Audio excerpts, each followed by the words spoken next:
Okay, are we good? We are good. Cool. So I'm like, guys, hey guys, it's BigJackFilms here. Welcome to another live stream. I know I was supposed to do one on Wednesday, and I know I've been cutting off doing live streams for a while. I apologize. Things have been a little busy lately, and I've just haven't had the energy, honestly, to do so. So we're just gonna do a quick little stream, just a quick little thing, and just talk about things and do a couple other stuff. I'm also simultaneously editing episodes, so this will be kind of a quickie. It won't be as big. Probably not gonna have many guests. Not really gonna do much. It's a very chill stream. But yeah. So hi, Decade Prime. Hi, I'm Toonzilla 200. Hi, Tom Will. Yeah. So the last 2 weeks, the first 2 weeks, 2020. Has not been good. Has actually been pretty fucking bad. So I'm here to brighten up your day, make you a little bit, bit nicer, make everything a little bit more relaxed. And it's a Friday night, so why not just have some fun? Everybody's off work, congratulations, Sailor, you made it to Friday. But yeah, first few things before we get started. I have a few announcements to make. While I drink my Coca-Cola, which I'm surprised Coke has not sponsored me yet. I just rewatched Comic 36 for the first time in years and actually liked it. Awesome, John. Awesome. Great fucking movie. So a couple of announcements, guys. As you guys saw on Wednesday, I put out the trailer for the first episode of season 6. This is now officially season 6 of the BigJackFilms reviews, the Kong reviews, which are all connected as one, and it is on the first Inuyasha movie, Affections Touched Across Time. Thankfully, the episode is finished. It is awesome. It is done. And if you guys would like to see it early, you can go support me on Patreon. Just $1 or more will get you early access to all of our content as well as other special features, which, by the way, we've actually picked up on Patreons recently. Big thank you to Isaac T, who has now joined us on Patreon. Very much appreciated, man. All the funds go towards helping out on other projects. So big thank you on that end and so on. We'll get you on in a sec, GT. I'll get you on in a sec if you feel like joining us. But anyway, so the episode is on Patreon if you want to see it. Is the mic really bad?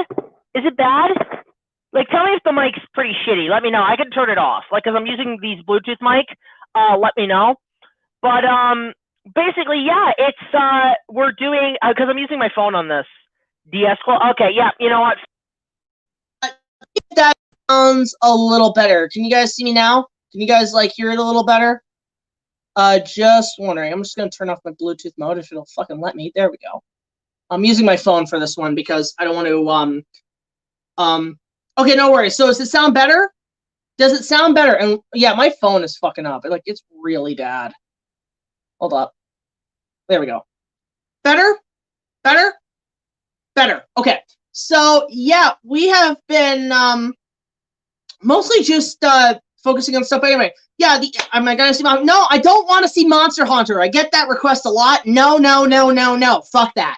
Anyway, so basically, yeah, the first episode is up on my Patreon. If you guys want to go check it out, go donate to our Patreon. You can see it early, and it'll be all there. On top of that, I'm already working on the next episode. I filmed it the other night, and currently editing it right now. It's in the editing. It's on the editing scale. Let me just see. Is anybody even in here? I have no idea.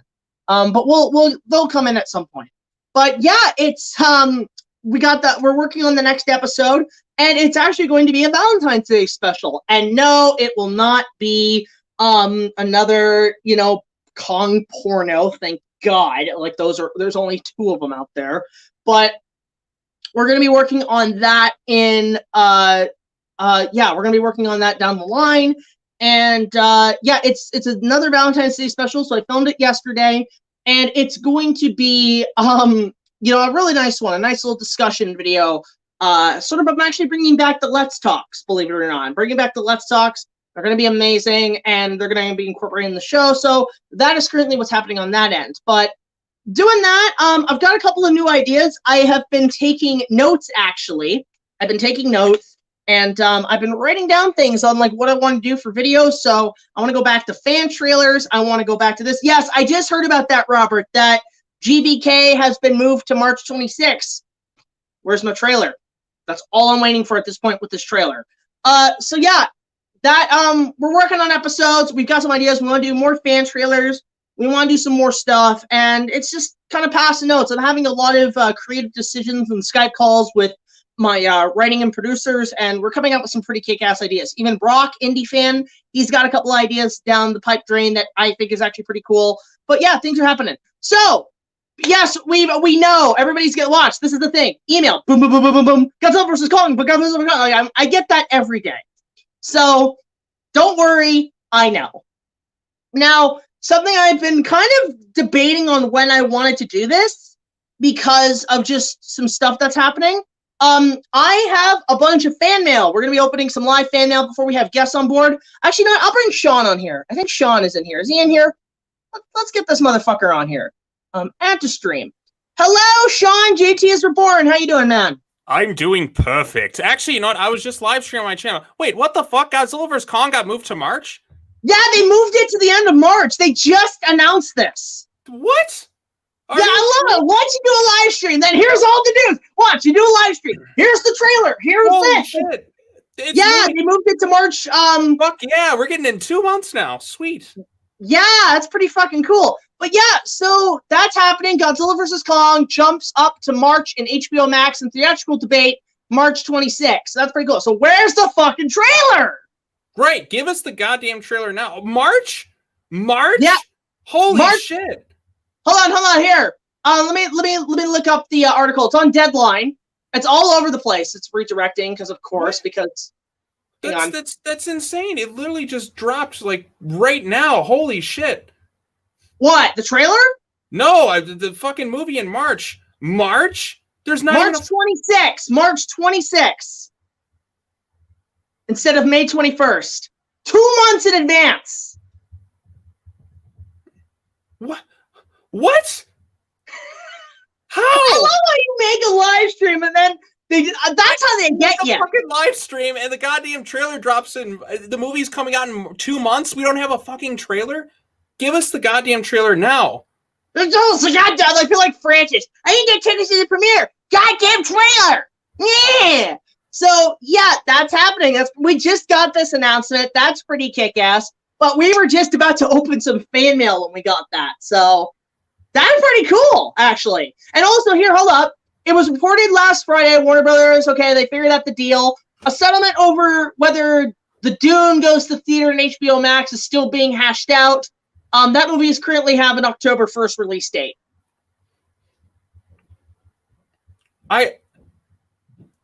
Your stunned silence is very reassuring.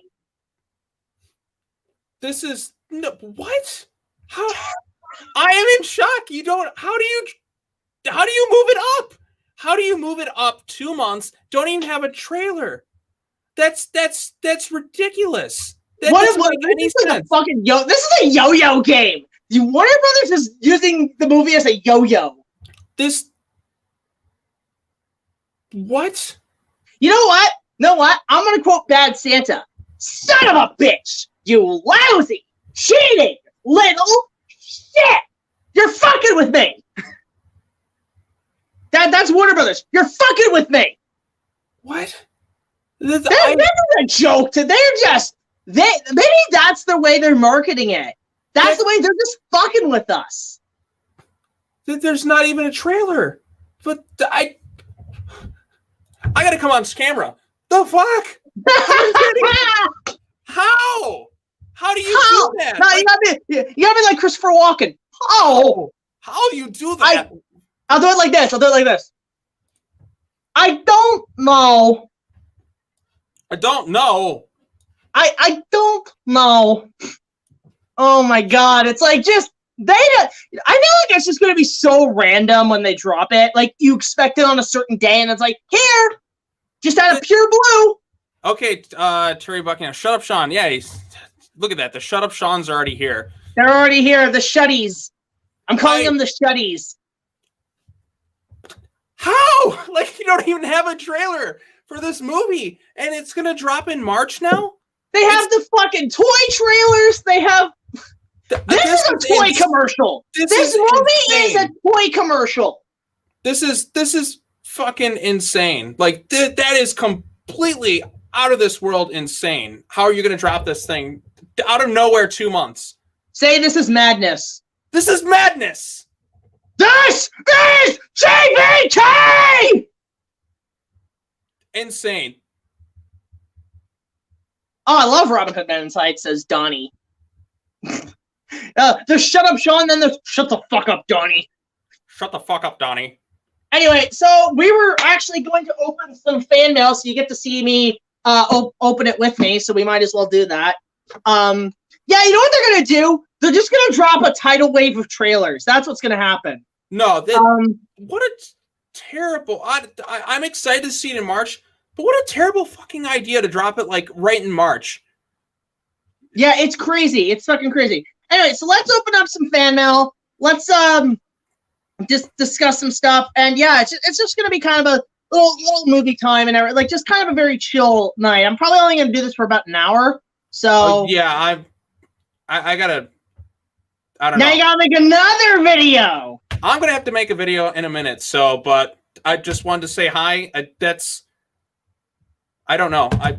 I'm at a loss for words. This is my shocked face. First time shocked face. Keep those handy.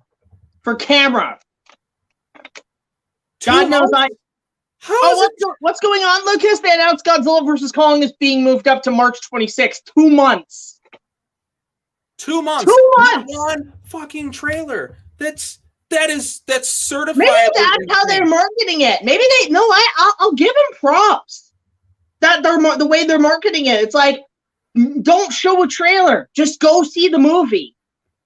And see the vision. So no spoilers. You know what? I'll give them props for doing that. Like, maybe we're going back to the days when trailers were trailers and not fucking spoilers. All right, you know what? I'm going to have to drop off the stream and make a video, Jack. It's going to happen right now. All right, no worries. Take it easy, man. Well, I'll keep the discussion up here. All right, I got to drop and make a video. All right, guys, go subscribe to JTIsReborn. All right. Hey, everyone. Bye, everyone.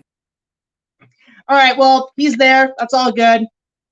So we're going to open up some fan mail while we're at it, but that's some crazy news. Wow. Wow. That is insane. That is insane news. So, yeah, one trailer per week. No! I actually like the idea. Now that I'm coming to think about it, I think it's a very smart move for Warner Brothers to just not show the trailer. Have a poster, go old school with movies. Don't show trailers. Just show the posters and stuff. And people will go see it. Just the hype alone is worth seeing the movie. I think we've been so saturated by the trailer community. In fact, I'd say trailers have lost their way. There hasn't been, honestly, a good trailer, I think, since probably Force Awakens was the last great trailer. But yeah, like, I think that's actually pretty cool that they're not showing anything. That's pretty kick-ass. So, props to the studio. They're actually not showing anything. So let's get to some fan mail, and we'll answer questions in a sec. So this one's from Pearson Street. There's a couple, actually. There's one here that was actually delayed in mailing, which is pretty crazy. So we're going to open this up. So the thing is with the fan mail, I was originally going to do this as a fan mail fanatic because I have something I'm really due to talk about on Fan Mail Fanatics. But I'm going to save that for its own video. But we're just going to do regular fan mail here. So the first one's from, like I said, Pearson Street in Potterstown. Pretty cool. Again, thank you. It's this guy who sends us a lot of fan art, which is pretty kick-ass. World's going back to normal. Me and my friends are going to remake King Kong set in Durban, Ireland. Ooh! Does Kong get to wear a kit lad? Hi! Does he get to come across the video? I want to see that now. Scottish drunk Kong. Let's go. Fan art right there. Anyway, so let's see what we got here. This one's holy shit, it's a big piece of paper here. The first one here. Oh, that's actually really cool. Again, this guy sends us some really cool marker fan art, which is pretty kick-ass. This one is a fan poster for Phil Tippett's Prehistoric Beast. Now, if you guys don't know what Prehistoric Beast is, it is a marvelous dinosaur short, stop motion dinosaur short animated by Phil Tippett in the 80s. The story goes that basically, from what I heard, Phil Tippett, it was in the mid 80s or early 80s. He didn't have really many projects to do. I think he was doing at the time, he was finishing up on the Star Wars trilogy. He had wrapped that up. And he was going to go probably right into RoboCop and Dragon Slayer and shit. And he was kind of just had a couple months where he was just completely bored. So he made this dinosaur stop-motion short film on his spare time in his basement. And he was perfecting the craft. He was doing go motion and all that. And he just did it on his spare time. And he just sent it out. And people liked it, obviously. They said it was one of the most photorealistic dinosaur movies. And it got the attention of a television company that offered him money to make more animation for a TV special hosted by Christopher Reeve. That, of course, being Dinosaur, which is one of my favorite dinosaur documentaries. It was made in 1985. And if you want to see sort of a mild review of it, I'm going to do a plug-in. Check out Huey TOONMORE's top 10 animated dinosaur documentaries video that he did with the illiterate scholar who was a huge dinosaur expert. He was a dinosaur collaborator, like a dinosaur expert we had on our Kong remake. Go check out his video. Huey's video is amazing. One of my favorite episodes that he did. So go check that out. But yeah, I thought this was kind of cool. He made this this fan art of this prehistoric beast. So that's great. I love that. And then he sent us this okay, so this is weird. I haven't seen this movie. I know it was nominated for an Academy Award because I remember the Oscars having this as an interview, but I've never seen this film. I've heard good things about it. It's a fan art thing for The Secret of Cows, which is a animated film. I can't remember when it came out. It came out the same time as Princess and the Frog, probably 2009, 2008, and it was nominated along Princess and the Frog. What was it? That Fox movie with George Clooney. And it was also in competition with, I think, Up and a few other. There was a lot of animated films nominated that year. So that's pretty cool. So thank you so much for that artwork. And then there's one more he sent us, which is pretty cool. This is from Tyler. This is the guy, Tyler. I got to remember. Yeah, remember, put your name in the mail, Tyler. That will really help us out. But thank you, Tyler, for all this fan art. Like, this stuff's great. And I love how well he packages these, because these actually do have a lot of great they're wrapped really nicely. So thank you, Tyler. Really appreciate that, man. Let's see what other artwork he sent us. More marker art, as I put it. Markers. I don't know. I've got terrible. Fantastic, Mr. Fox. Thank you. It's funny. I've never seen that film, although I've seen most of the animation. The animation's great on that in the stop motion. I really did see. I like what it is, but I saw the soundtrack and I found out they used some of the music from Disney's Robin Hood, which is pretty coul. Which, by the way, I watched the movie again. I actually watched it after Media Hunter covered it, and I thoroughly really enjoyed it. I still like Disney's Robin Hood. That's one of my favorites in the series, and I've been on a bit of a Robin Hood kick lately, believe it or not. I think it's because of I'm surrounded by castles and pirates and swashbuckler shit. I've been on that bit of a kick lately. What stop-motion dinosaur models would you like to own? I would love to own, personally, the stop-motion dinosaur models I would want. I'd want the T-Rex from the original Kong, which I know a guy does replicas of, and also the Triceratops from 1 million years BC. Those are probably my favorite designs I like of those creatures. So there's more here. Loud House react to this. Okay, so there's just more fan art and stuff, which is pretty cool. Just a couple little pages and stuff. But again, thank you to Tyler on that end. Robin Hood versus Zorro would be an amazing movie. I don't know what the updates are on the Django Zorro crossover that Tarantino's doing. I don't know if I would love to see Rodriguez direct that, because he was supposed to do Mask of Zorro and he passed for a couple other projects. But yeah, that's pretty cool. Let's see what the hell this is. Oh, what's this? Oh, wow. Okay, that's awesome. And actually, oh, wow. Okay, so again, he sent us a fan marker poster for Seventh Samurai, the Akira Kurosawa film. And the artwork reminds me a lot of Samurai Jack, which is pretty cool. So again, Tyler, these are amazing pieces of artwork. Thank you so much for sharing these with us. We love when you send this to us. Just send us some BigJackFilms artwork and some Kong artwork. Those are the best ones, actually. Now, last package of the night, we have this box. What's in the box, man? What's in the box?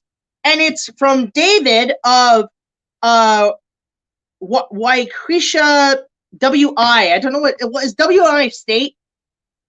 Which state is WI? I can't remember which one, but it's from Waukesha, from David. All right, so that's pretty cool. So thank you, David. We're gonna open this up. He sent us this, I think, before Christmas. So like we just didn't get all of our mail until recently, so that's pretty cool. David Master, okay, that's you, man. Thank you so much. So remember, guys, when you're opening packages, please make sure you have an adult and parents' permission before using blades to cut the package. I do like how you packaged it in duct tape.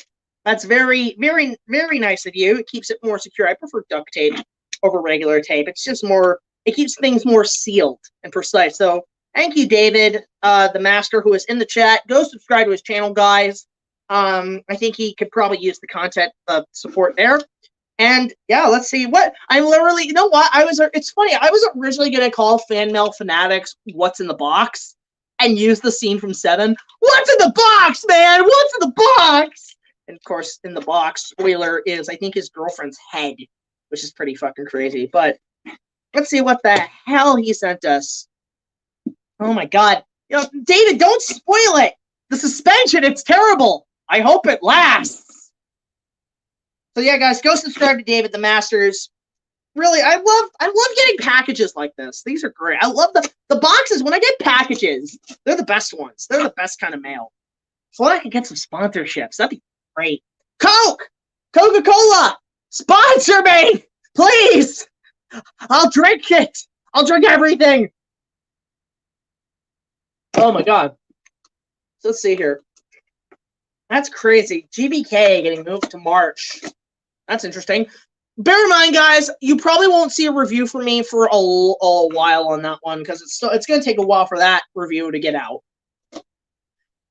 In the not too distant future, next Sunday, Eddie, there's a magic guy named Joel, not too different from you or me. I have Netflix.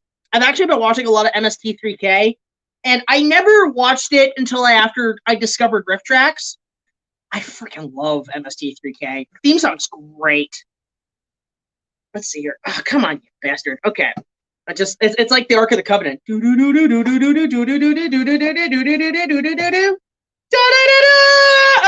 let's see here.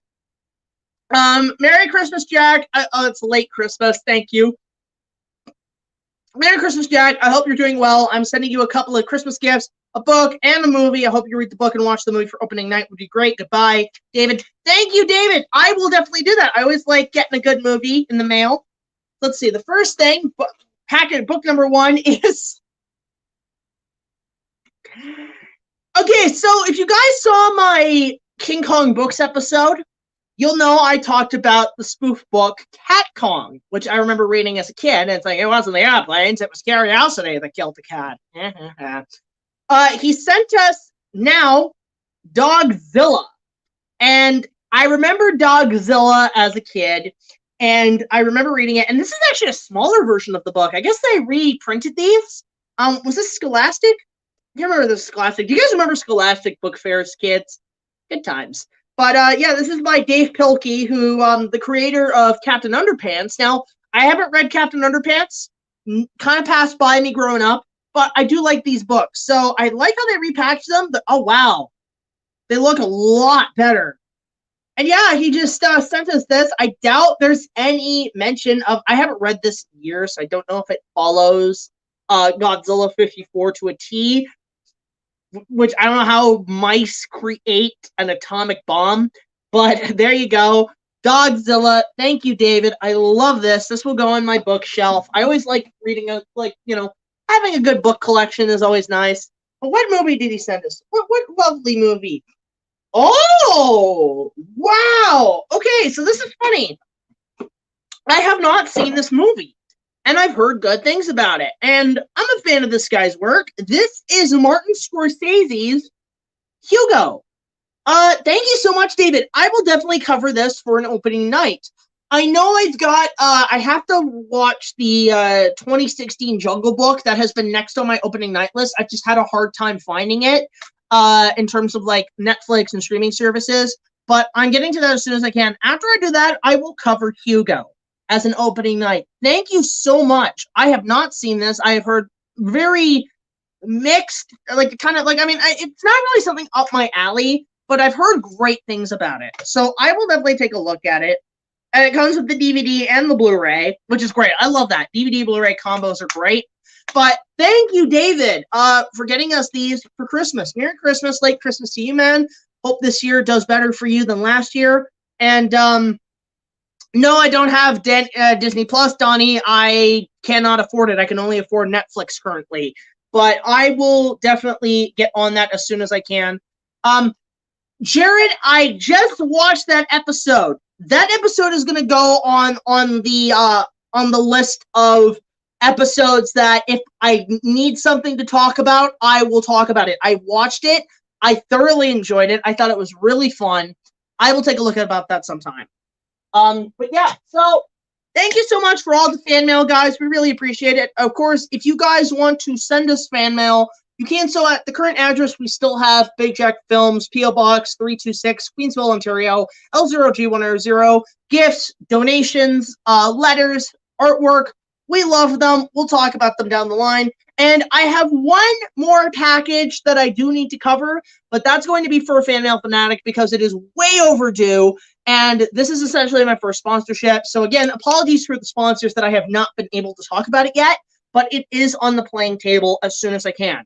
So again, go check it out. While we're at it, let's talk about some stuff. But yeah, so I've gotten my new episode up early. So if you guys want to go check it out on Patreon. And I'm already working on the next episode. We're currently editing it as we speak. And that's going to be happening sometime down the line, which is great. On a scale to 1 to 10, what do you think about Ready Player One? I loved it. I know people had issues with it. I know people have issues with the book. And I know they're working on Ready Player 2, which I've heard the book is really bad. But given it's Steven Spielberg and he knows how to adapt a book for an entertaining audience, I'm more excited for the film than I am the book. So there's something to take into consideration. I love Ready Player One. I do want to talk about it. It is on the playing table. The problem is it's one of those big, ambitious projects that we need a lot of time to work on, and we have to wait for this pandemic to be over in order to discuss it. So please be patient, guys. I will talk about it at some point. And yes, I know the GVK trailer it should be coming out soon. I don't know what's going to happen, but let's see where it goes from here. Well, I'm sure you're most hyped about March release of GVK. Can we expect an opening night of the Zack Snyder cut of Justice League? I'll be honest, guys, I have not been into DC that much. The only things I've been really catching my interest is Batman. I only care about Batman. I only watched Joss Whedon's Justice League cut recently on television because it was on TV and I watched it and it had Batman in it. And I'm like, you know what? It was all right. Wasn't that bad.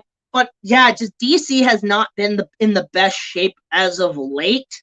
So for me personally, I felt the film. I want to see what Zack Snyder does. Maybe the original Envision was a better idea than basically catching up to the Avengers. But I'm not big into that whole thing. But I have some ideas on hand to talk about that kind of stuff.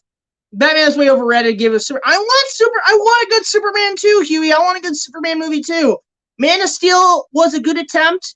It needed another edit. It needed color. It needed a more Shirley Walker and or John Williams score. But other than that, it was okay. It just had it was too dark. They tried to make him Batman, and I didn't like that. I like my Christopher Reeves. So, that's where I'm at. Gonna review Dawn of the Planet of the Apes? I don't know if I'll ever get to the apes at some point, but maybe someday.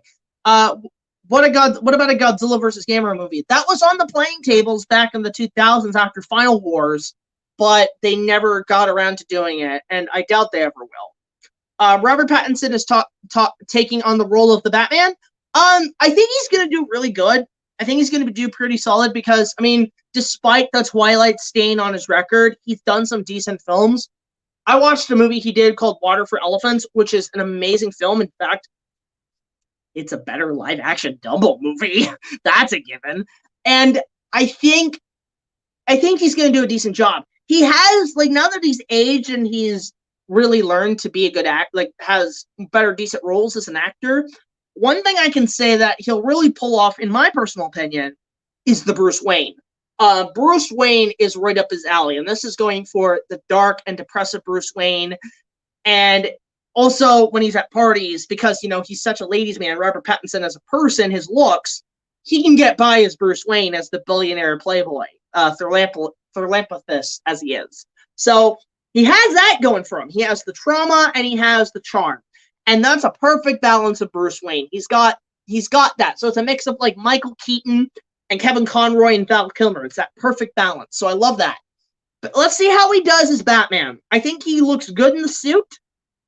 I think the costume is definitely a new version, and it's not the same tiresome thing. It's sort of the same in color, but it does add new spins to it. It looks more real. It looks more like it was made from scratch rather than made by Lucius Fox or a military thing, that this guy made this whole costume by himself.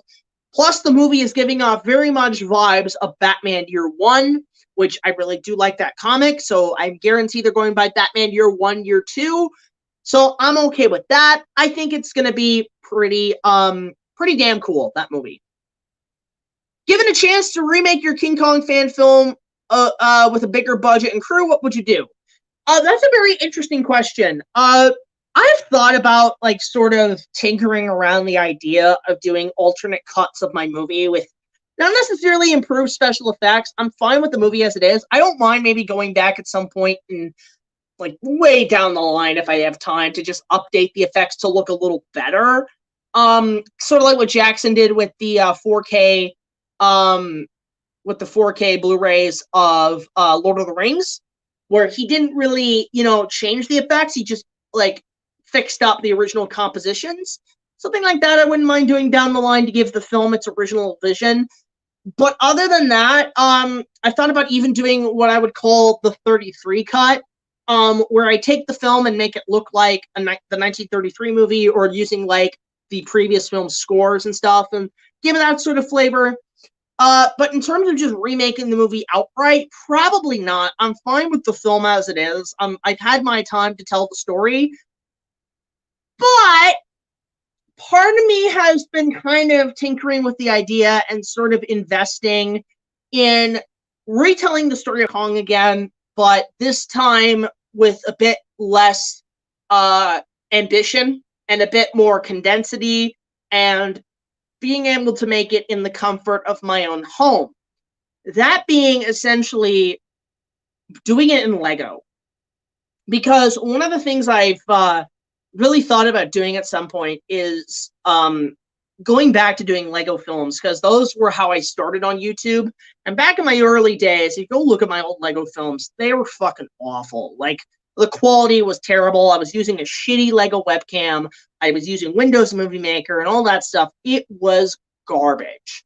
But now, with the advancements of technology, with the advancements of my equipment and everything, I could probably pull off something pretty fucking awesome in terms of a Lego Kong remake. And I've already done the original, but part of me wants to do another adaptation, but make it either a feature film or do it as a mini-series, like a micro mini-series, sort of like Tarkovsky's Clone Wars. These sort of micro 3 to 5 minute episodes of the story, and just so I can take my time on it and work on it when I need to. And the one thing I've thought about doing, the one I really want to adapt, is the 96 film. I want to do Kong 96, but do it in Lego. And currently, right now, I have been investing in buying sets, in buying a lot of Lego sets to mod into things for Kong for the project. So that is currently what I'm doing. I can't say for certain when it's coming out. I can't say I'm just taking my sweet ass time with it.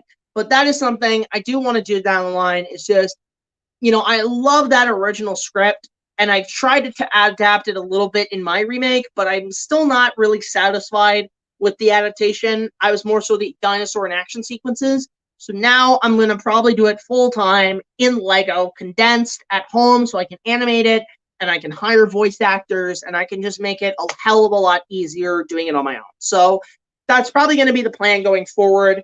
I don't know in terms of doing a big budget adaptation of Kong is ideal, but definitely, I mean, I do want to go back to doing big time projects. In fact, I've been working very quietly on another film, like a live action ambitious special effects film at some point, but I don't know when I'm going to get to doing production because of what's going on with the pandemic. So that'll be kind of a 50-50 idea. So there are ideas out there, but I do have to wait for things to settle down before I really shoot anything. I think if anything, I'm prepping. I'm prepping for it. I'm not filming it, but I'm prepping to go. So there's that. Let's see. Evangelion, anyone? I just gotten interested. I'm sort of into Evangelion. It's not necessarily my thing. In terms of, like, I mean, I watched the show because a lot of my friends were watching it, and I kind of figured out what's going on, but it's really confusing for me. I feel like, if anything, I want to talk about that live-action film that Hollywood tried to do back in the 2000s after Rings, because the story goes is that a filmmaking group had basically wanted to pitch an Evangelion movie, but they didn't, honestly, they didn't have the backing from studios, so they had to come up, like George did with Star Wars, come up with concept art by Ralph McQuarrie to pitch the studio. So they hired Weta Workshop, after the success of Rings, to come up with concept art and designs for the Evangelion movie. And they pitched it, and no studio took it. So there is something there. There is something interesting there. I don't think they even had a script, but there is something interesting at the fact that Weta are really into anime, which is pretty kick-ass. Hi, Kingzilla 2000. Good to see you. Good to see you, Dax. I've never seen Wilfred the Cat. Seen the deleted scene, Peter Jackson's King Kong behind-the-scenes footage. Thoughts on Terra Nova? Never watched it. It looked intriguing, but it didn't really catch on for me. Barry's score for the 76 I like, but for me it doesn't come close to the Newton Howard score. It's funny how James Newton Howard is the kind of composer that comes in at the 11th hour when the original composer drops out. He did that on Waterworld and a couple of other things, and Kong is no exception, because the score to Kong was originally intended to be Howard Shore, and there's even a lost production diary about it, which I actually have seen. But there was a fallout, they didn't end up working together, and James Newton Howard was brought in. And it's funny because I think it's because when they were in production, ever since 96, Jackson always favored, in terms of template scores, using the score to Waterworld and using the score to, of all things, Braveheart. And you see that in the trailers, you see that in the behind the scenes. He liked to use Braveheart a lot. So I think there, like, obviously that was because Howard Shore was out. They needed somebody to kind of fill in quickly, so they brought in James Newton Howard to kind of back everything up. And because they were using that as a temp track, it figured it made sense. I love John Barry's score to Kong 76. It is a magnificent piece. Now, one thing you guys probably noticed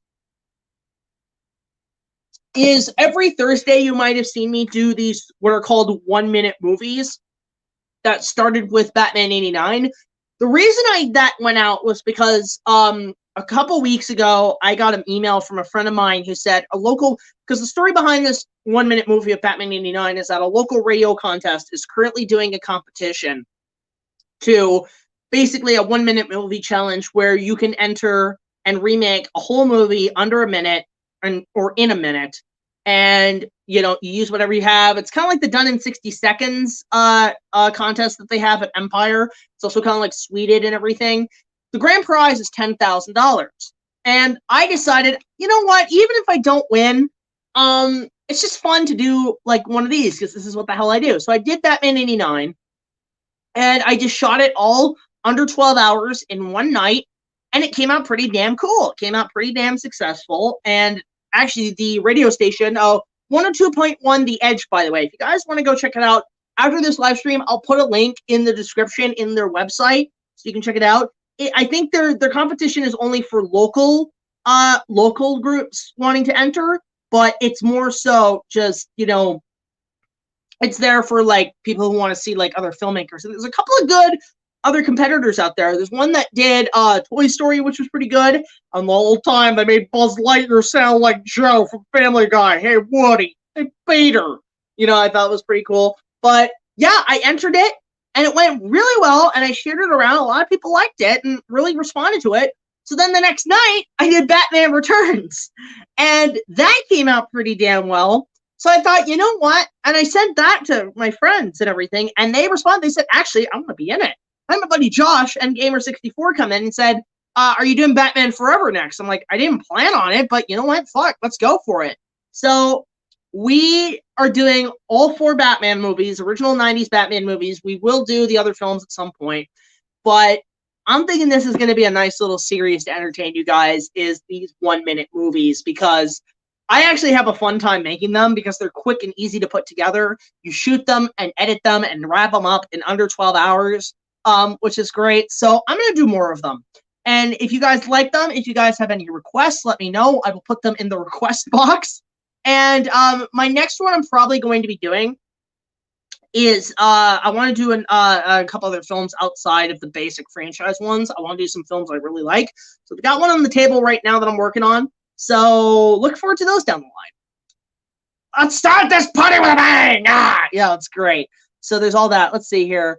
And yeah, I will say this, guys. I'm not going to be able to sleep tonight because I'm waiting until 5 a.m. tomorrow morning to catch the latest episode of Yashahime, because, oh god, shit hits the fan. And that's another thing I should announce, is that starting February 1st, the Inuyasha vlogs will return with season 3. We're going to start working on those soon. I'm going to actually be watching, I think, the first few episodes tonight, which is cool.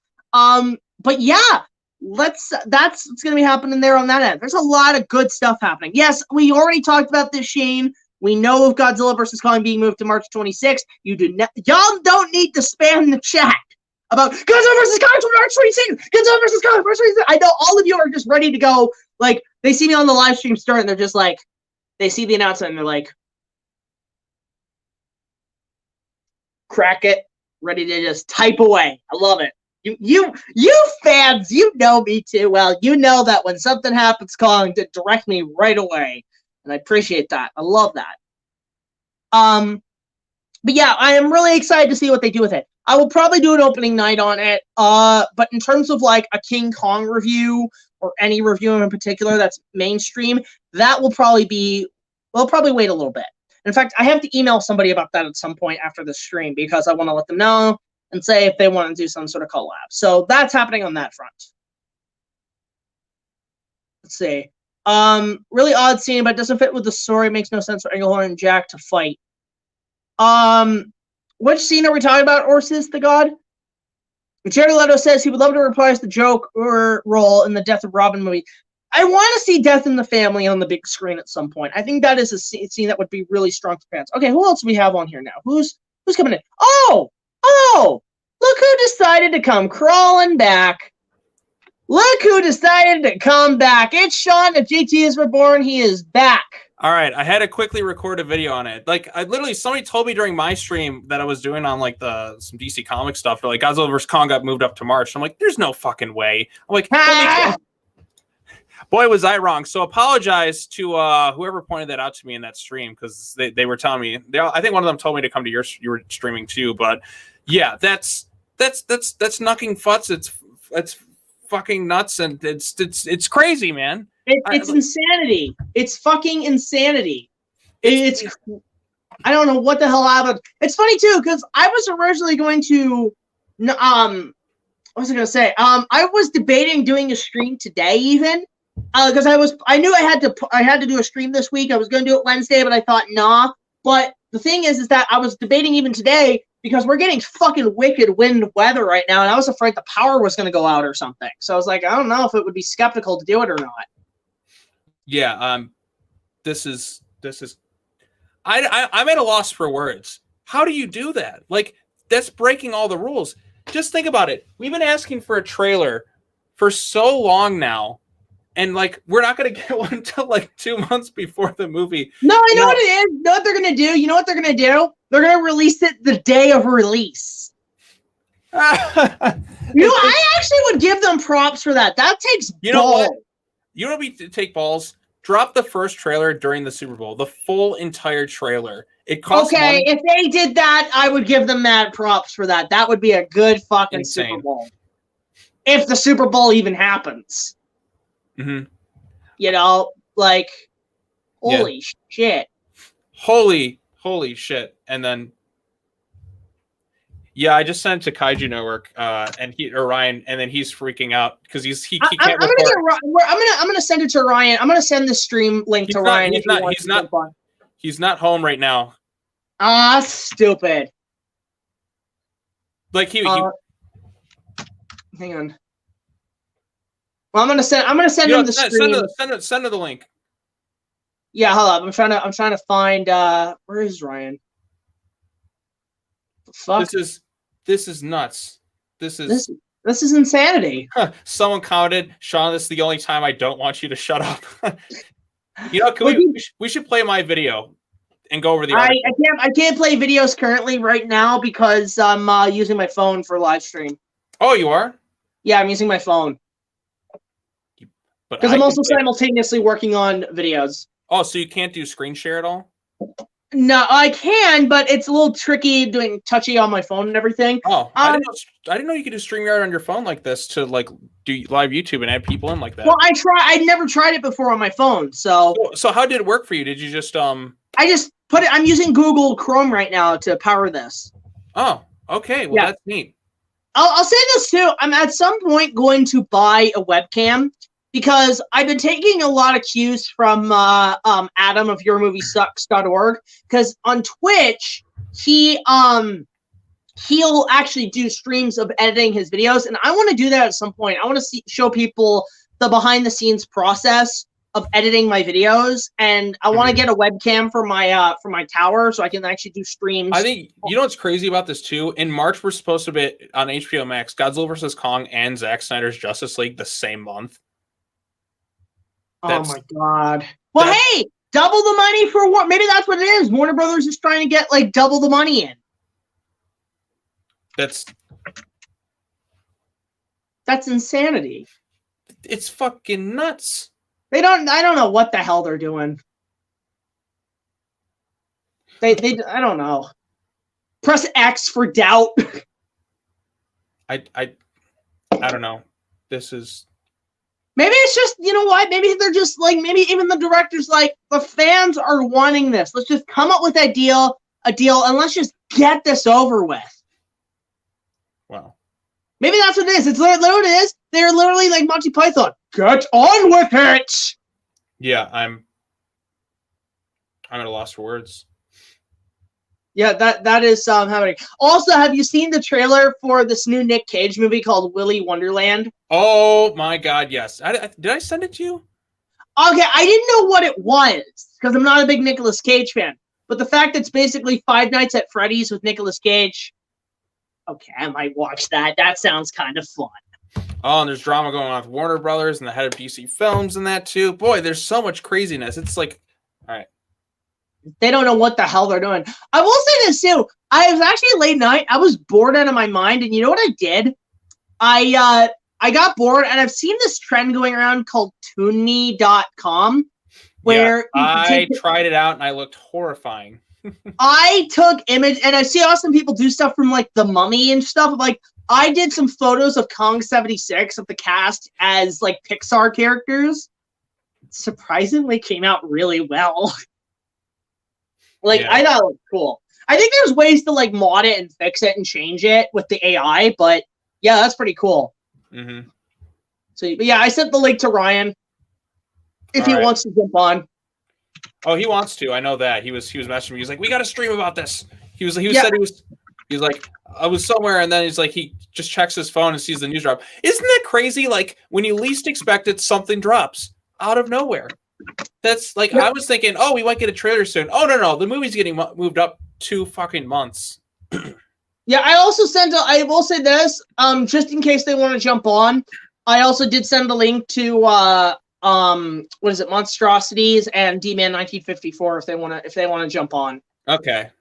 So, I saw D-Man on Twitter was not happy about the he thinks it's a dumb idea. Yeah, I'm pretty picky on who I want on my stream, so it's just I don't want too many cooks in the kitchen, but yeah, I just literally when I was about to start the stream, that happened. That's fucking crazy. Like I'm at a loss for words too. Mm-hmm. Great way to kick off 2021, that's for sure. Yeah, it's Okay, and here's the thing. Even if the movie's not good, it's good for visuals. It's gonna be a fun time. Yeah, I don't know. Kingzilla asks, "Hey Jack, what are your thoughts on the canceled King Kong Lives sequel, Kid Kong? You mean the cartoon that De Laurentiis tried to hire Filmation to do, I think?" Okay, so there's not much story. I'll just say this. There's not much in terms of a review to go on to discuss that concept because there's not much information out there. From what I've gathered, De Laurentiis was obviously the big-time producer he is and showman, felt like the success of the sequel to Kong would generate interest in the character. So he thought instead of doing a third film, he wanted to do a cartoon series because obviously with 80s movies, always getting a cartoon show like Ghostbusters and so on, he thought, well, why don't I do a Kong cartoon? And basically, I think he was trying to reach out to Filmation to do the animation, but the movie flopped, so he's like, yeah, fuck that shit. So that's from what I heard, and I don't have much to go on. There's not much artwork out there. There's not much information to really go on for a full episode. I've thought about even doing like what's called the junk drawer, where I just talk about smaller stuff in one video, but again, there's not much to discuss on that field. There's a couple of Kong projects out there that I'd have to look into more info on it. I'm cool. Yeah, and also I'm not sleeping tonight because I got to catch the latest episode of Yashahime because shit hits the fan tonight. Yeah, I just finished the anime Hunter x Hunter. The other Was that day. good? It's good, but the thing is, apparently they're supposed to be making more episodes, but the last time it aired was like 2014 because like it's one of those animes that's been on hiatus, so. It was good, but like there's a lot of open plot threads, and it's not a satisfying ending in regards to like there's so many things left unresolved, but I guess there's supposed to be more content coming at some point. But it was interesting. It was fun. One thing actually, it's funny. I'm just adjusting the camera here. One thing I actually thought of is honestly this year I want to do more fan trailers. I pitched this as an idea on my social media feeds. I thought of the idea because I'm hearing all these rumors that Rugrats is coming back.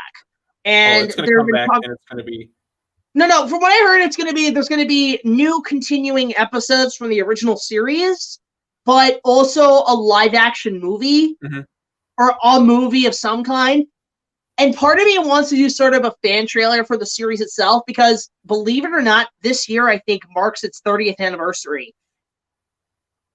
Rugrats started in 1991.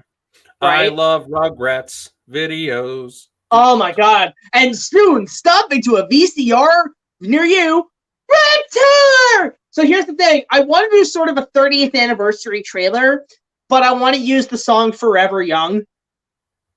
Because it's funny, because I listened to it, and like, you know that song, Forever Young, I want to be forever young. You know that one, right? Yeah. But what it's funny is that some of the musical beats, it sounds like something out of Rugrats. Like it has, it's got that 80s feel to it, but it's also got, that there where it's like, bum, bum, bum. That sounds like Rugrats. Like, because in Rugrats, they use that, like, doop, doop, doop, doop. Whoever did that, I'm like, that guy has good vocals. I'll say this, too. I've been on aside from being on sort of a swashbuckler kick and so on, I've been on a bit of, I think the last 48 hours, a bit of a Nickelodeon nostalgia kick. I was streaming through social media last night, and somebody 10 years ago took the songs from Doug by The Beats, which is like the Beatles like parody band that's in Doug, and took like the track Killer Tofu and remastered it like a motherfucker. And I'm like, it sounds like something you could actually hear on actual radio. And it's so crazy because it had a bit of a Led Zeppelin vibe to it, with a mix of what's that song with the cowbell that's constantly used? And I can't remember. No, where it's like da la la la la la la. I don't know the song, but I remember it being it was in a YouTube poop a long time ago. Somebody asked me like Nickelodeon or Cartoon Network. Both have their pros and cons. There's good both things have in their both. pros. Just 90s, like early. I just watched all of Ed, Edd n Eddy again. That was a lot of fun. Me, it's early 90s Nickelodeon and late 90s Cartoon Network. That's sort of my field. Kind of middle of the road, sort of. I know about Peter Jackson making that Beatles movie. I actually do want that. Actually, is going to be. I think that's going to be really good. I do like that idea that Peter Jackson's basically making his movies now are about basically taking old footage and making them look like they were shot now. Like, he's using technology to make like quality masters of film, and he's doing these biopics. I actually think that's really cool. I want to see his World War I documentary, but I'm really wanting to see what he does with the Beatles. Gotcha. Apparently, Paul McCartney like immediately is like, "Yeah, this guy knows what he's doing." And the thing is, like, I'm not really a big Beatles fan. I like some of their tracks. Like, I'm sort of the one-hit wonder guy when it comes to bands. If I'm gonna pick like my personal favorite stuff, it's all the stuff they actually. My favorite Beatles music is everything they did after they split. Like the post-split Beatles probably had their best. All right, see you later, Shane.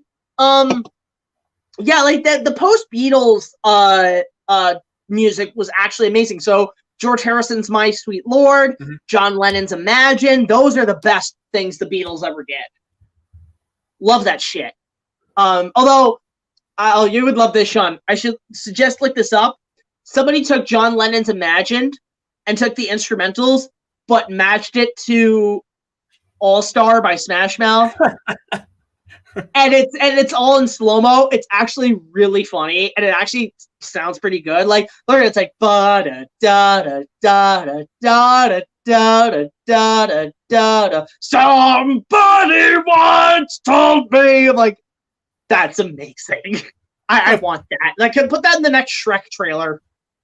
Yes. Yeah, when is Shrek 5 happening? I've been hearing that's been all over the place. I'm burnt out on Shrek. Shrek the Third killed it for me. No, they just do a reboot of Shrek, but they just use all the original Chris Farley audio. Hashtag release the Chris Farley cut of the original Shrek. Although, to be fair, that would actually be kind of cool. Like, see an alternate cut of the movie, but it uses all the Chris Farley stuff. Yeah, it would be interesting to see. Yeah, like, I mean, we're seeing all these release this cut, release that cut. Release the Schumacher cut. Release the Schumacher cut. No, I didn't even say that about Batman and Robin. Like, release the Schumacher cut of...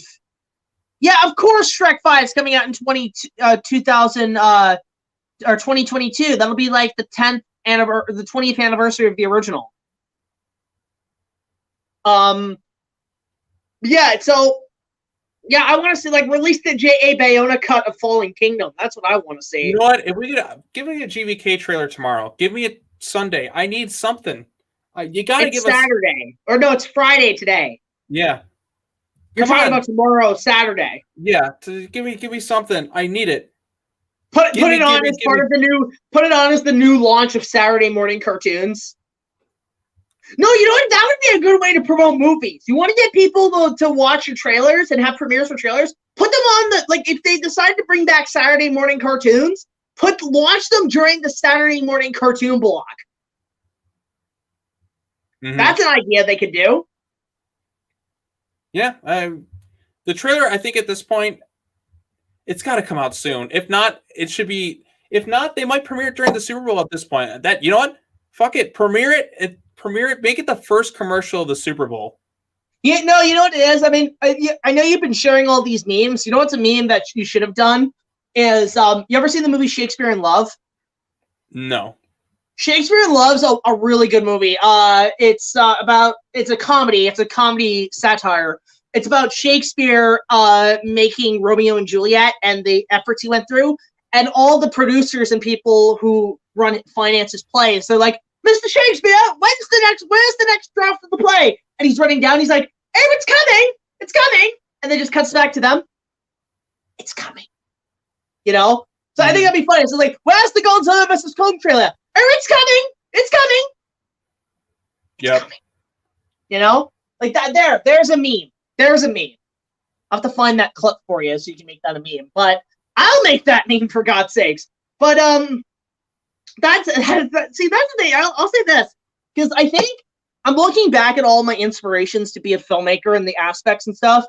I'm only now watching a lot more films about the making of movies, like the movie within a movie. You know what I mean? So movies like Bowfinger, Kong, Ed Wood. You know, movies like that about making films. Mm-hmm. I'll even put Shakespeare in Love on there. It's not necessarily about films, but it's about the making of productions, like about like stage plays and stuff, and about writing. And I actually, looking back, yeah, Shakespeare in Love, I watched that when I was a kid, and I wasn't supposed to, but because my mom and my parents really exposed me to a lot of class art film, and I remember watching that and seeing Shakespeare write and always come up with plays or throw them out, and people asking when he's working on it, and the dialogue about talking about storytelling. I'm like, that's totally how I work.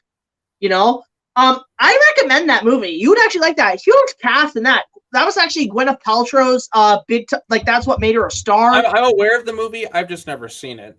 Oh, but it's like fucking Jeffrey Rush, Ben Affleck. Who was the guy who played Falcone in Batman Begins? Oh, you know, the guy's like, why am I the fat guy? The fat guy, the pudgy guy.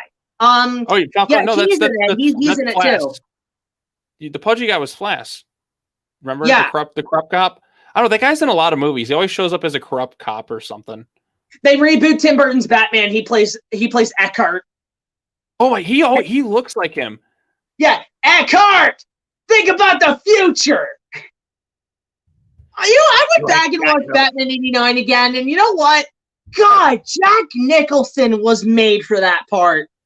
Like, I mean, everybody says, oh, there could have been better actors. No, I don't think there would have been any other actor who could have done the Joker back then other than Jack. Yeah. Like, that was made for him. And, you know, and it's because, know why they cast him mostly? Not only is he a fantastic actor, it's his fucking grin. Yeah. It's his smile. He has that Joker smile. Hey, love that Joker. So remember, put on a happy face. I love that. I love that commercial. I love the music in that commercial. That's an example of Tim Burton's. Like, Tim Burton has some amazing dark humor in his movies. Like, that's his wackiness. That's his whack. That's like Pee Wee Herman. That's Pee Wee's Big Adventure. Tim Burton. Although, you know what would have been great? Actually, you know what I realized? You know what would have been great? Because I know there was talks of Tim doing Batman Forever originally. And I know the original casting choice at the time was Robin Williams as the Riddler. And the thing is, Robin Williams is a great serious actor too. But yeah, like fucking Insomnia, right? Or 1 Hour Photo. Yeah, you know what? You know who would have been a great Riddler in a Tim Burton Batman movie? Paul Rubin. Pee-wee. He would have. Herman. He would have been great. He was already. I think by that time Pee-wee was kind of on the out for. Well, yeah, because, you know, hey, kids, crack is whack, but whack's a smack. So whack off whatever you want. No, but, like, cast him now as the Riddler? Oh, he'd be great. Yeah, I think he'd be pretty solid. Yeah, I mean, like, but here's the thing with the Riddler is that I'm really curious to see how they really do it in the Batman. Because from what I heard that Matt Reeves is doing, a lot of the inspiration for this Batman is the movie Seven, with Brad Pitt and Morgan Freeman. They're going for that kind of feel. So the Riddler is much more of like a serial killer. Yeah, like I'm yeah. So the question is, where do because the thing is with the Riddler, are they going to go for the whole games and puzzles thing? Because that's what he's known for. That's his thing. He's not the Joker. You can't just do the Joker over. You got to have it where you got to take this character straight and actually make it work as a criminal. So I would love, like, yeah, you can make him have a serial killer aspect, but make sure I like the idea that, hey, when he kills people, he leaves like a riddle or a clue in like their body or something, you know? Yeah. Like, go that route. Like, I do like that in the trailer where it shows like the birthday card he gives Batman as a clue. I'm like, okay, that's cool, but let's see, like, fine. You know what? No, it'd be a great idea for the Riddler, and actually it'd be good product placement. Get the Riddler to use board games to at the scene of the crime. So how about this? If he needs to make a bomb, use a perfection board game. And the only way, and the whole riddle is, riddle me this, riddle me that. You want to make the bomb not detonate? Put all the pieces in perfection. You know? Like, he can even use the fucking commercial. You know, put the pieces into the slot. Make the right selection. But be quick. You're racing the clock. Wow, pop goes perfection. You know, that'd be great. I would love to see that Riddler. You know, leave, like, questions and, you know, like, it's almost like he's wanting attention from Batman. So he basically leaves all these clues. It's like, here I am! You found me! Like, make him. I heard from what it is, it's like a mix of Seven and Saw, because they're basically turning the Riddler into Jigsaw. Yeah, that's a good way to bring in the Riddler. I have faith in what Matt Reeves is going to do with because Matt Reeves, like I said, just delivered such an awesome Apes trilogy. Like, the last two movies. I mean, the first one was pretty solid too.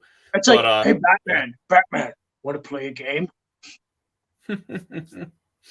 All right. Here's the only part of the cast that kind of stuns me, because I knew immediately Andy Serkis was going to be involved, and I was thinking, okay, he's the king of motion capture. He's probably going to be the Man-Bat.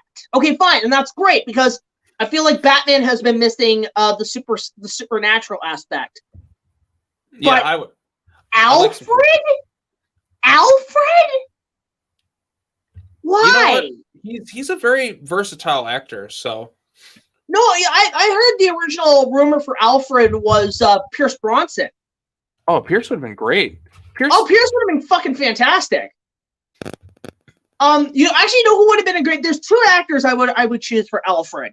I would choose Pierce Bronson or Jonathan Pryce. Yeah, I go with Pierce because Pierce Brosnan's not really doing much these days, and well, yeah, honestly, but like, you know what? If he shaves and puts on a little hair dye, he looks pretty much the same as he did Die Another Day. No, I would say, well, yeah. Can you imagine? He's like, Master Bruce, it's time for your fencing lesson. No, you know, I would have gone with Jonathan Pryce, because he would have just been Governor Swan and be like, Master Bruce, it is time to read the daily paper. Master Bruce, it is time for your Diet Coke. We never lose with Alfred castings. Let's be real. Alfred's always cast well. Jeremy Irons, I was like, okay, that's actually pretty cool. Jeremy Irons, Michael Caine, Michael Caine, Michael Goff, freaking Dr. Decker. Sean Pertwee on Gotham was pretty entertaining as Alfred. Tim Curry! Huey TOONMORE says Tim Curry would have been great as Alfred. Yes. Home Alone 2, Tim Curry. Master Wayne, I'm afraid you're mistaken. Master Wayne, it's time for your pizza. right when Batman goes off in the Batmobile. Have a lovely day. Can I persuade you to take a sandwich with you, sir? No. Can I persuade you to take a pizza? Wait. I'll cancel the pizza. Yes!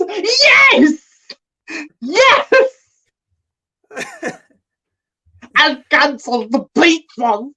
Have a lovely day, boys. Ah, great.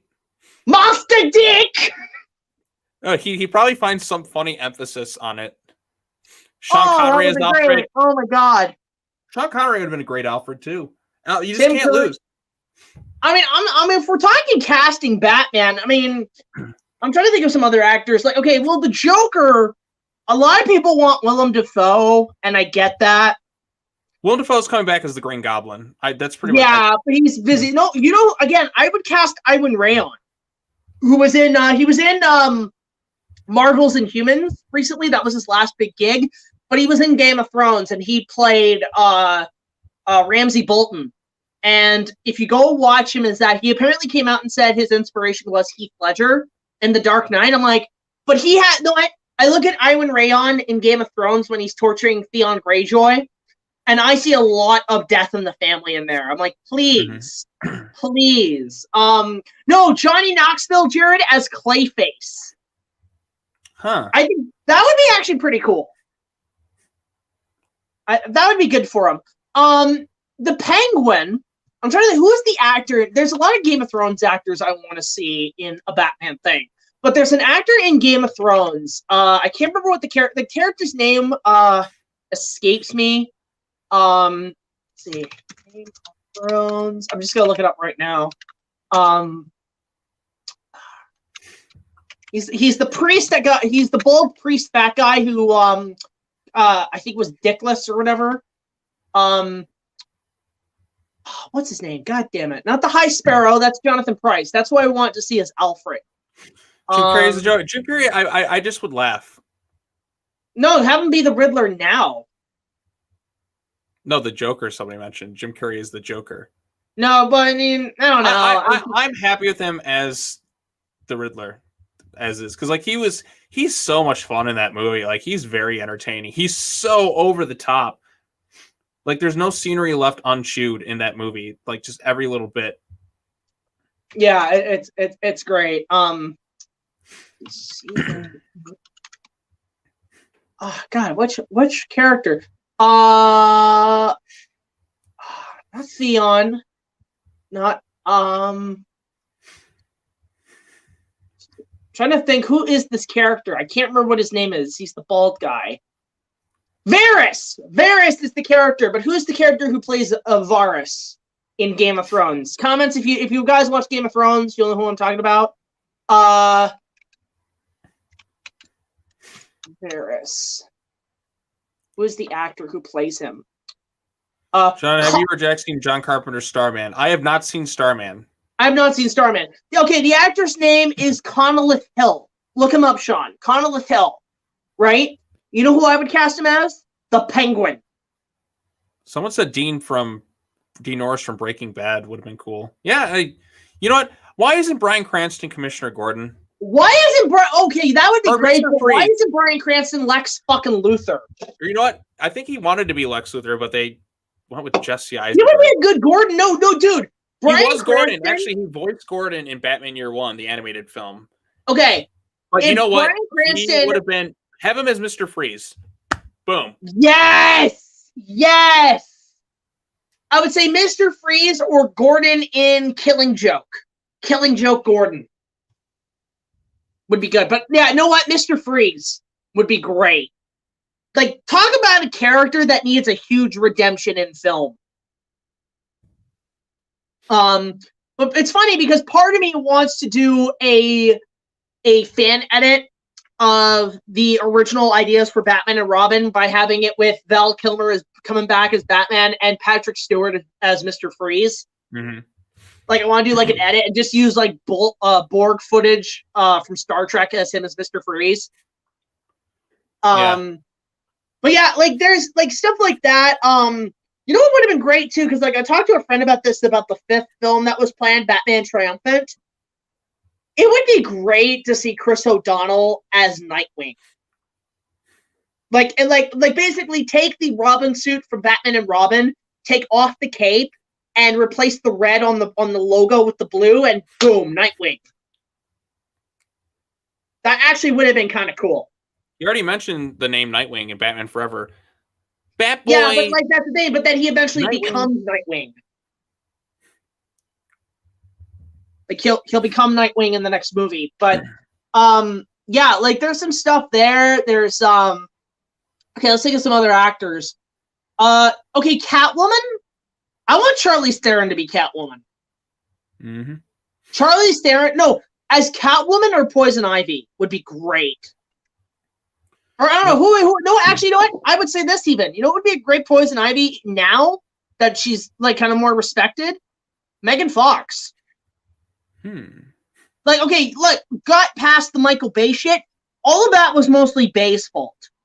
Honestly, like, Megan Fox, there's times she's actually a really good actress. You know what?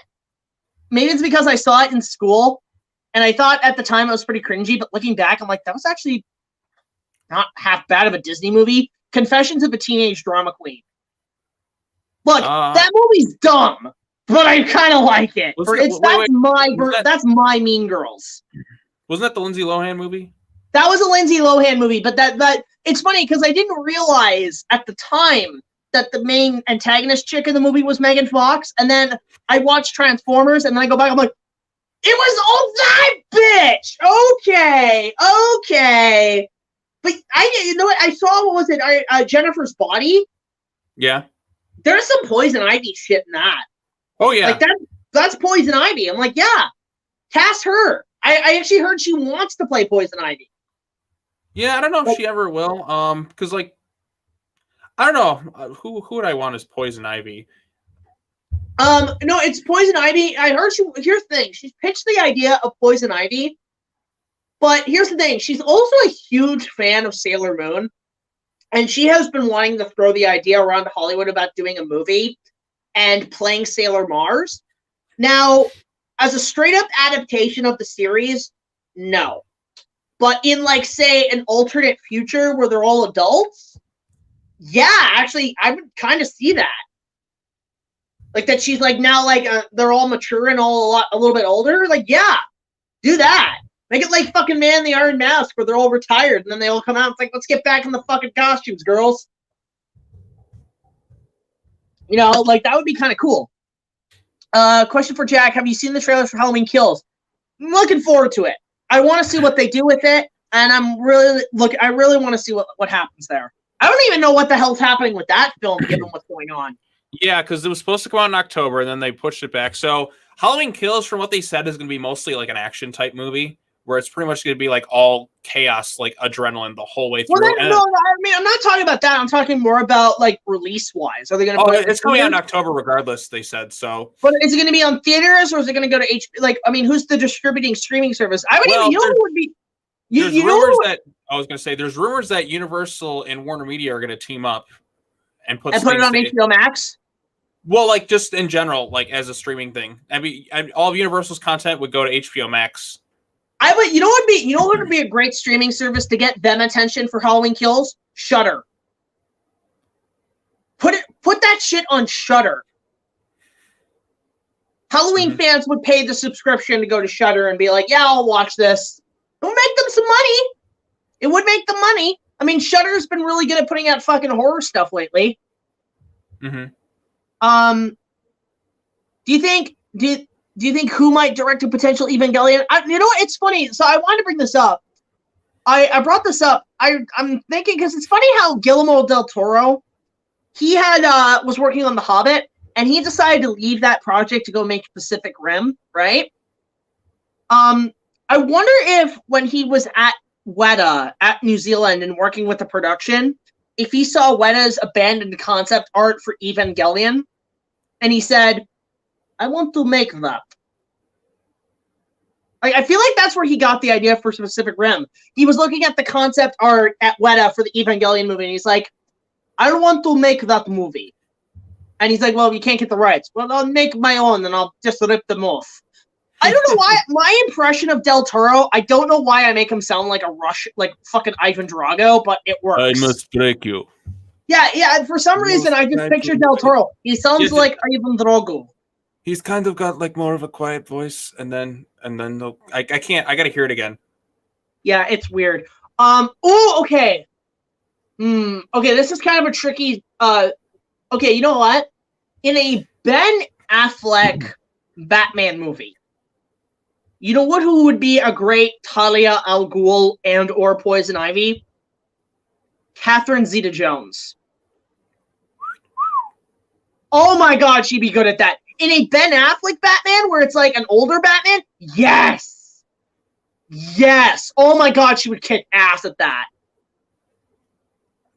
If I had to choose, like, casting Italia is a very tough choice, a very difficult thing, because, like, I mean, you also have to like if you want it more Then you comic gotta, I know you gotta cast Damian Wayne too at that point. right? Well, like because Talia is like it's if you want you got to go comic accurate because the fans will freak out about it because like she comes back from like the Al Ghuls have come from like kind of like a bit of an Arabic Chinese background, so. I always thought, like, if you're going to cast Talia al Ghul kind of in today's age, I'd go with the chick who was from The Mummy, Sophia Boutella. Oh, you mean fucking A Knocks on the Moon? No, not A Knocks on the Moon. I mean the new Mummy with Tom Cruise. Oh! Her. She was in Star Trek. She was in that movie with Charlize Theron. What was it? No, you know who would be a good Talia? You know what? Rachel Weisz would be a good Talia. All right, if you're casting any background, I'd say Eva Green. Eva Green, I don't know that one. She was in Casino Royale. She was in 300 Rise of an Empire. She was in Dark Shadows. Oh no. You know, okay, either Talia, Sin City 2. Talia al Ghul or Poison Ivy. What's her name? The chick in 300, the queen in 300. Lena Headey. Yes. Yeah. Because I feel like she needs more work in Hollywood. She was great in Dread. You know what it is too? You know, here's the thing. You know who she should have played? The stepmother in the live-action Cinderella that Disney did. Cate Blanchett was totally miscast in that film. I'm sorry, she was totally miscast. Oh, Lena Kaiju Headey, the stream too, and he didn't invite me. Because the thing is, Lena Headey is you know, she was fantastic. She was on a roll in Game of Thrones when that started. And what happened is that what's great about Lena Headey, what I love about her character, she knows how to play a character who is the definition of the C word, which I won't say here right now. No, the bad C word for women. Oh, controlling? Contagious? Okay, yeah. Well, anyway, she's good at playing those kind of characters. The stepmother in Cinderella is one of my, like, the Lady Tremaine. She is probably one of my favorite Disney villains. So when I watched the live action film, I was very disappointed in Cate Blanchett in the film. Because she can be a fun villain. No, because the thing is with Cate Blanchett, the only time she came off as a decent villain actress she was one of the only good things in Crystal Skull. You know? Like, I'll admit, you know what? If you just turn off the movie before the aliens show up, Crystal Skull's not that bad of a film. It really isn't. It's when the aliens show up that fucks the whole movie up. Yeah, but like, in terms of like playing villains, I don't see Cate doing that too much. I think Lena Headey would have been a safe but much better choice. Because then you would have been looking at her like, fuck you, bitch. Fuck you. You know, those are the best kind of villains, is where you can just look up at the screen and be like, fuck you. Like, you just, like give me the rage of a villain that almost spots out my hatred for Kirk Cameron, and then you've got a good villain. Like, if I can just look at somebody on screen and be like, fuck you. So Ryan's streaming out too. I left a comment that said, "I'm trying to keep up." What the hell? Like, Ryan, why aren't you on here, buddy? What the fuck? Yeah, we asked. I'm gonna call him out on it. Like, I invited you. Yeah, right. I invited you. Oh, hey, hold up. Super chat. We got a super chat from the king of the fat.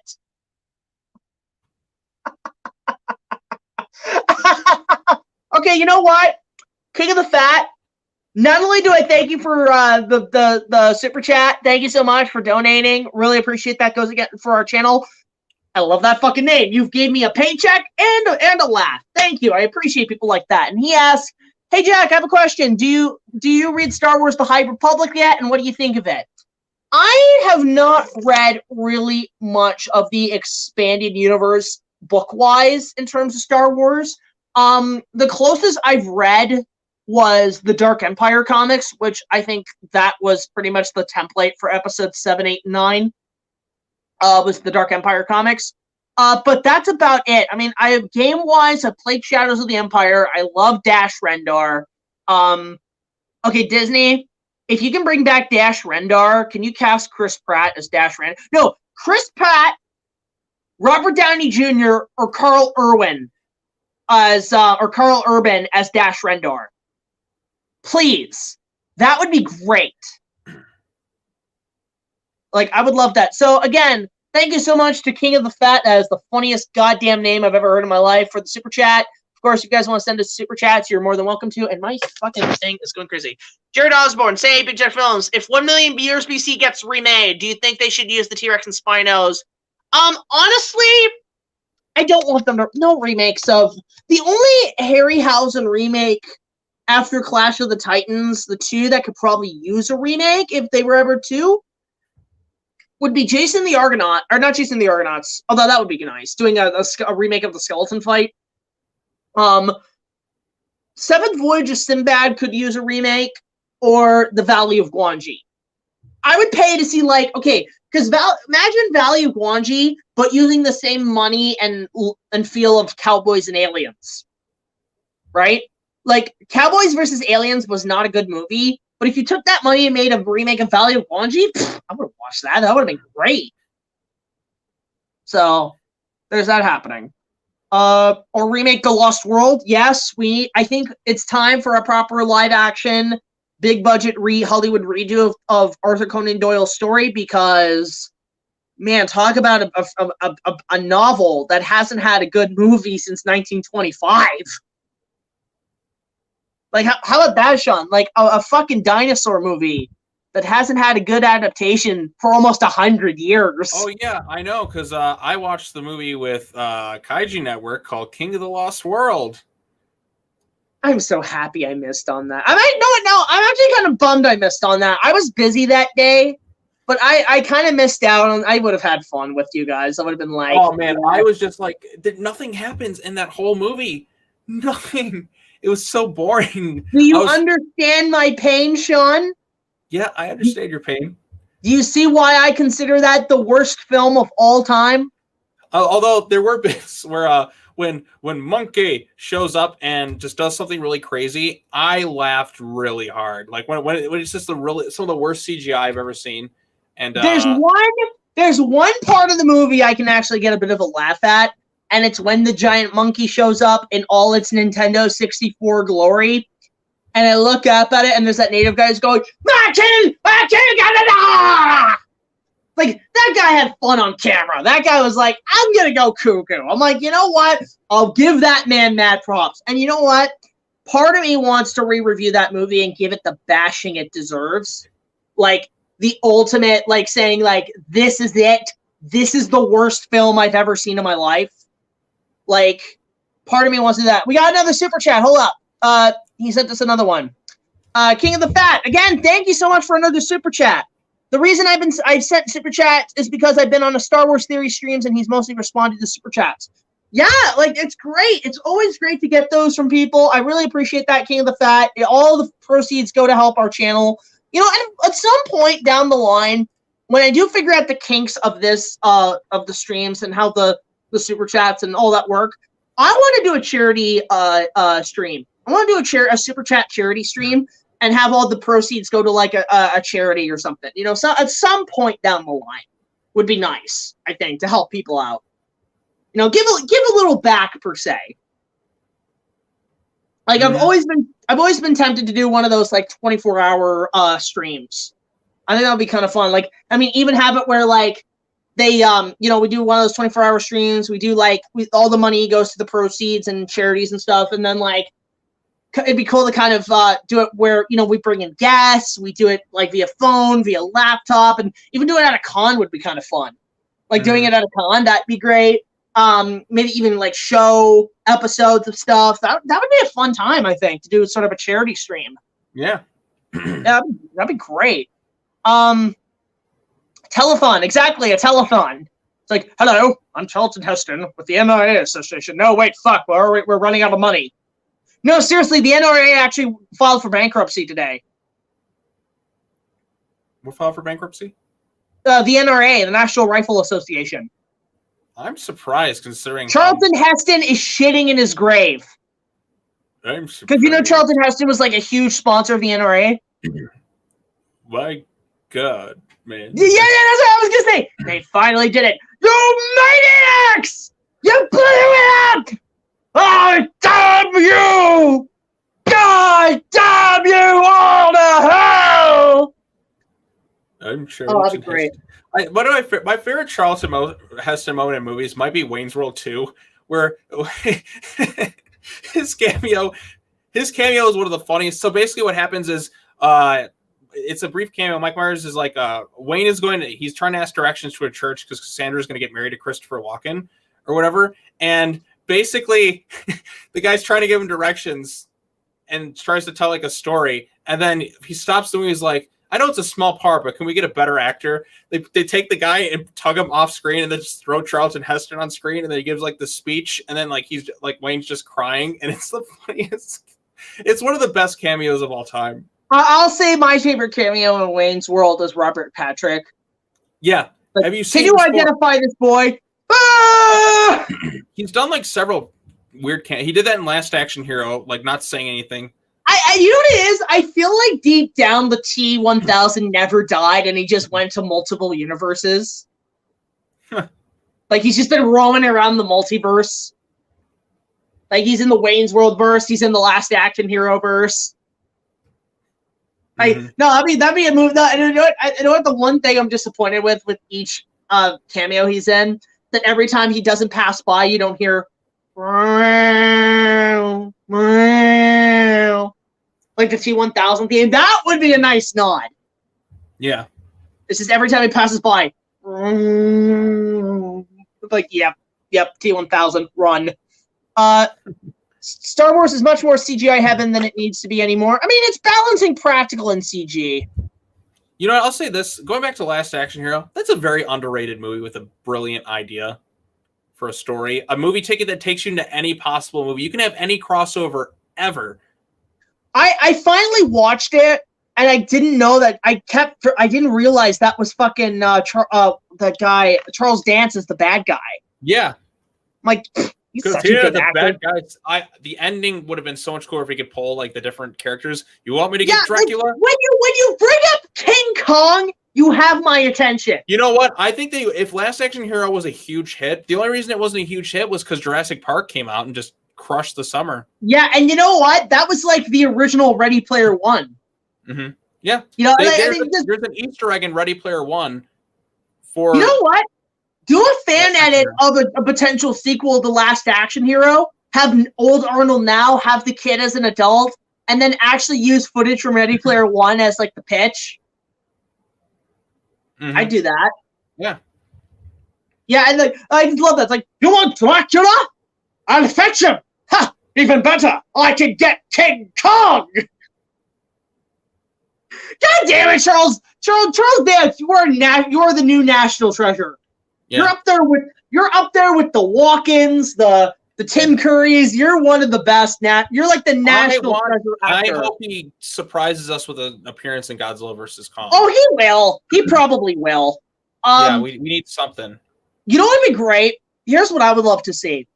Because Charles Dance is such a good actor. I would love to. Okay, make a like sort of either for a spin-off movie or actual sequel. He would be a good impression to play a character that's something that Christopher Lee would play. And I'm talking like cast him, if say they did because Hammer's still around. Mm-hmm. If they did a follow-up to their Dracula series from the 60s and 70s, you can cast Charles Dance as Dracula and Tim Roth as Van Helsing. Ooh. Yes. And do like and they're basically representing the Christopher Lee and Peter Cushing. Like, make that movie. And if you don't do that, how about a Count Dooku spin-off film with Charles Dance as Count Dooku? Yep. I think he would pull that off. Like a younger Count Dooku, like maybe like 10 years before Attack of the Clones. Or like 15 years before Attack of the Clones, like even pre-Phantom Menace. I think, like, have him train a young Qui-Gon Jinn. There you go. Like the Qui-Gon Jinn movie starring, a young kid as Qui-Gon Jinn. And what's great is like apparently Liam Neeson wants to come back to Star Wars. Like he actually wants to play Qui-Gon full in live action again. He's done a few things on like the Clone Wars and stuff, but he actually does want to come back. And he's had interest. I hear he wants to. He's going to be a part of the Obi-Wan series. That is a given because Hayden Christensen's coming back somehow.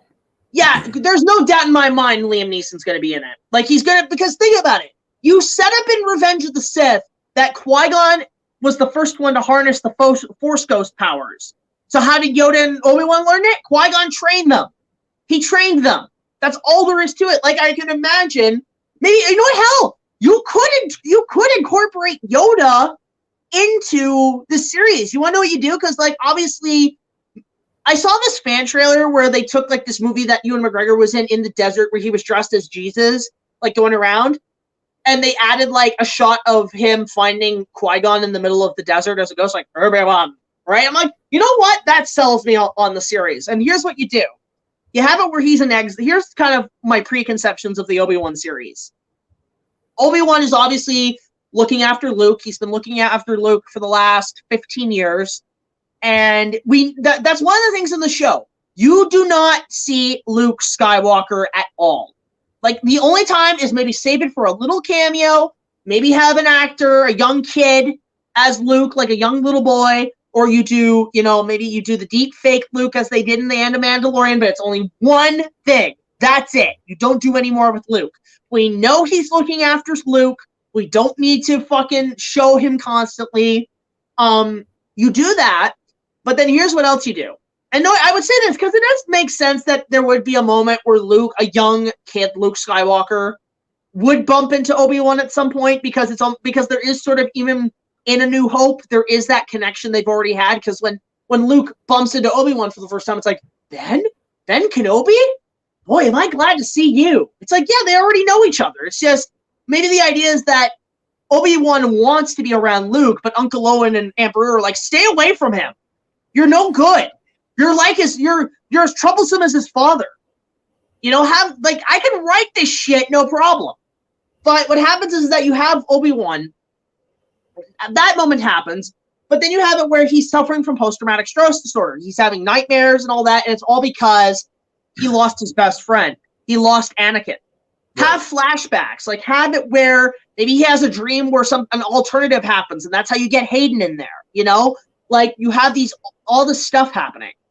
And he's having these flashbacks, and he's traumatized. And maybe you have it where he's in his hut, he's going through all his stuff, he's going through that big fucking chest thing that's sold at an auction, so they probably have to contact the guy and say, hey, we kind of need that back.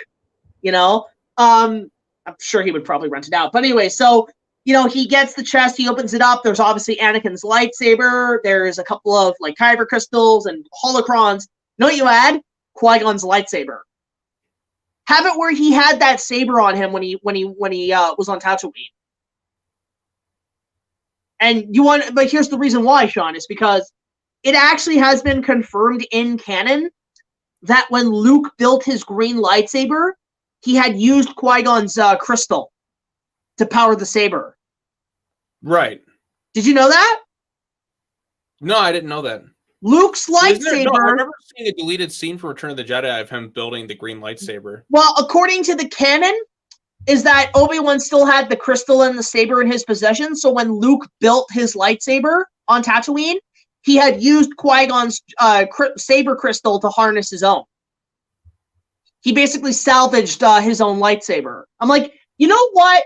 That's awesome. It just shows that the legacy of Qui-Gon Jinn is not has not been what do you call it? When something's like done for nothing. Like basically, Qui-Gon's his legacy didn't die in vain. Right.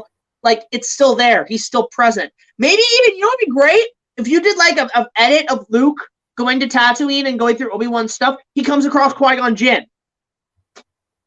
Have Luke meet Qui-Gon. That would be kind of cool. So basically, yeah. So basically, he's going through all this stuff. I'm surprised Qui-Gon Jinn never appeared in Attack of the Clones because and Revenge said they have references to him, but there's no like Force Ghost.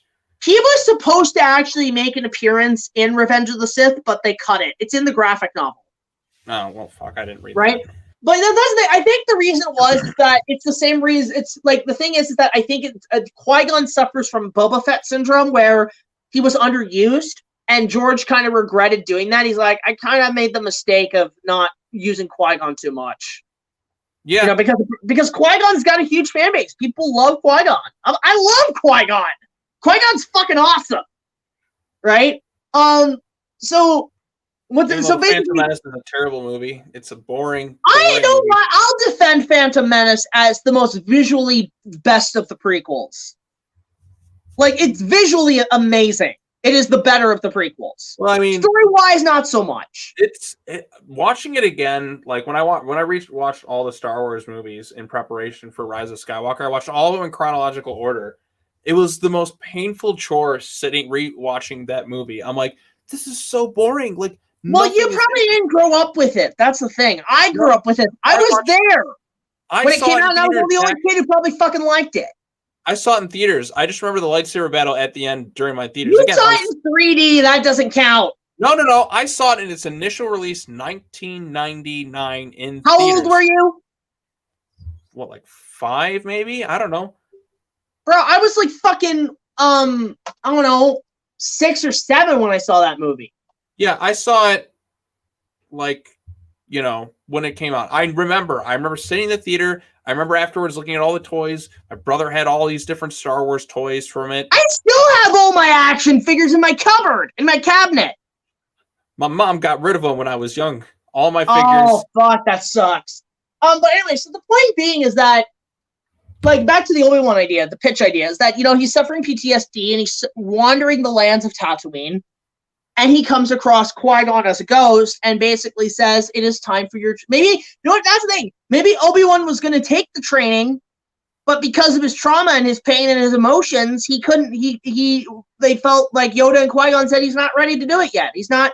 He'll be ready when the time comes, right? Like, they're not denying him the training. He says... They'll train him when he's ready for it. When he feels like, okay, I'm pretty clean. I had a couple of years to have a couple of drinks and go through the pain, but I'm sobered up. Let's go. Right. And the idea is that basically Qui-Gon's telling him, you know, you know what you could do? You could just take trailer lines from Batman Begins and be like, are you ready to begin? Right? Like, make a fan trailer. So basically the idea is that Qui-Gon trains Obi-Wan to learn the power of the Force Ghost. Now, at the same time, he's training Yoda. And how do you do this, right? Without Obi-Wan going directly to Dagobah. Have it where you can actually establish something that was kind of cool in the sequel trilogy, the Force Skype. You know? I didn't mind the Force Skype idea, like, because I think it's interesting to add new abilities with the Force. But so at the same time, it's just like, why didn't nobody ever once use this ability before? Because it's kind of like Dragon Ball Z, where it wasn't unlocked. Yeah, but power wasn't unlocked. Luke seemed to know it pretty well, but like the others, I'm like, what? You know how many and then the Rise of Skywalker, you get the teleportation type ability that they have, and I'm like, okay, that's kind of neat, but at the same time, it's kind of ridiculous that it's never once been used like before. Yeah. Somebody says, hello, Mr. Cell. So I was getting 20,000 messages. Can you hear me? Yeah, I can hear you. Yeah, it's just my audio went off for a sec. Hang on. Oh, yeah. Yeah, because somebody interrupted me with the call. I'm disappointed in Kaiju Network. I'm disappointed in him. I'm going to let him know he should join us. But anyway, so he's training us. So yeah, do the whole Force Skype thing, but have it where Qui-Gon is basically using the Force Skype to train both Yoda and Obi-Wan at the same time. So it's like school Zoom calls during the pandemic. Yeah. You know, like, there you go. There's an idea. Sean, Yeah. not you, Sean. Hold on. Oh my God. He says to give it a minute. You know, I would have jumped on. I would have done a stream with him too, but like.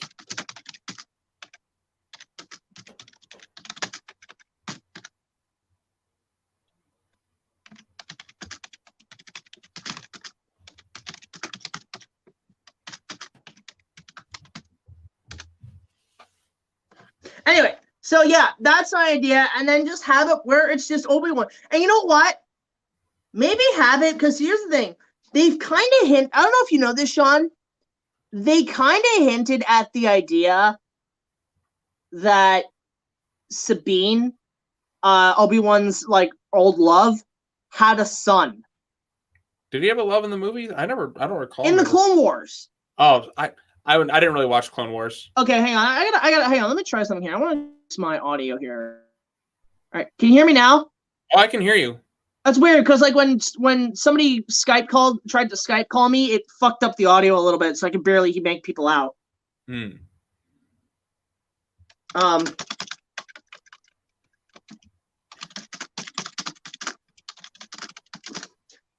Anyway, so basically, so the idea is that basically Sabine and Obi-Wan in the Clone Wars had a relationship, and it was apparently, he said, when I was training with Qui-Gon Jinn that I did have an affair with this woman, and you know, but he didn't let his emotions get to him, and he stayed with the Order. And it's interesting because apparently people say the Clone Wars fix the prequels because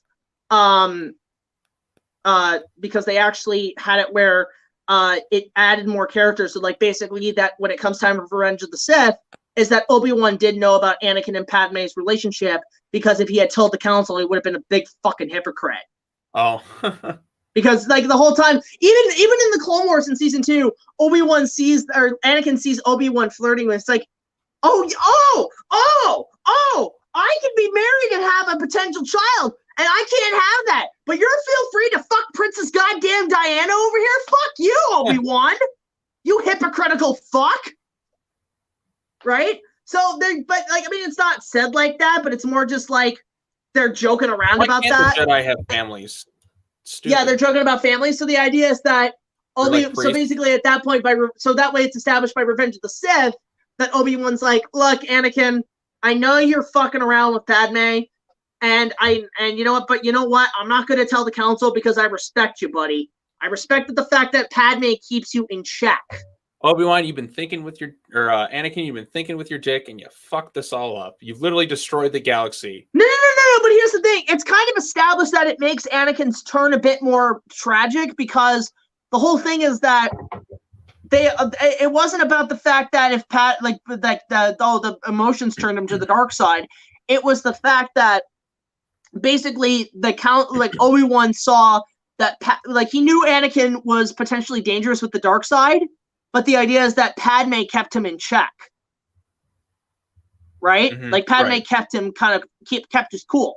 So he kind of respected that idea that she actually is able to keep him where he can focus on his Jedi training.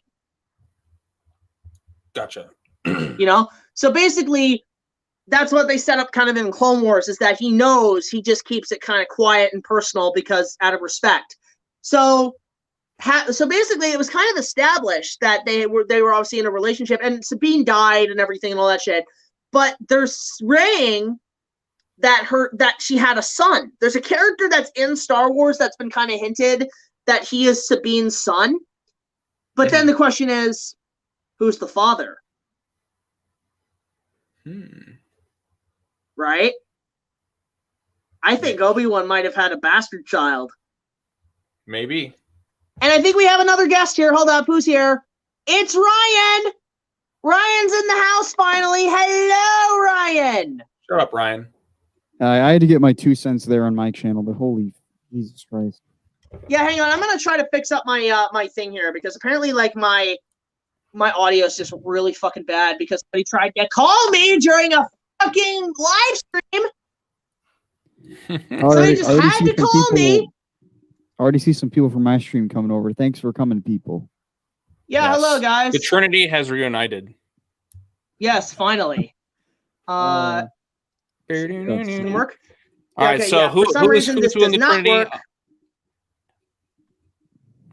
I guess I'd be. What happened? Because somebody tried to call me on Facebook, my audio got fucked. Asshole. And it's like, guys, I'm fucking streaming. Leave me alone. So, let me Ryan, try to fix this. One moment, crazy guys. news, huh? Crazy news. Well, this is bad news for me because it's gonna come out when I'm in college, and I don't know if I'm gonna be able to go to a theater. Get your HBO Max then. I don't want to have to pay $15 and then get rid of it, but No, this is crazy. Look, Ryan, it's worth the $50. It's worth it. 15. You know what? Honestly, like the library on there is so good as it is. yeah. You know what? You'll get that, and you'll also, or you know what? Take a day off of school and then just drive to a theater. Just drive to a theater.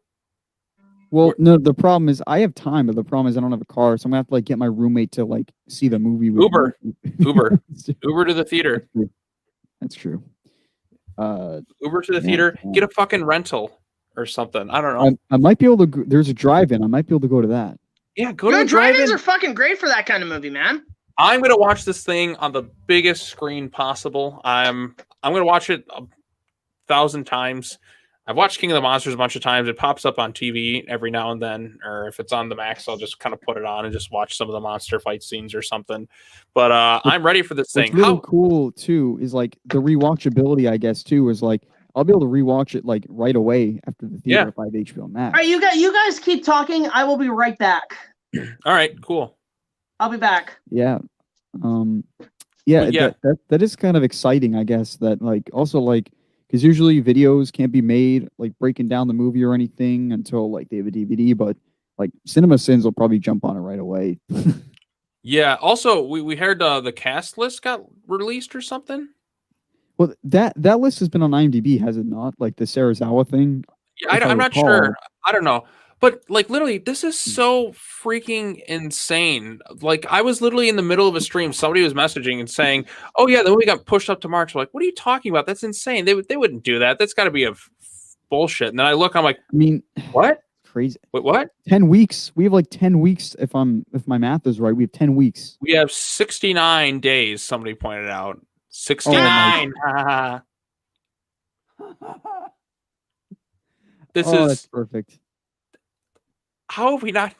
Can I just say, how have we not had one trailer? Anything? What makes it worse is $200 million movie, and there's no footage. And it's worse because they've probably been under the pretenses that they knew they were going to pull it back too, so they knew it was a March movie that they had no trailer for.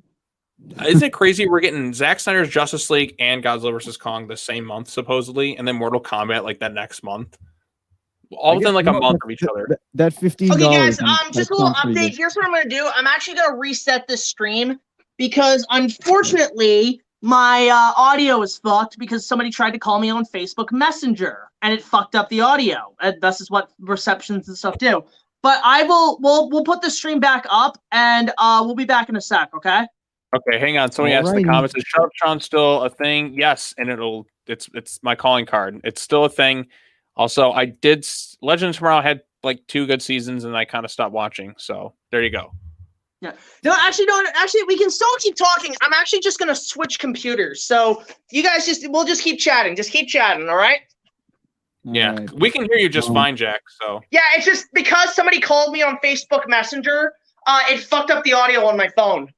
Okay. Oh. But technology is weird that way. So I will be back. Okay, I'll be back. Shut the frack up, Sean. He probably means the audio on his end, is what I'm guessing. Yeah, something like that. But man, what the fucking fuck? That's just, it's completely insane. Fuck! Blah, blah, blah. Fake. Fucking fuck. Oh, fucking fuck. Oh. This is it. I think he means the audio on his end, guys, because obviously we can hear him fine, but wow. Is HBO Max available in Scotland? I can't find it. Oh, you might be screwed, buddy. Give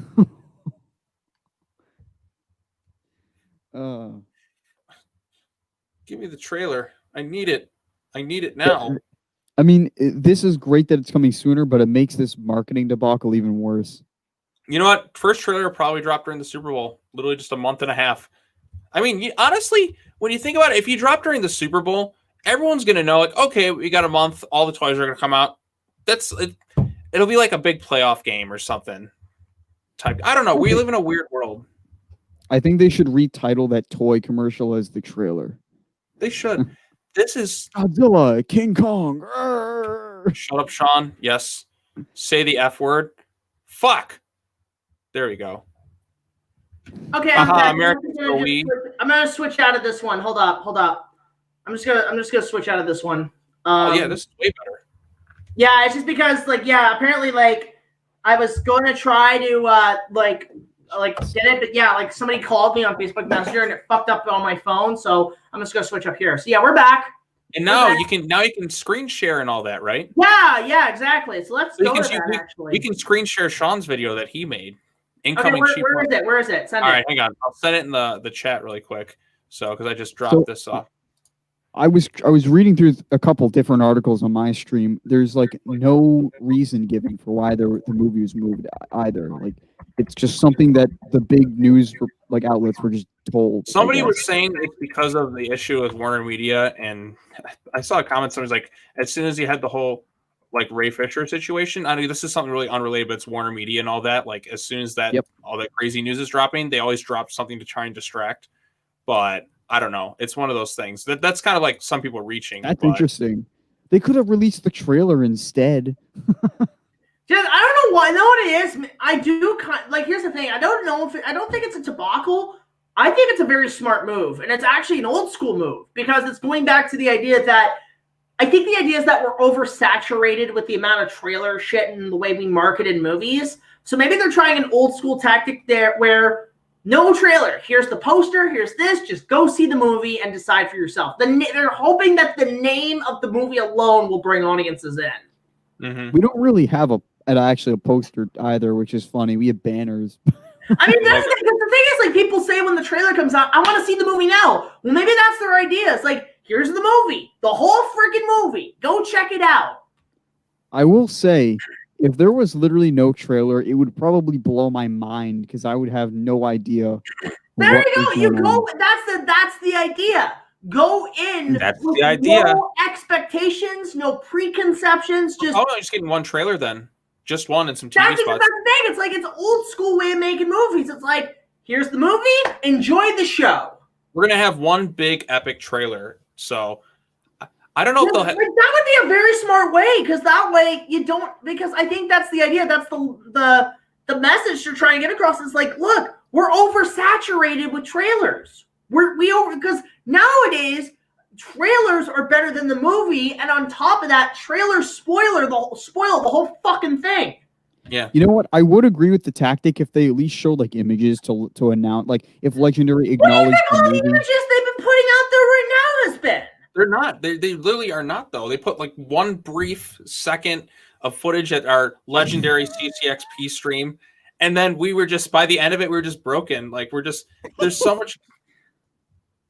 I don't know anymore, man. I would be okay with that not showing much, but at least Legendary should acknowledge it's a movie. Be hey, here's the new image, but this is all you're gonna get. That's the thing. When was the last time a movie did that where it was here's the poster, here's the old way of showing the movie, go check out the film? I don't even think the original King Kong did that. I don't even think back in the 30s King Kong even had a fucking trailer. There is a trailer that they show now, which is funny, but they show But it was a re-release trailer. It was after the movie came out. I think it's actually a cool idea.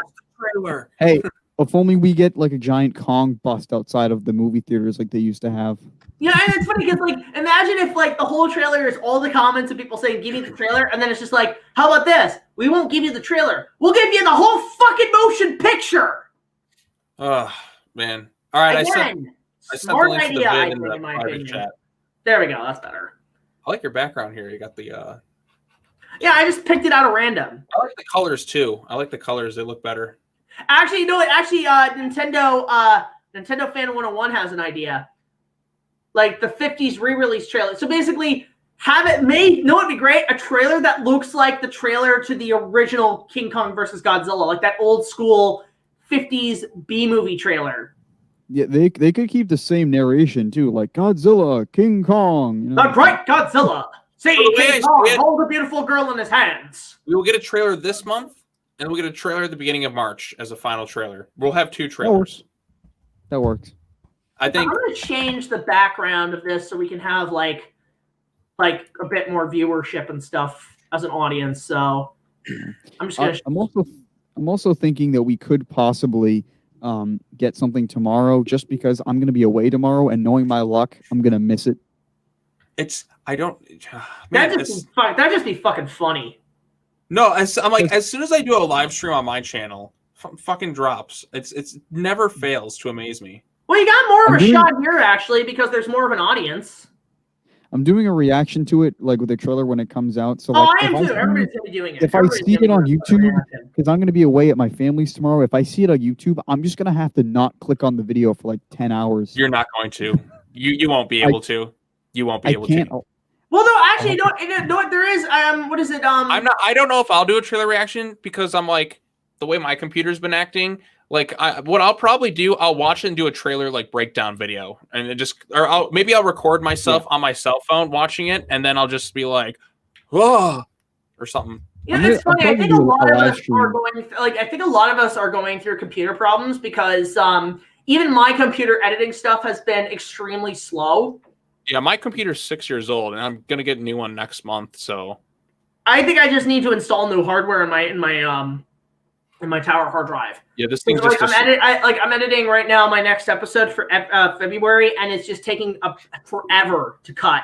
Yeah, all these fucking computer problems. My internet's way better now, though. Like I switched providers. Too. Like, oh my god, I got Roger's fucking access, and it's fucking amazing. I have something weird called WoW, and then now I have whole home Wi-Fi. So World of Warcraft has an internet surfer now. No, that's literally what they're called. It's just WoW. It's. I think it's just a Michigan one, but it's like World of Warcraft. It's the connection speed and everything just way better because I mean I got rid of cable and just switched straight to streaming. Well, the reason for me is because I was living at my parents' place and we had fucking shit Wi-Fi.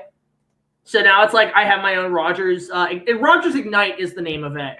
Mm-hmm. But yeah, that's pretty fucking crazy. Hang on a sec. I'm just updating the live stream a little bit, updating the info. Keep talking. It's all good. Hey, you can play my video. Yeah, I'm on a sec. I'm pulling a Jack. Jack, you need that clip that you play on Monstrosities. I've watched a little bit of your streams, but you always have the incoming plug. Take you guys on there. Yeah, at some point it'd be cool. Actually, we might have one other person copying in at some point. We might have another person on here. Speaking of Monstrosities.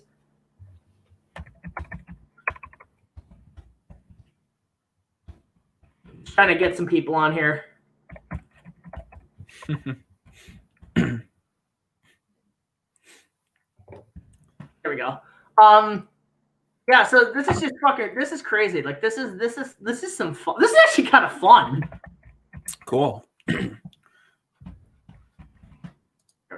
I'm just gonna update that so people know where to search. Let's see some of these comments here while we're waiting. You played Minecraft. I have not played Minecraft. Netflix. Get the fuck out of my room! I'm playing Minecraft. I love that. Let's see. Thoughts on clangers? Not sure what that is.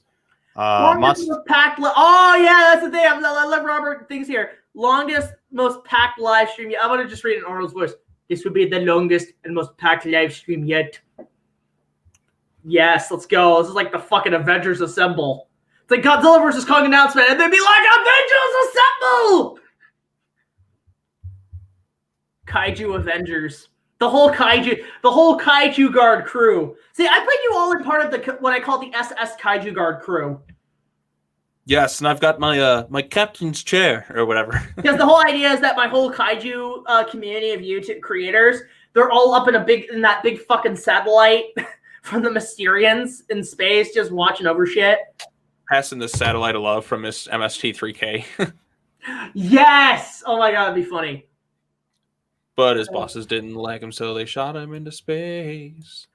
No, it's like, but Big Jack didn't like him, so he shot the ball into space. They all watch kaiju movies. The worst he can find. La la la. King of the Lost World. I don't know. I can't. God, Yeah, so that I don't know. holy, how many views are we on right now? I don't even know. 35?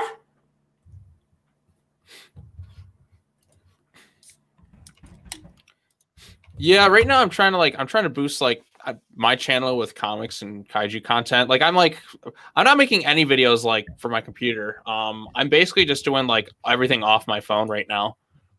Yeah, I mean, I was on my phone, and again, there was a bit of a fuck up, but no worries. I'll tell you what, screen recording, like just off my phone, it's just the way to make videos super quick, and I make the thumbnails all off them right now.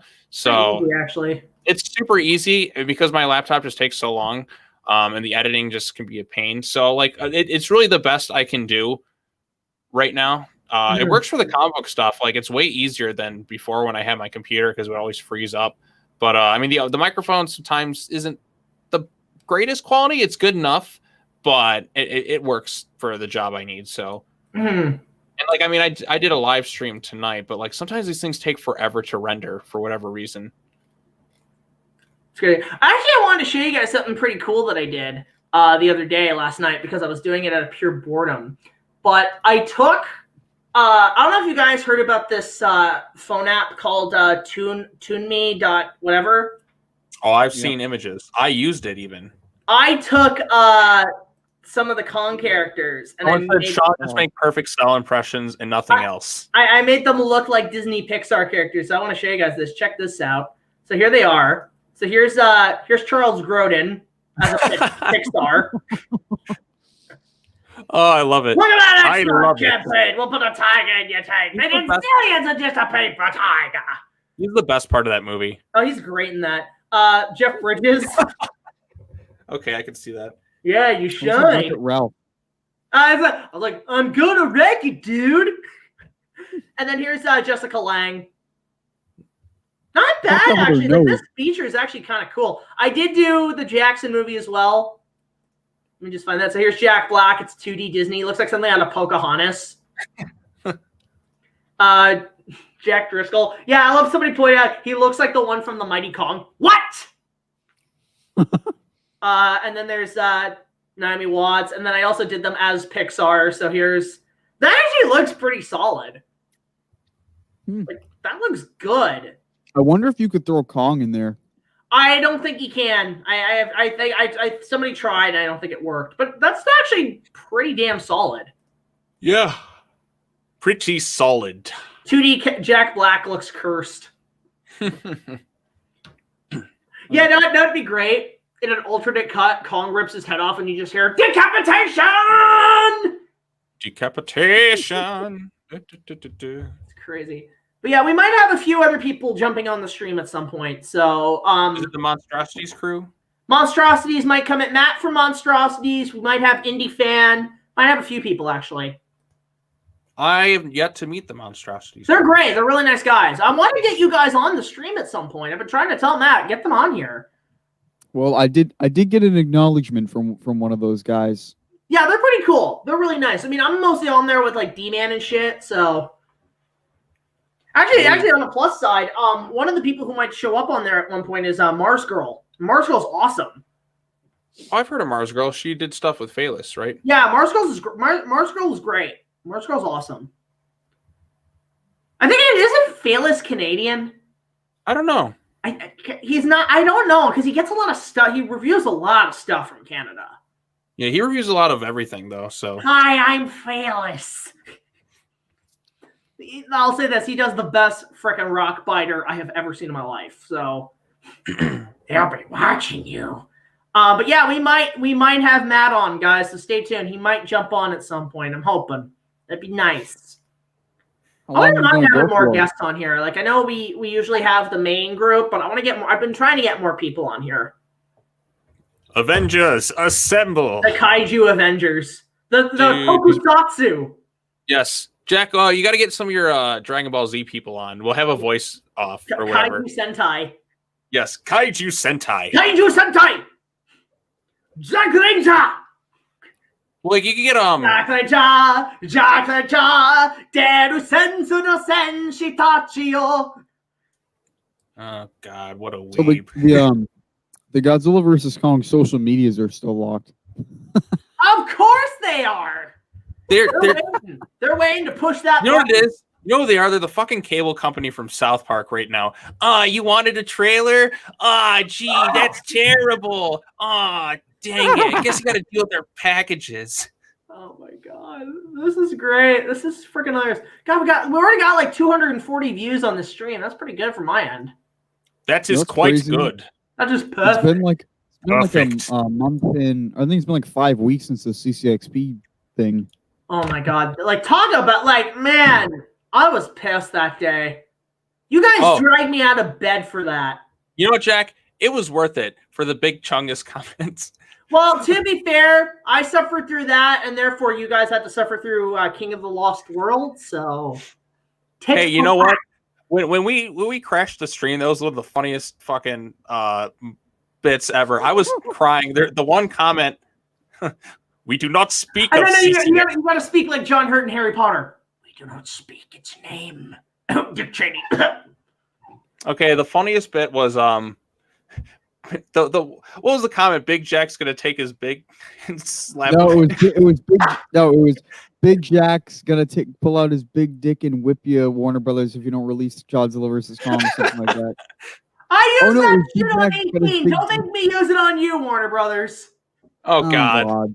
You got to bring in 18 at some point. The thing is, BATTYALANA, which I'll put a shout out to her in the description. You guys should go follow her on Instagram. You have both 18s, right? That you work with. Well, yeah. There's actually 3.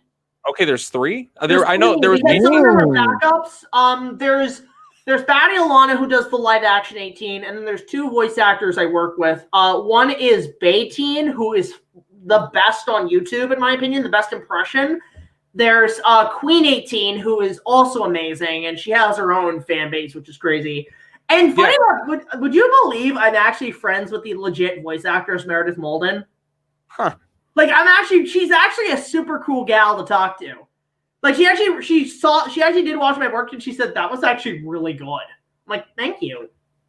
So that was nice. I get acknowledgement from the actual actors. I'm like, thank you. So she watched the Evolution video? Oh, she watched. She kind of said she skimmed through it just to get to the animation bit. She said that was really impressive. What did she say about Cell? I just got to know. She said your actor was spot on. Oh, hearing the actual 18 say that makes me feel it was spot on. And then also she said BATTYALANA was actually pretty good. I'm like, it's good to get acknowledgments from people at Funimation. I did not know that. Hearing the actual 18 say that is pretty amazing, though. Like, I didn't know that. Like, I know a few people at Funimation. I've met them a few times. I've talked to them a few times. Like, I actually, Sean Shukamal's been a really nice guy to me. Like, he's a really sweet guy. Well, that's cool. Yeah. Krillin, I'm friends with Sonny Straight, but I don't think he's seen the episode yet. Says John Johnson, which I want to say Joe Johnston, but no relation. Yeah, and also, yes, guys, please go subscribe to LUNACHI Bunny. She is really getting up there in subscriber counts. I really appreciate you guys helping her out. So, where the fuck are all our guests? What the hell? Where are they? Like, Perfect Cell is getting impatient. Perfect Cell is getting very impatient. Perhaps I will have to slap a bitch. Or absorb one. Hame, you. No, no. You know what'd be great? An alternate world where Cell like takes out a bunch of Karens. Fuck you, bitch.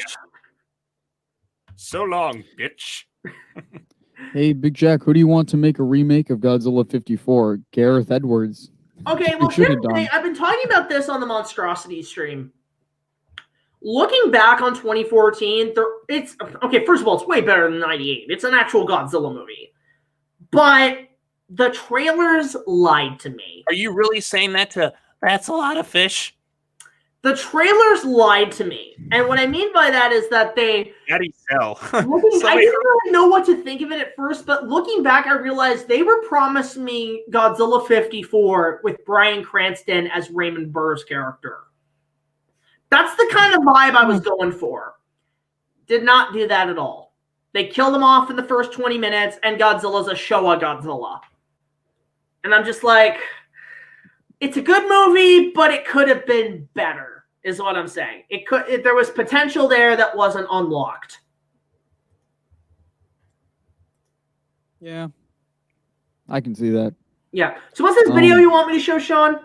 Oh, I said it in the chat. It was just my news video that I did. So okay, well, let me go find the It's literally like 3 minutes long, just me kind of talking about it. I say fuck a lot.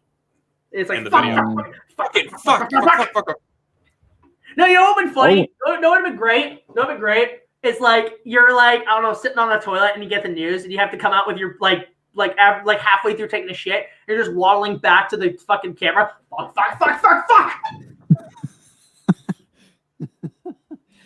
See, that's what I like is when people do news reports, but they make it funny.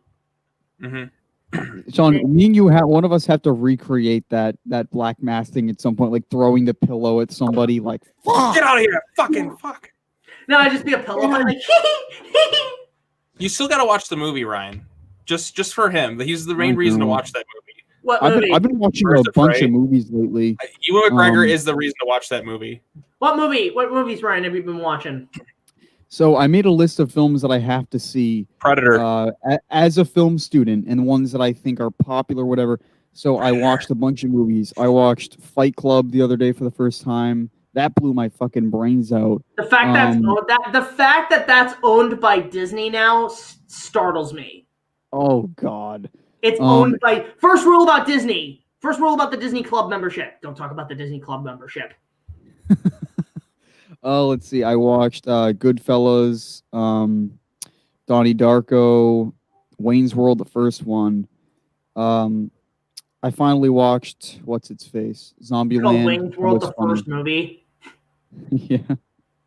I have a couple others on here that I haven't gotten to yet, but I will say my favorite movie is no longer 2014. King of the Monsters? It's not. No. Spider-Man? My favorite movie. No, my favorite movie now is Reservoir Dogs. I think it's grown on me a lot. That's a solid film. I think if I had to pick my favorite Tarantino movie, it's Django Unchained. I like that too. Sean, I said Reservoir Dogs. Oh, okay. I'm just gonna say From Dusk Till Dawn because he wrote it and starred in it. So it's interesting too. Ryan, have you seen Django Unchained? Yeah, I've seen all of his movies. It's funny, they're doing a sequel and it's a crossover with Zorro. Right, Tarantino wrote a book about that, and I think that was a comic, and now and the rumor is, here's what I've heard the rumors of, because Sony owns the rights to both the Django movie and Zorro, because they did The Mask of Zorro. I'm hearing rumors that because in the comic it's an older Zorro, they want to get Banderas back.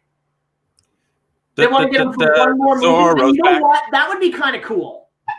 Jack, they got to play the Zorro's Back song from the 70s one you made me watch. From the 70s, like, here's to being free, like that. Okay, if you got I already made me watch that movie, and I was like, this isn't very good. And then the final sword fight happened. I'm like, that sword fight was awesome. I told you, that's that is the greatest sword fight I've ever seen in a movie.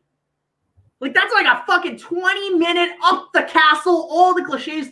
Like, I'll say this, the production designs on that movie, I think it was shot in some real castles. Like, that castle in the movie with the armory and stuff, I love that armory.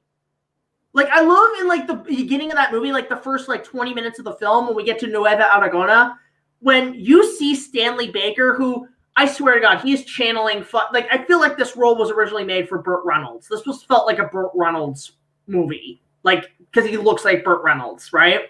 The opening scene where he's training with his soldiers and he's like cutting them up and he's like zero fucks given. He's like, you gotta learn the pain. And you're just a fucking plaything to me. To show that intimidation factor, you see Diego come down and he's looking at him intimidating, like, okay, so this is what he's made of. He's good with a sword. Okay, I got my work handed out for me. You know, it's like Zorro's looking at him like, challenge accepted, senor. Freaking love it. You want a good movie, Ryan? Watch that. Watch the 1975 Zorro. It's free on YouTube. All right, I will. Yeah, it's I have a couple others on my list. That's the best part. It's a spaghetti western. I'll add it to the list. That's a good one. But The Mask of Zorro is definitely another movie you should watch. Like, that is the definitive one. I think it's really a toss between Mask of Zorro, Zorro 75, and The Mark of Zorro with Tyrone Power, which is the movie that Bruce Wayne and his parents went on the night of their death. Like, so if you want to know where, like, Batman came from, that's where it came from. All right. Emma Clark says, thoughts on the New World Zorro series. So that's the 1999 television series starring Duncan Regehr.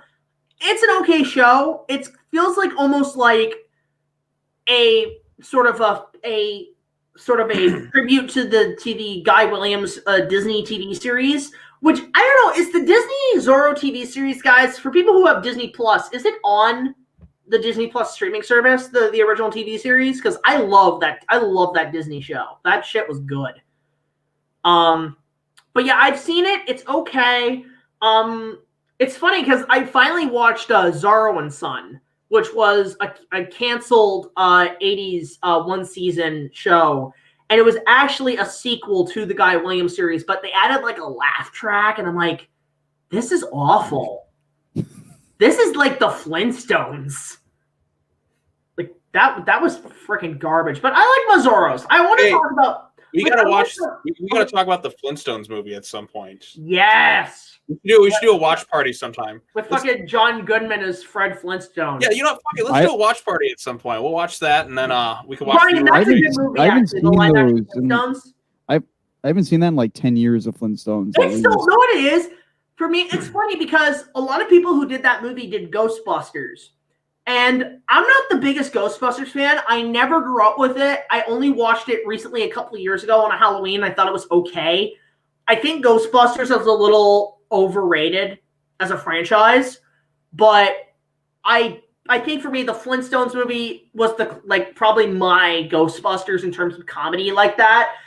It's a great movie. It's a really funny movie. I can never get over what the Nostalgia Critic said, where he's like, come on, that's not the sets, it's the Happy Meal toys on display. And it's funny because I have those Happy Meal toys, and they're like, yeah, you know what? The toys are accurate to the show. The movie. I'll give it that. I rewatched The Truman Show a couple days ago. I love that movie. I can't remember that one. It's the Jim Carrey one where his life is a TV show. Truman Show. I get confused between that and the Cable Guy. Cable Guy. I love Cable Guy. Cable Guy just for that fucking medieval times section. And where they just end up doing Star Trek, I'm like, yeah. Goodbye, Steven. Goodbye, Jim. Yeah, Truman Show is like a the name is Spock, very and good movie. if you don't, they will kill us both. This isn't Star Trek.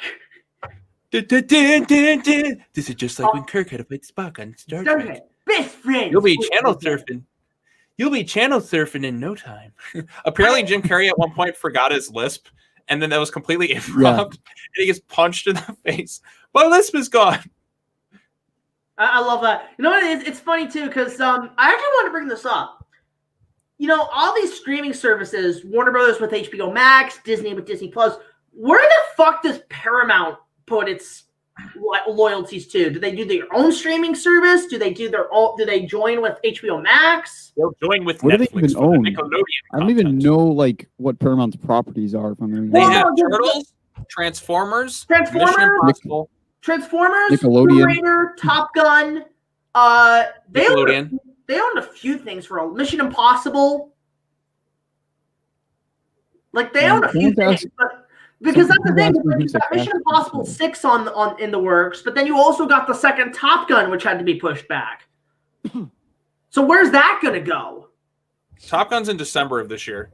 I'm gonna be wearing. I'm rocking my Top Gun. I'm gonna be wearing my Top Gun jacket to the theater with sunglasses and everything.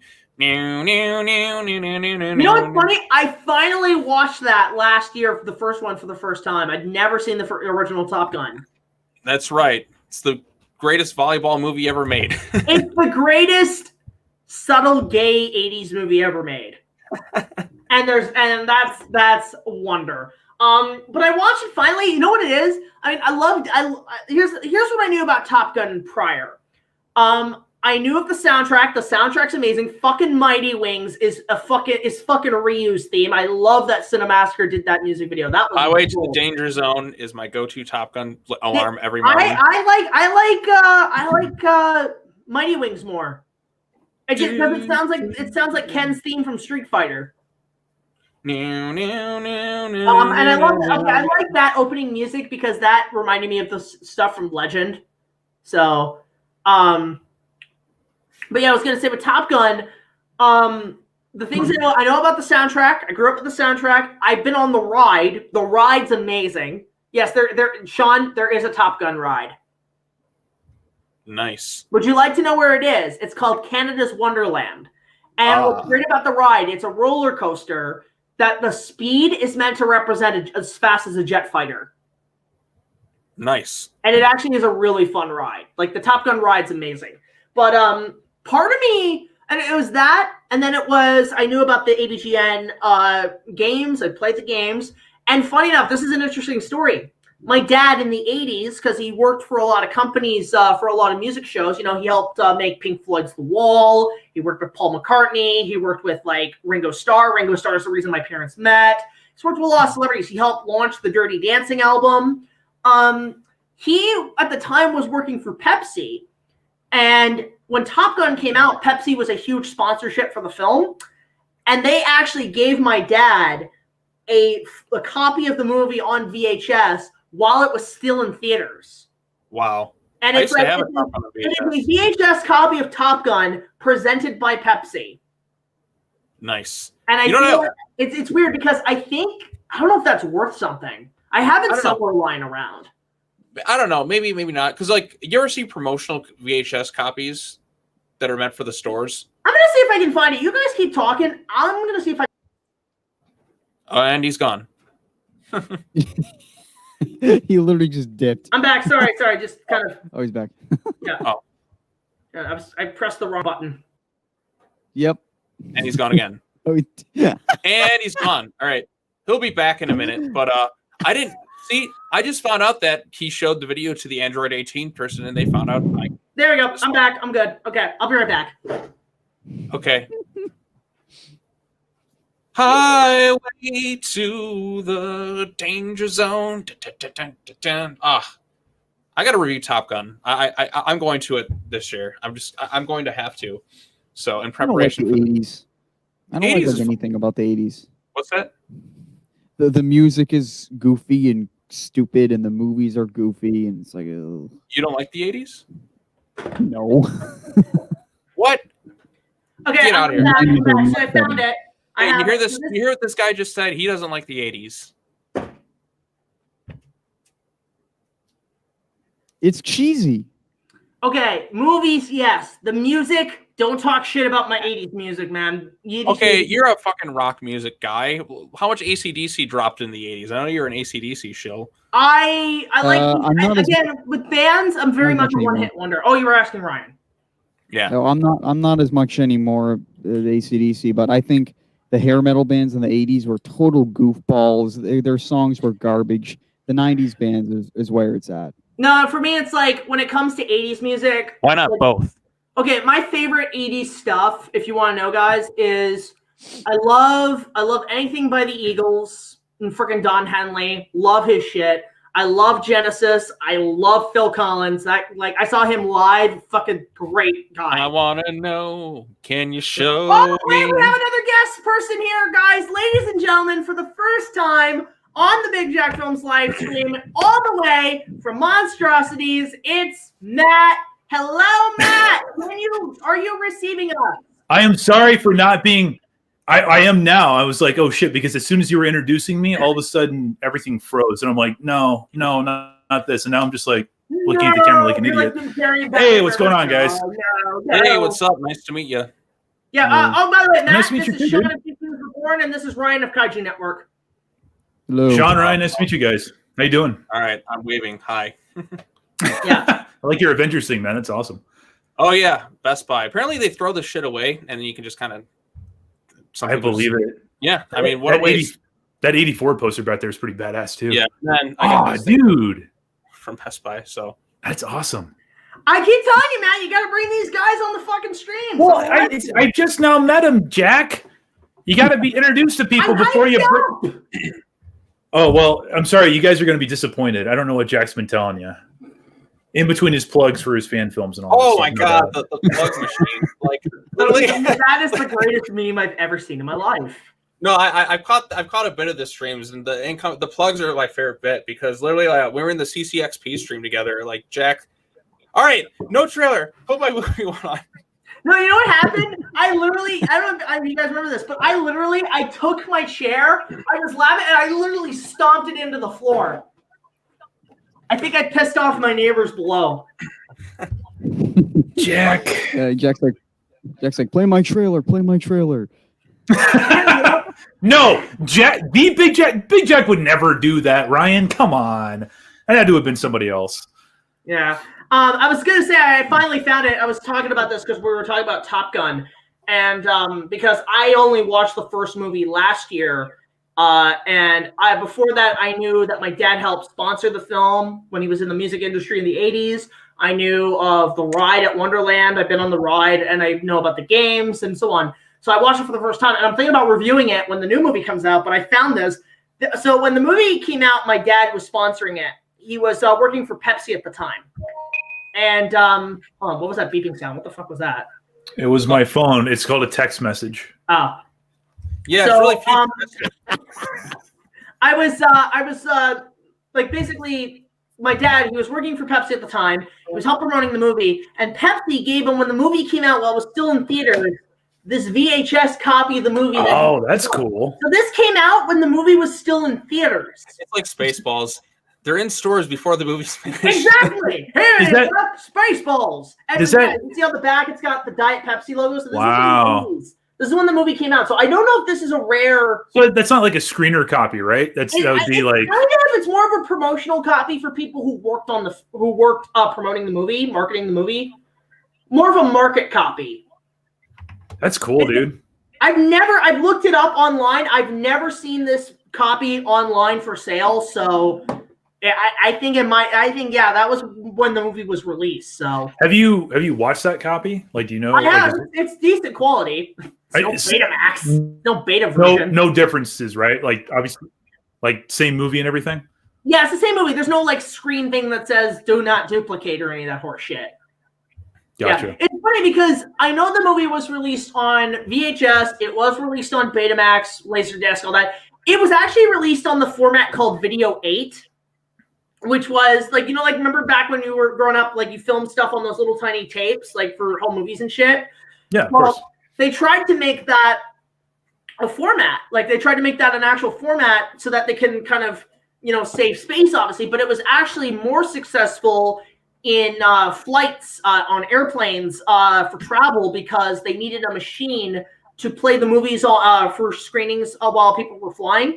And they needed a machine that was small and light enough where it wouldn't create weight on the plane because, the other cargo and everything. So they used Video 8 machines to play the movie on screens back in the 80s and 90s for flights. That's pretty cool. Yeah, so looking up this technology, it's great. They even had, I looked this up because I was doing my research for the format episode. They had, gaming consoles built into planes. Like, they had Super Nintendo and stuff built into them back then. I think I remember seeing that, in a Nintendo Power, I don't know, sometime in the 90s, maybe. Yeah, it is pretty cool. So dude, I told my buddy how far we've come, it. right? Yeah, I told my buddy Brian about it, and I'm like, this would make a good 16-bit show episode, tourist travel gaming, because there's it's in the planes, it's in the hotels, it's those just basically, but they're stuck to the machine. And in order to play, you have to pay your credit card or whatever. Yeah. I wonder if those things are worth anything.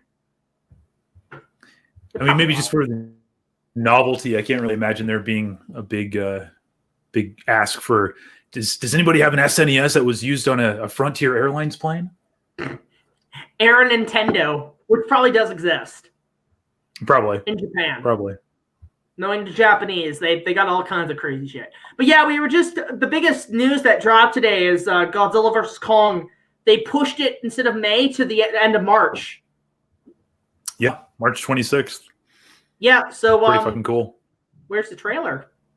All right, Warner's. Where's the trailer? Up their ass and to the left. You're not gonna get it. Yeah, it's straight on till morning. I hope we get a new banner though. That's what I'm really hoping for. You know, I do like the idea that they're kind of marketing the movie where it's like, look, it's like, give us a trailer. How about this? How about I give you the full motion picture? Go see it now. We don't need to give you a trailer. Just go see it.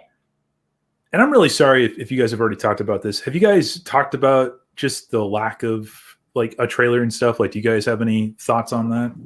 We pretty much said my so channel. Much I've been railing against Warner Brothers for the past 9 months. Nice. I had a video on my channel from like October 2019 saying, "Where's the trailer?" Because it's supposed to come out in March 2020, and now it's just gotten to the point where I'm just like, how have I been like expecting a trailer since 2019 and then all of 2020 and then still haven't gotten one 2 months before the movie's coming out? What is this insanity? It's ridiculous at this point. Well, obviously we know that they're fucking with their fans. Like, even I remember in Halloween when they were having like the costumes and they said, "Hey, have your kids reenact it for the trailer that we'll eventually put out."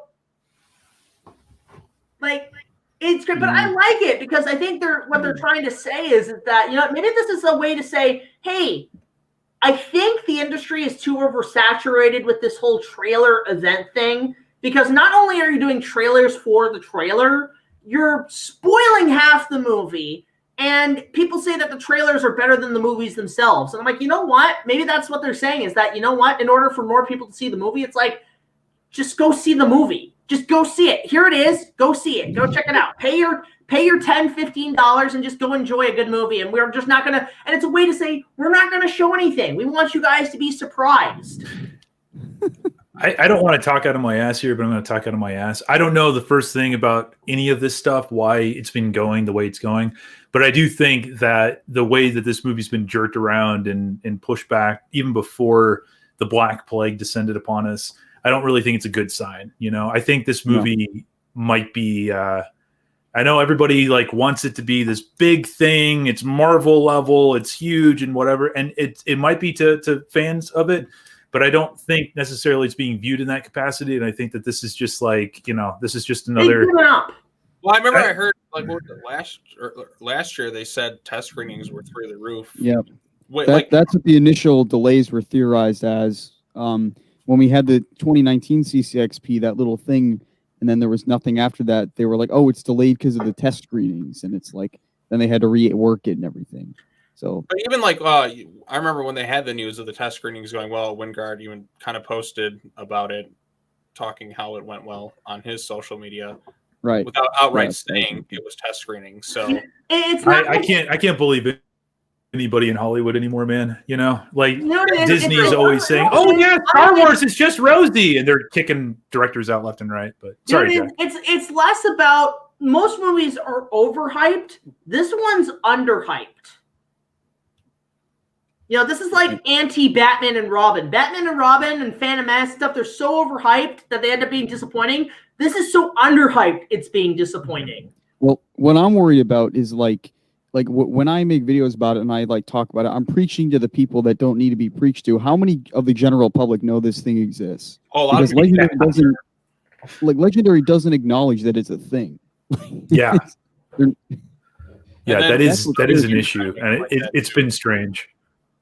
It's been weird. It's been very fucking weird. Well, it'll pretty much be like, it's crazy. We were talking about this earlier. That and Zack Snyder's Justice League are dropping on HBO Max the same month, and then Mortal Kombat like right after that. And if you're gonna get subscribers to your platform, those three properties are a way to do it. Could have been a compromise. Warner Brothers, should we just like how many movies should we put out the same day? Warner Brothers, yes. Well, that was probably the compromise that they made for the deal. Like Warner Brothers probably paid Legendary money. It's like, okay, as part of the deal, we're gonna mash it together with our other releases. Yeah, Legendary's been paid. There's no way it would be dropping in March unless they were paid like it. So they Warner Brothers, yeah, they probably had to put a big fucking check and say payment in advance. Yeah, well, I mean, a part of this too is like they got to boost their HBO Max thing because streaming is kind of the future for a lot of things. So they're going to take some hits now in order to grow that platform. And just like those two properties alone, just the same month on HBO Max are going to be nuts. We're going to get a trailer will be on. There will be a Super Bowl spot. That's a given. That there's no way there isn't at this point. Has there been confirmation if the release dates also changed like globally? Like, is Japan getting it? No, I guess it's all March now. So okay, they got to move up those graphic novels then, and like all this other stuff. The books, like the people who made the pre-orders on those art books. Yeah, like I did. It was like, oh, it's going to be coming, but really, it's not. The one thing I'm looking forward to is that art book. That should be a lot of fun. Oh yeah, the art books are amazing. Yeah, Sean, does it still say April on Amazon? It's pretty much. I forget what it says. I'm gonna check. It might as well be April because it'll lessen the spoilers. It'll be after. Honestly, I'll be fine with it dropping after the movie. I'd actually prefer that. I think that's how 2014 rolled, but the other two came before. Yeah, because my Kong one dropped in. No, it's funny when I bought the Kong one, like whoever it was delivered it to the wrong house and somebody opened it. It was one of my neighbors. I'm like, how do you not see my name on there? It's literally my address and everything. All it says for me is order. I have 2 Godzilla vs. Kong things related. I have Godzilla vs. Kong, the art of, and Godzilla vs. Kong, Sometimes Friends Fight. Oh my god, you got the kids. What, like a kid's book? Yeah, we will email you when we have an estimated delivery date. All it says is order received. Wait, so it's a kid's book, that title? Yeah. Yeah. Well, that kind of is a spoiler. Sometimes Friends Fight. Yeah, so you pretty much said. But they always make up. Sometimes Friends Fight, but they always make up. That's what you're gonna get. Yeah, you know what it is? That's what it is. That's the spoiler. So you're pretty much establishing they're pulling a Batman v Superman. They're gonna team up and fight something else. Well, did you guys read all the spoilers that were happening a couple months ago that were coming out of like Reddit and Toho Kingdom and all that crap? I try to stay away from most spoilers because I want to be surprised. I am aware of we all know Mechagodzilla's in the movie. I mean, we all know he's gonna be the oh no, we have a common enemy. We should work together. I've heard like again, you hear kind of like a lot of different conflicting things, which I think is good because it keeps you guessing. It's not like when King of the Monsters came out, the whole movie was ruined. I don't know. I think the whole movie actually has been spoiled because I don't know the details about the Toho Kingdom thing, but they had a leaker over there, and Warner Brothers got involved some way somehow, and everybody that was involved with it is like zipping their lips. So like I think it's been out there for a little while, which kind of sucks, you know. Well, but I just didn't know if you guys had like read about it or anything. I just like the idea of that because I had a preconception like 2 years ago about the movie, and because Adam Wingard, the director, is such a huge anime fan, as is Jordan Vogt Roberts. Like, God, that like the guy's making a freaking Metal Gear Solid movie, but can this motherfucker make that Evangelion movie that Weta tried to do years ago? He would be really good at that. But I have the idea that like people want to know who's going to win, who's going to lose, and that's been kind of the one thing I know has been kind of kept under wraps is who's going to be the ultimate victor. And I think it's going to be Godzilla because the last time they fought 60 years ago, Kong beat the shit out of him. You know what's funny? I ran into Jordan Vogt Roberts at an airport. Like I was leaving. It was like the same weekend Comic-Con was, and I was visiting family. I didn't get to go to Comic-Con, but because he's like from Detroit like me, so he was on the same flight. I'm like, why does that guy look so familiar? And then he had like his big, huge beard. Did you like talk to him and shit? I just said hi. Like that's about it. So and it's funny. You know who actually lives around where I'm at is Hayden Christensen. So the most in-demand actor in all of Hollywood. No stand in sight, I see. Well, he's been missing for a couple of years because he's been, 1, he moved to California, but 2, he's not coming back for a while because he signed on for that Obi-Wan series. But my idea for the movie is that the way it ends is that maybe Kong does defeat Godzilla, like have him on his knees and shit. But then when Mechagodzilla shows up and they fight, Kong sacrifices himself to save humanity, and like basically they pull a Dragon Ball Z where like Kong does a full Nelson to Mechagodzilla, and Godzilla breathes his fire breath and kills them both instantly. I just think that would be a cool idea. Me and Sean had our idea where Godzilla dies 84 style. I think he falls into the Hollow Earth or something. Oh my god! Kong has to watch it happen, and then Kong tries to save him. The rumors that I've heard, one of those two ideas is definitely way more in that direction. So I think I got to side with Sean and Ryan on that one, honestly. Ooh. Oh, Well, No it's only spoilers. because how long can Warner Brothers keep? Well, one, it's like I think it's just more fair to the fans that Godzilla wins. I But think it's also- Godzilla will probably win, but Kong will probably be King Kong by the end of it due to Godzilla right. being the sacrifice. Maybe And maybe him and Mechagodzilla I don't think- Hollow Earth. I think Godzilla will probably like end up into the Hollow Earth, and it'll be kind of like one of those like ambiguous endings where you don't know what happens to him. And then if they make Destroy All Monsters, he makes a big savior comeback. And Maybe he best pushes ending. Mechagodzilla into the volcano.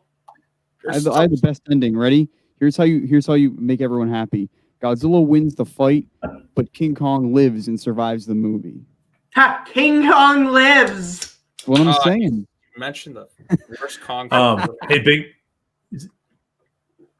Big Jack, you got people in the chat asking for Notice Me Senpai stuff. Osiris was saying that he's like, well, it looks like the chat is ignored at this point. But there were some questions and stuff they were asking about GVK. I didn't know if you wanted to. Yeah, no worries. Let me get Talk to through. them. Let me go through them. How many questions here? What if they release it tomorrow? There's even a Transformers Top Gun crossover figure with Maverick called Maverick. So they made a Transformer, like a jet fighter Starscream Transformer called Maverick. Okay, that's cool. That's kind of cool. I would buy that. I mean, I'm not a big Transformer. I like this question. This Batman actor. I'm gonna have to go with right now. Currently, Keaton. I still like Keaton.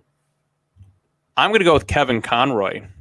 Ooh, Well, I mean, are we talking that's a live good choice. action? Or are we talking? He just said best Batman actor. I mean, Yeah. voice I mean, actor. Kevin Conroy's again. I'm like, I'd say, but if you were just Technically, saying, he played Bruce Wayne in live action, but he so wasn't in the costume, so it doesn't count. He was in the Kingdom Come suit. He needs to be in the costume. That's just how it is. You choose the kid from Gotham. Like, look, that suit, it looked nice in shadow, but when he put it on, like at the last shot, I'm like, that's hilarious. Yeah, it's kind of like the Titan suit on the Titan show. Like I've seen it beside because like the original ending for season 1 Titans had Batman, Robin, and like Nightwing teaming up, I guess.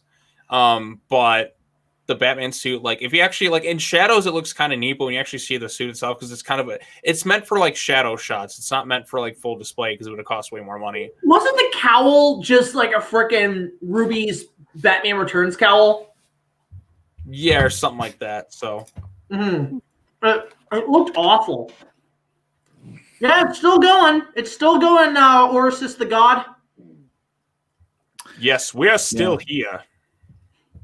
So we can't say voice actor best Batman. So I can't say Peter Weller. If you want. I mean, everybody's going to choose Kevin Conroy, but I've tried to go with live action actors because they just do it better. I mean, if you want to go by who is the best, closest to Kevin Conroy, I would say Ben Affleck. It's him I like and Val Affleck. Kilmer. I thought Affleck was good. Yeah, he was great.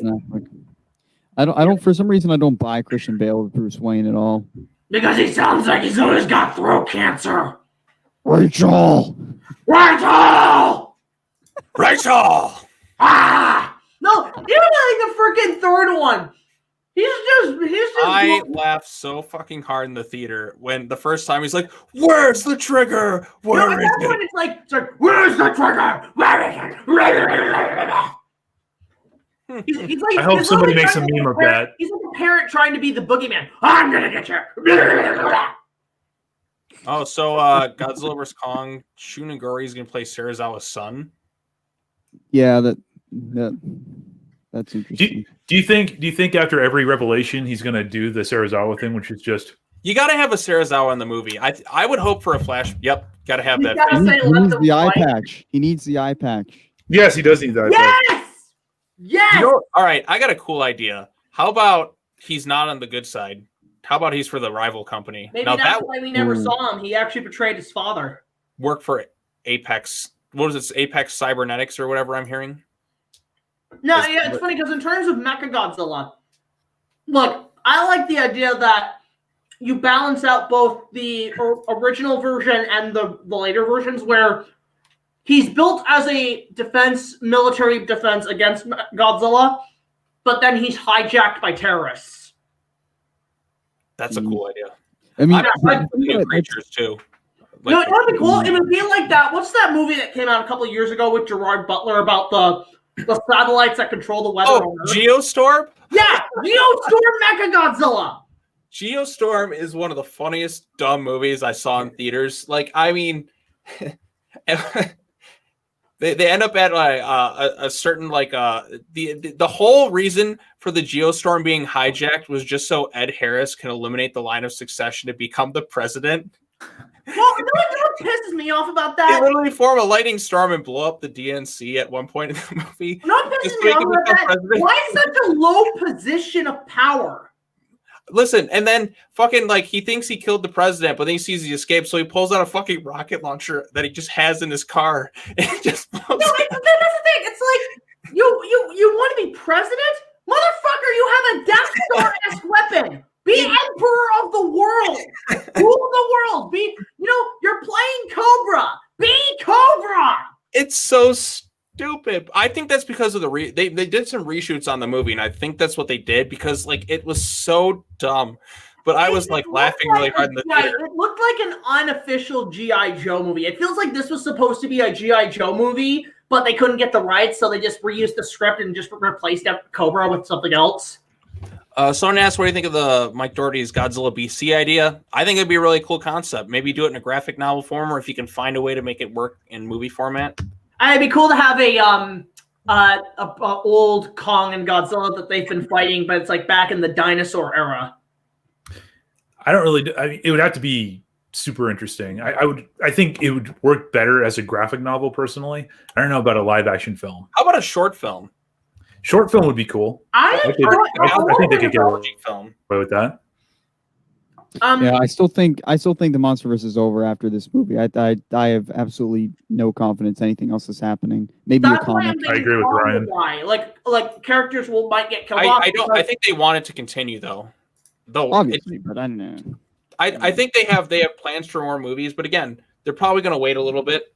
Definitely, they do have the profit. They definitely have the profit numbers to do it so far. Yeah, I know people are saying, well, what about Warner Brothers? Well, Warner Brothers doesn't really make... Legendary has the rights. Warner Brothers is a distributor. Legendary makes the movie. They could switch to Universal. Yeah, they can always switch to a different studio. I mean, that's the thing.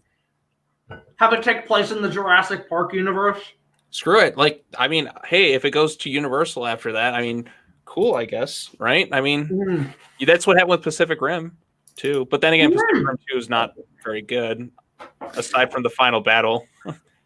No, I brought up this theory on Facebook. I talked about this, that it's funny how Guillermo del Toro had basically left the production of The Hobbit to make Pacific Rim. And it makes me think that he saw the old abandoned concept art from Evangelion, and he's like, I want to make that movie now.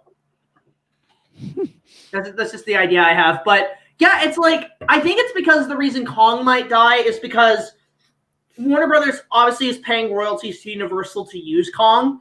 So maybe the idea is we kill him off so that Universal can have the rights back because we don't want to overuse him too much. And plus, it makes more sense for Kong because that's what his character does. He, instead of dying to protect, a woman he loves, he dies protecting all humans.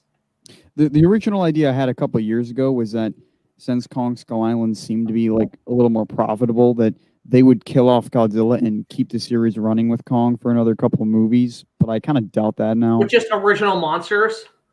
Sure, another, Kong Skull Island 2, or just making, I don't know, yeah, something like that. Just to basically do the Godzilla the series, but in live action.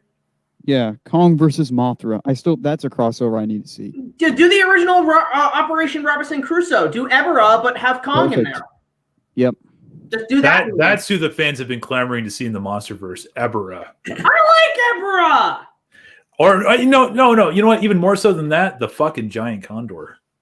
Yeah, give me the giant claw. Know what it was? They make it canon. It turns out it was the giant claw the whole time. Yep. It's been confirmed. Giant claw is canon. Oh my God. You know what? Give me the Kraken from the Clash of the Titans movies. Harryhausen or the new one? You know what? The new one, I guess, or we can do both. Why not? King Kong versus the Kraken, or Godzilla versus the Kraken. I'd watch that. Yeah, I actually was kind of rewatching bits of that movie. I kind of forgot a lot of it though. Yeah, it's funny. I remember the trailer was awesome. I remember they had that like instrumental, was like dan. I'll say this: like the remake was solid. I heard the sequel was awful. I thought it was terrible. I'm like literally by the end, I'm like, so wait, all the gods just die and that's it? And they wanted to do a third movie? Was that made before or after Harryhausen died? The remake? Yeah, the sequel. I don't know. It was 2010. It was like because Sam Worthington was in movies for a while and then he just vanished. Well, it's because Cameron's holding his ass for Avatar 2 to 55. Yeah, because Sam Worthington's in like suspended animation until his career comes back. Cameron has him in those Avatar jars. Yeah, he's got Avatars 2 and 3 back to back, and he's gonna make 4 and 5. I'm like, dude, the ego. Well, I was gonna say because like. It's funny because I remember when the movie came out, the first one, the remake. Harryhausen actually did like it. He actually did he said it was actually pretty solid. And I remember in an interview he said that now that my movies are being more mainstream, I would love to see more redos. Like he was actually wanting to see Gwangi redone. He actually wanted to see Willis O'Brien's War Eagles turned into a big budget movie. Still needs to happen. I would love that. Like, literally to see a New York skyline air battle between giant eagles, like something out of like Flash Gordon versus Nazi airplanes.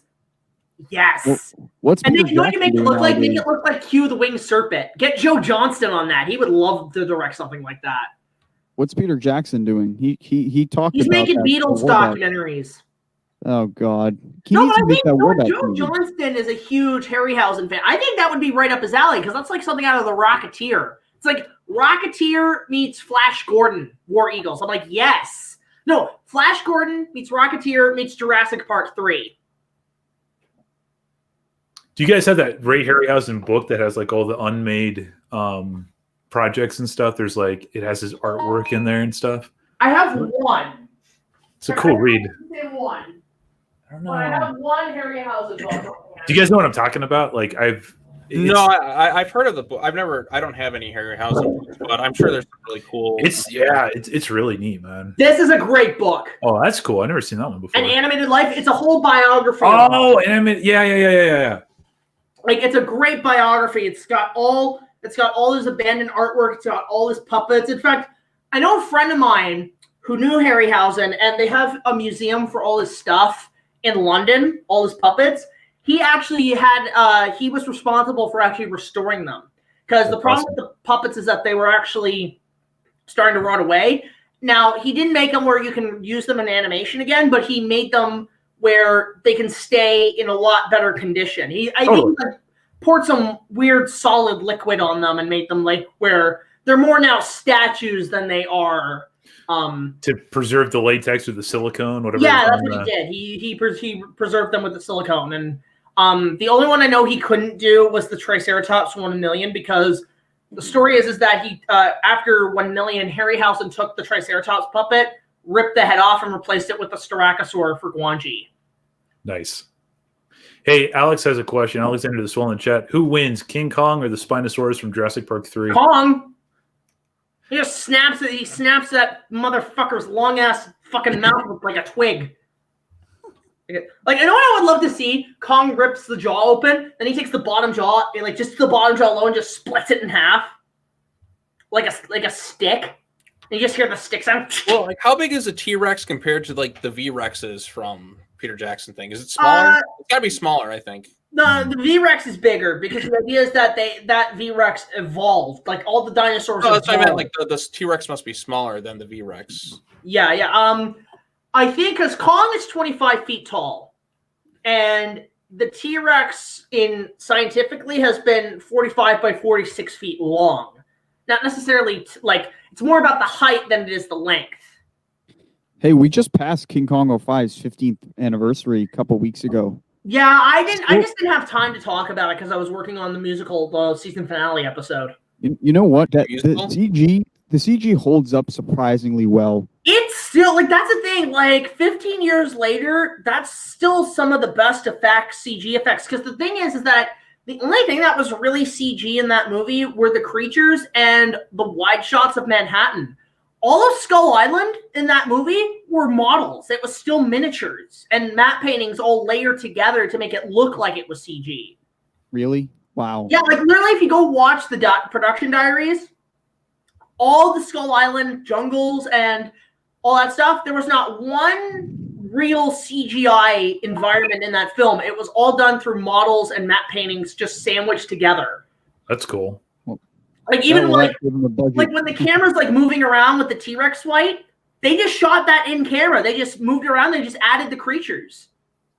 That's pretty remarkable. So I think that's why it still holds up, because it's not CG. It's real. It's a model shot at a high frame rate, and that's the thing. Because Jackson is one of the only few people still in Hollywood that still likes to use models. Like even in Lord of the Rings, in The Hobbit, he still used models. Well, he sells it really well, because I would have had no idea. Oh, model making's great.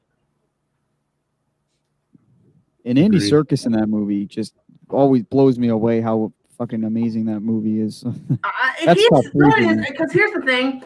If you took all that technology and all the stuff, the cast and crew, everything, and you applied it to the 96 draft, it would have been a perfect film. I like the fact, like, I don't mind it being a tribute to the original, because that was Jackson's intention. It was a love letter to his favorite film, which I understand completely. That was my movie in a sense. But there's times it's okay, but then there's times it's like, this is feeling like the remake of Psycho. This is feeling like a live-action Disney remake where it's kind of, we know. Add something different to this. Well, he did do a better job with Anne. That's a given. And like, there's some things, like, he expanded on the characters. Really, like, outside of, like, Carl Denham in the original, I don't really care too much for any of the human character cast in that film. Anne Darrow just screams kind of all the time. But yeah, is really boring. But Carl Denham's great. Like, he's great in that, and he's great in Son of Kong. No, he's the best thing in the movie. You know, it's funny. I know why Faye Ray constantly screamed. What do you expect? She's Canadian. Actually, in Toronto, there's we have our own Hollywood Walk of Fame in Toronto. There is a star in her honor, which is kind of cool. I've been meaning to show that at some point in my show. How many selfies do you have with that, Jack? I don't have any selfies, actually. What? Yeah. And you call yourself a Kong fan? Get out of here. Well, yeah, because like that's the thing. Because like the '96 draft, I go back and read it, and I'm like, talk about King Kong pornos on your channel, and yet you don't take a selfie. Okay, well, at least there's only 2 of them. And it's not like E.T., where there's like 5 or 6 porno spoofs of E.T. Why do you know how many porn spoofs there are of blockbuster movies? I'm curious. Because I watch a lot of the Cinema Snob. Oh, yeah, that makes sense. No, like, it's funny how, like, I didn't know of King Dong until Cinema Snob covered it in 2017 before Kong Skull Island, because he's like, I love how he opens it. He's like, ooh, what's that? There's a new King Kong coming out? Well, you know what that means. It's time I review a King Kong porno. It's funny because Josh came up one day and we watched Kick-Assia, and we thought, you know what, Cinema Snob's one of the best things, because he's just like, I'm zipping my lip, Jack. I'm zipping my lip. Yeah, but so so that's where I discovered. I'm like, I need to find this movie now and talk about it, because I knew the pieces were connecting. I'm like, let's go for it. Let's go for it. We're doing it. We're talking about, because I knew about Kinky Kong. I didn't know about King Dong. How many times have you seen King Dong all the way through, Jack? Actually, for the review, only once. I just sat through it and I'm like, this is boring. No, it is, because the problem was it was too damn long. It was like an hour. It was like an hour and 10 minutes. Kinky Kong is like only 45 minutes to 50 minutes. Which one is the one that like halfway through has just a bunch of girls dancing and like that's Kinky Kong, because like half the movie is just girls dancing. There's not even, you know what it is? It's actually pretty soft core compared to like King Dong. Yeah. Because there's like literally not one fuck scene in the entirety of Kinky Kong. It's just girls dancing and stripping. It's a strip club. Right? Mm. But The only sex scene you get in that movie is when fucking King Kong is having sex with the T-Rex. You know, and that just doesn't cut it for Jack. It just, I mean, that's too fucking tame. You know, you sold me on that one, buddy.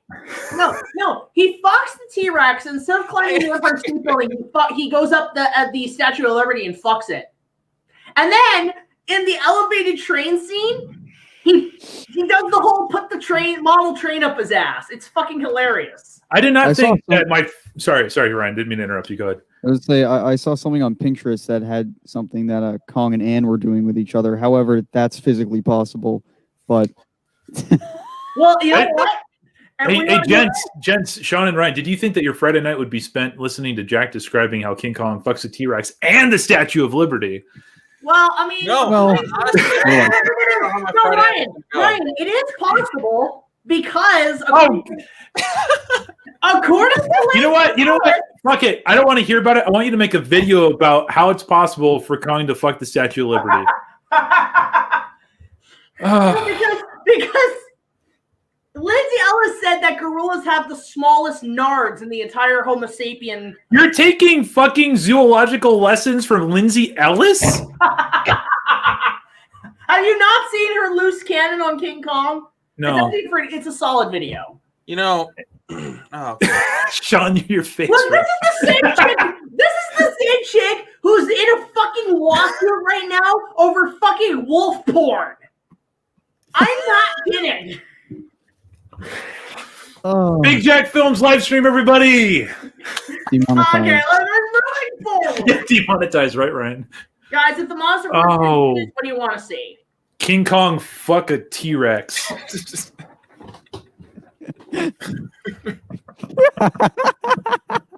I almost choked on my drink. I almost choked on my Coca-Cola. Just for the taste of it. aliens. You gotta go biological. Fucking Giuliano. Aliens. That's all you have left. You got the mechas coming in. You have the alien kaiju. You gotta have biologically created kaiju. And then you gotta have alien race, and then you're good. I have an idea of how you could bring Gigan into the MonsterVerse. He's an evolved Muto. They do have similar design features, like the red eyes. And yeah, so he evolves. Like maybe one Muto gets like a hit of radiation or something, and he evolves into Gigan. Or a Muto gets fucked by a chicken. Sorry. Robot Sorry, chicken. that was...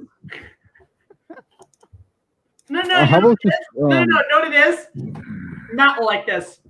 A Muto gets fucked by a chicken and the Greasy Strangler. Jack, they don't know what the Greasy Strangler is. Hey, there's probably like that movie. Oh fuck! Have you seen the Greasy Strangler? I have seen parts of it. I swear on my life, somebody was recommended the movie, and then I ended up starting to watch it. It was like somebody covered in grease, and like it was so. What have I done? I've seen parts of it, and I just remember the title. I'm like, oh, that fucking movie! I forgot about it. Damn it! It's a great fucking movie. I didn't finish it. I watched part of it. I'm like, this is terrible. It's right up there with Kinky Kong and King Dong. And The Room. And Birdemic. Anyways. Mo, back to Gigan. Muto, but maybe it floats into space and aliens mod him. Like an extraterrestrial Muto.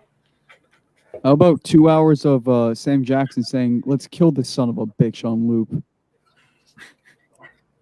All right, but that's the one joke I loved in my Kong King of the Apes episode is with the fucking kid who's voiced by Double D from Ed, Edd and Eddy, and fucking Sam Jackson's like, "Kill this son of a bitch! I fucking hate him." Wow, this chat is just this all of him and his weird bestiality stuff that he's talking about on this stream. I had to pull up a clip. Just I don't know if anyone will recognize the voice. Oh no! Here, just show the clip on here. I'll screen share it. What kind of sex with your wife?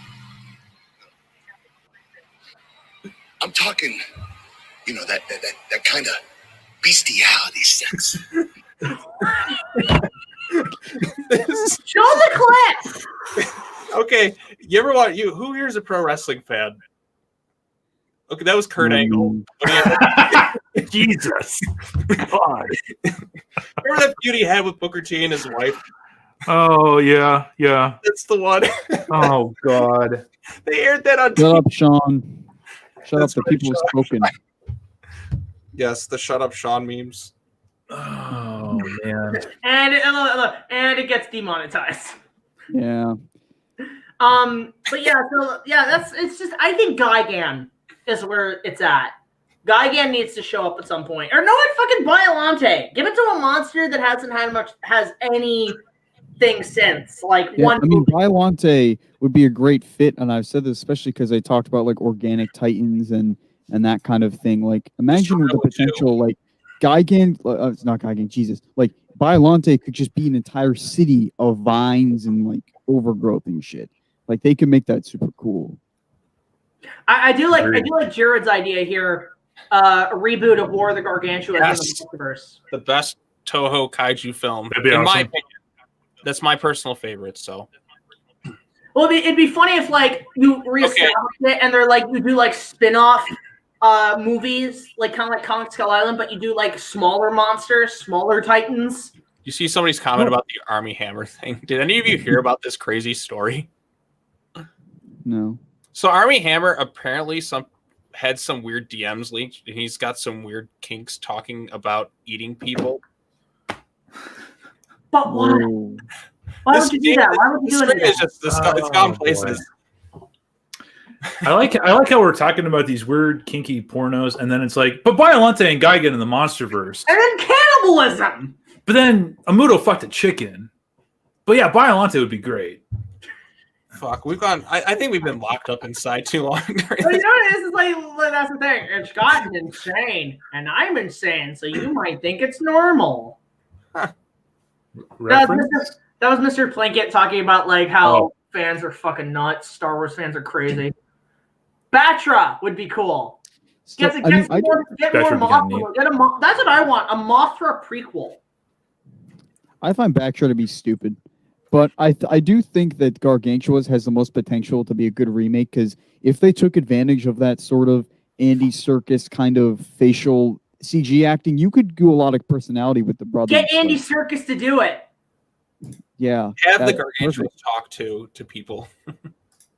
No, have it where here's how you do it. Instead of being created like as the Frankenstein monster, as Frankenstein must be destroyed, have it where Andy Serkis plays twins who are volunteer as a science experiment gone horribly wrong, and they become the Gargantuas.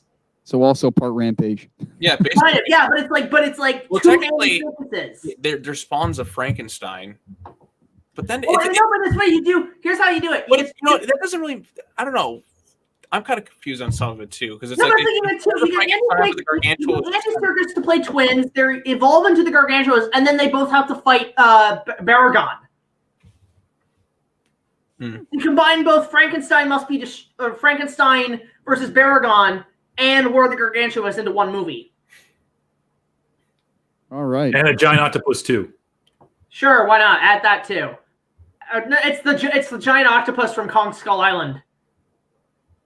Didn't that thing have a name? Odaku. No, the Skull Island one. Giant Did it have a name, or am I just full of shit?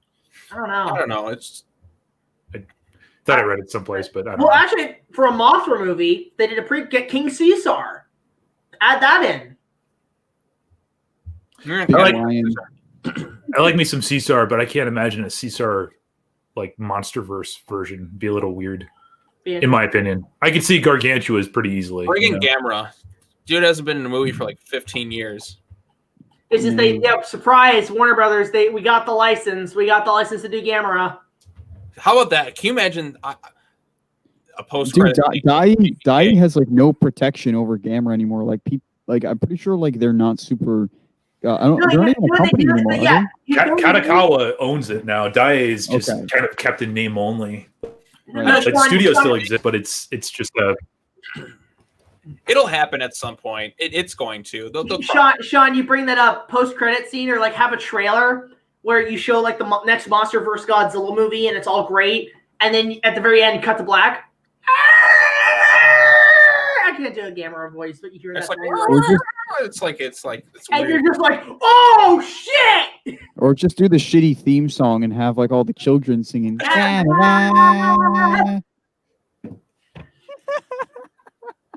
Oh my god. Oh. Oh, you could do Gamera, but make him kind of like a parody. Like he actually exists as sort of a parody in the MonsterVerse. Gabara? No, I didn't say Gamera. I said Gabara. Just kidding. Oh. The greatest Godzilla. Matt, did I mention Sean's a huge fan of Godzilla's Revenge? No, but that's cool. He says it's the greatest Godzilla movie ever. It's the greatest film ever. He's yet to make a video to prove that, haven't you, Sean? I said, hey, you know, once I hit 2,000 subs, my Godzilla's Revenge is a masterpiece video will be made. Make it a video essay. Make it like one of those. That's exact. I already have the beginning all perfectly written. It's gonna have the opening music. It's like and then I'm gonna have the audio from South Park with Randy Marsh. She's gonna go, oh fuck, yeah. Well, That's do it like the opposite of my King of the Monsters video, where like instead of critiquing it, you just go through every. It's gonna be the most smug, pretentious video of all time. Make it a satire of the video essay genre. That's kind of what I was going for. Hi, I'm a millennial, and I'm a video professor. I'm going to talk about how Godzilla's Revenge is a masterpiece, and y'all are wrong about it. Have you guys ever seen Kaiju Legends' video on Godzilla's Revenge? No. It's good. It's good. You guys should check it out. Like, it's actually like a fun video essay. It's not like a stuffy, like, I'm a kaiju expert, you know. Hey, the I'm a 70s movies kaiju are millennial. important. And I'm here to tell you that Gojira 54 is not as good as you think it is. It's actually bad. Well, that's Nick. But No. That's coming for things like Lord of the Rings. The Lord of the Rings isn't as good as you thought it was because it's not as progressive as we are today. Well, One of those fucking things. Oh my god. Hetero would be interesting to do. That's true. It turns out it's that chick from King of the Monsters, the mom, but she's reborn as a giant shit monster. Oh. Because she's an environmentalist and shit. I see it. I got you. Just I'm on the same wavelength with you there, pal. Put Kathleen Kennedy's face on her. And the Spinosaurus from Jurassic Park 3 shows up, and it'll be a... Yeah, it absorbed it. Hey, now that we have aliens, can we resurrect Bryan Cranston? No. You bring Jet Jaguar shows up, and he's kicking ass, takes off his helmet. It's Bryan Cranston the whole time. Dude, I would shit my pants. That would just be the voiceover, the voice for the AI. He sings the song. You know what? He did voice work on Power Rangers. I'm sure he'd be like, hey. That's why it's like you make it work because, dude, the guy was in Power Rangers. Make it come full circle. I will say this: in the reboot Power Rangers movie, which I did not care for, he was one of the only good things in the movie. Like as Zordon, he was like the only good thing in that film. Emma from King of Monsters is the embodiment of PETA. A little bit. Really obnoxious. She's like Kathleen Kennedy meets Julianne Moore's character from The Lost World. Sarah Hardy. There was a good comment up there. Best or worst moments from King of the Monsters. You should do that. The whole movie is amazing. It's better than 2014. My favorite scene was Goodbye Old Friend. I think that's my favorite scene in the whole series so far. It's weird. I want to see a re-edit of that scene, but with the music from 54 with the children's choir. You know what's... I think I have like a really strange like moment, more of like a shot less than a scene. It's when Godzilla is like blasting Ghidorah with the atomic breath and you can see it, and then Mothra shoots in from the clouds. For some reason, I love how that like slows down and like you see all three of them together. It's like, oh, that's so cool. Yeah, that's a pretty cool shot. Like it's a really wide angled shot too. So yeah. The final battle is pretty exciting too. Like it's battles, like okay, the part like I knew we were in the right hands. The part I love, one of my favorite moments from King of the Monsters, is when Ghidorah's about to kill the girl, the Stranger Kids girl. I can't remember her name, but Madison. Yeah, Madison, and Godzilla's fire breath comes out and he pushes him down, and then you hear that classic roar before he appears. What makes it great is, I swear that, because look, I'm not a fan of 98, but the roar for 98 is pretty solid. That felt like that sounded like the 98 roar. If you want my honest opinion, like, I think that, he's gone. Oh, are you gone? What happened, Matt? I don't know, probably just dropped out. He had to do some things. I think like the old roar, I don't think it has the same sound. Like it doesn't sound like it's real. Like it doesn't sound like it would come out of something that big, which is why I like the updated roar that they do, because I've always had issues with the old one. Because the updated one doesn't feel like an animal sound. It feels like a digitally synthesized. Well, I don't think the old one does either. The other one felt more natural. Like it fits but the new one, there's always something kind of off about it to me. It sounds a little like auto-tuned. Right. And like the other one felt more kind of raw, I guess. It's funny because I know, looking back on King of the Monsters, I realized how many nods to 98 there was. There was the roars, and then there was the fucking fish. That's like, I actually saw a D-Man's video from the audience screening at G-Fest, and somebody did shout in the theater. That's a lot of fish.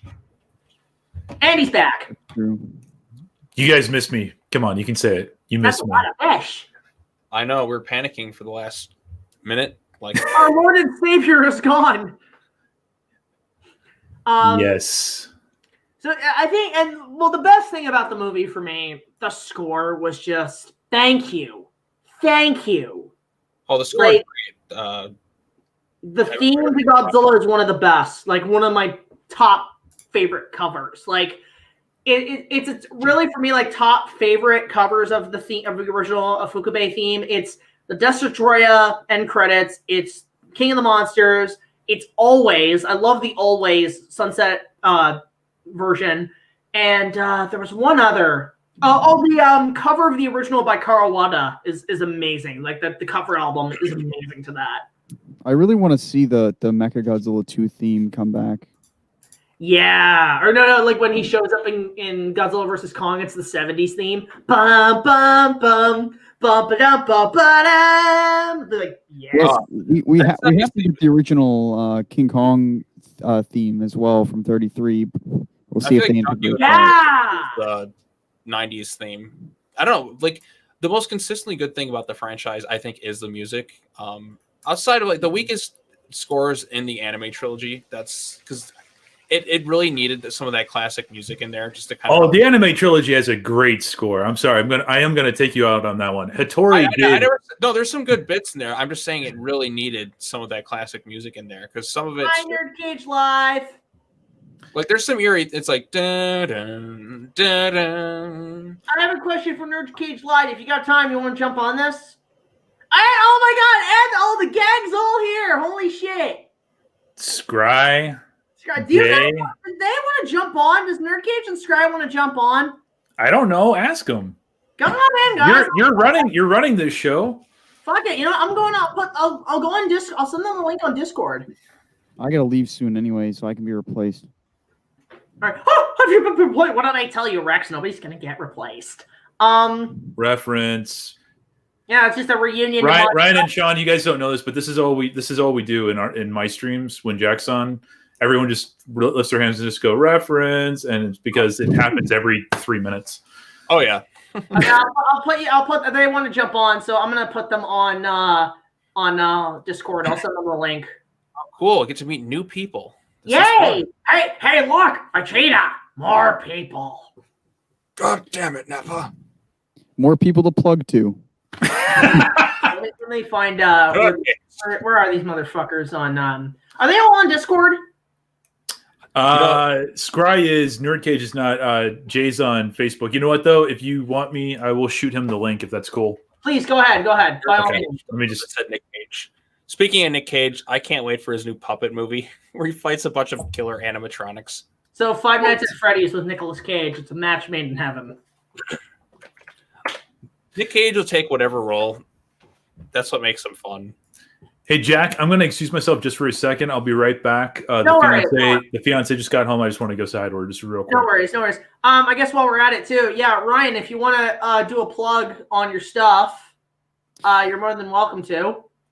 Well, the next couple of weeks are going to be interesting. So next week exactly, I will be moved back into school, which means videos are going to be more regular again, which is good. So that's pretty fantastic. I don't know exactly what I'm working on right now, just kind of seeing where GVK goes, but I don't know. Check out my my Godzilla King of the Monsters how to fix it video. That's should be right up on my channel. I should make that my channel trailer. So if you go to my channel, you should see it there. Just stay tuned for news and stuff and occasional streams. And yeah, I'm going to try to do some movie commentaries if I can once I move into school, because I'll have time. And obviously Sean and Jack, you can join in on those too. So yeah, sure. Yeah, definitely, guys, go follow Kaiju Network on Facebook and Twitter. And what? Or do you have? You don't have Facebook? Yeah, the Twitter. I have Twitter. I have an Instagram, but I don't use it, so I don't even go to it. But I do have Twitter, and I'm pretty active, and I bitch a lot on there, so people like that, I guess. I'll more than likely put everybody's links in the description, mostly to their YouTube channels and shit. So. And I will say that running this GVK thing, D-Man was pretty upset and was kind of ranting about it, and I was like, thank God somebody else is like actually sticking it to Warner Brothers and not just me, because like everyone's like, no, be nice, and they're doing their best. It's like, get the fuck out of here. Well, I did send the link to D-Man if you wanted to jump on this. I just don't know if he's going to be available for it. Be fun though. So there you go. I got my plug out there. I'll probably stick around a couple minutes or so. But yeah, I'm just trying to. Yeah, stick around, man. It's just for as long as you want. It's all good. I'm not kicking you out. I'm not like, get out. I do have somewhere to go tomorrow, but wait, what is this? D-Man's posted again. Do you think Warner bothered to tell anyone about GVK's move, or do you think they cucked everyone by doing this without informing any of their partners? D-Man's going off. Oh, here. I'm going to message him. Say your piece, man. I also see that Gormaro was posting, but their reason actually sounds pretty. Oh my God, D-Man, GVK back up against No Time to Die again. What a world! No Time to Die is going to get moved to November. It's going to happen. And you know what? Here's the thing: if GVK is like the only movie out there in March, it'll play well overseas. So, because there's really nothing else out. There's literally nothing. Yeah. I'm gonna share my screen, Jack. You should throw it up. This is D-Man's tweet right here. He was pretty mad. It's safe to say. Oh no. Oh, hang on. Let's see. Add to stream. Okay, let's see. Well, this is a fucking horrible movie. GVK's new March release date is so fucking stupid. Oh, Jesus Christ, dude. D-Man, calm your titties over your waifu. I can't remember what his name is. What the waifu's name? What is waifu? Oh, Billie Eilish. Yeah, calm your Billie Irish titties, man. Yeah, so... Oh, wait. Oh, we got another person here, guys. Welcome to the stream. First time here on the BigJackFilms YouTube channel. We have J Silent G, or Saint G, of Nerdcage Live. Hello. Hey, what's going on? Hang on, I got to turn my volume up a little bit here. I'm sorry. I'm like so disoriented. It's all there we go. All disoriented. Yesterday blue. So this is a good way to cheer everybody up. But I want to introduce you to Sean of JTIsReborn. He does amazing Godzilla videos. He does really good stuff on DC Comics. He needs to come on Nerdcage at some point. Great guy. Oh, nice. Okay. Kaiju Network, Ryan, he does a lot of news reports on all the latest stuff happening in the Monsterverse and Godzilla movies and so on. So, yeah, there you go. New people. I would like to say... Did Matt just peace out? He just wanted to go say hi to his GF. So. Oh, okay. Okay, well, good. He'll be back. Okay, so yeah, I literally just popped in. So I'm sorry. So three. I'm sorry. You guys are gonna have to repeat yourselves. I just got into the stream like a few minutes ago before I was invited on here. So obviously, with the big news happened today. Go ahead, tell me what you guys think about the movie being bumped up. I'll go first. First thing I'll say is that people who are complaining this is a terrible move and the fact that we don't have a trailer yet, I think what they're trying to say is that, hey guys, we're oversaturated with the whole trailer marketing thing.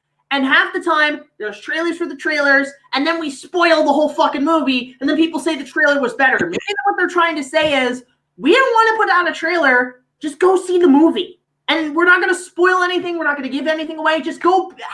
There's some big surprises. So go have some fun. And you know what?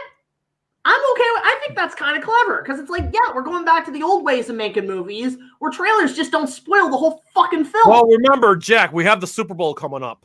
Yeah, well, that's the thing. They'll probably know what it is. You know what'd be great? They say it's coming to March, and then they show the 30 seconds on the Super Bowl. It says, now streaming on HBO Max. Well, I think HBO Max itself is probably going to want to push itself onto the Super Bowl, and then they're going to be like, coming in March 26, Godzilla vs. Kong. You're gonna have both that and Snyder's Justice League. They're gonna have Super Bowl. That's the other thing too. It's the day after Part 1 of Snyder Cut. Well, look, they're gonna make a ton of money. Look, either way, it's happening. Either way, like Warner Brothers is making bank. I mean, that's a hell of a combo back and forth. Both things the same weekend. Oh, trust me, I'm gonna ride this wave hard. It'll be a fun 10 weeks. Mm-hmm. Yeah, it's crazy right now what's happening. We're just like, all of D-Man's comments. Oh, my God. Well, yeah, he got a couple of people that are like pushing back on what he, because I retweeted him. Oh, that's gone now. But and don't sleep on the month of March. I mean, Skull Island came out in March. Batman versus Superman came out in March. There's still people who are going to want to watch, these kinds of movies in the month of March. Yeah, like what else? Is Logan. Oh, hey, we got one more person in the chat coming in. First time on the BigJackFilms live streams. I think this is probably going to be an occurrence. We have Adam of the Productions. Awesome. Of the Productions? I can't pronounce your name. I'm tired, man. Adam, give me a quick one. Wait, this way. There we go. Yeah, there we go. So, Adam, I want you to meet one Sean of JTIsReborn. He does amazing kaiju videos and so on, and Godzilla stuff. And then we have Ryan of Kaiju Network, who does a lot of news reports on the MonsterVerse and so on. Hello, guys. Hello. Oh, there he is. In his green screen. Hey, he's on the set of the Star Wars prequels. Oh God. I'm George Lucas. We're going to direct this via Zoom call. Let's put Jar Jar right in the background. Jack, why did you bring these people to kill your stream? Jesus. Adam of SCRYE Productions of Godzilla Apex, J. St. G of Nerd Cage Live, which you can catch on Thursday nights.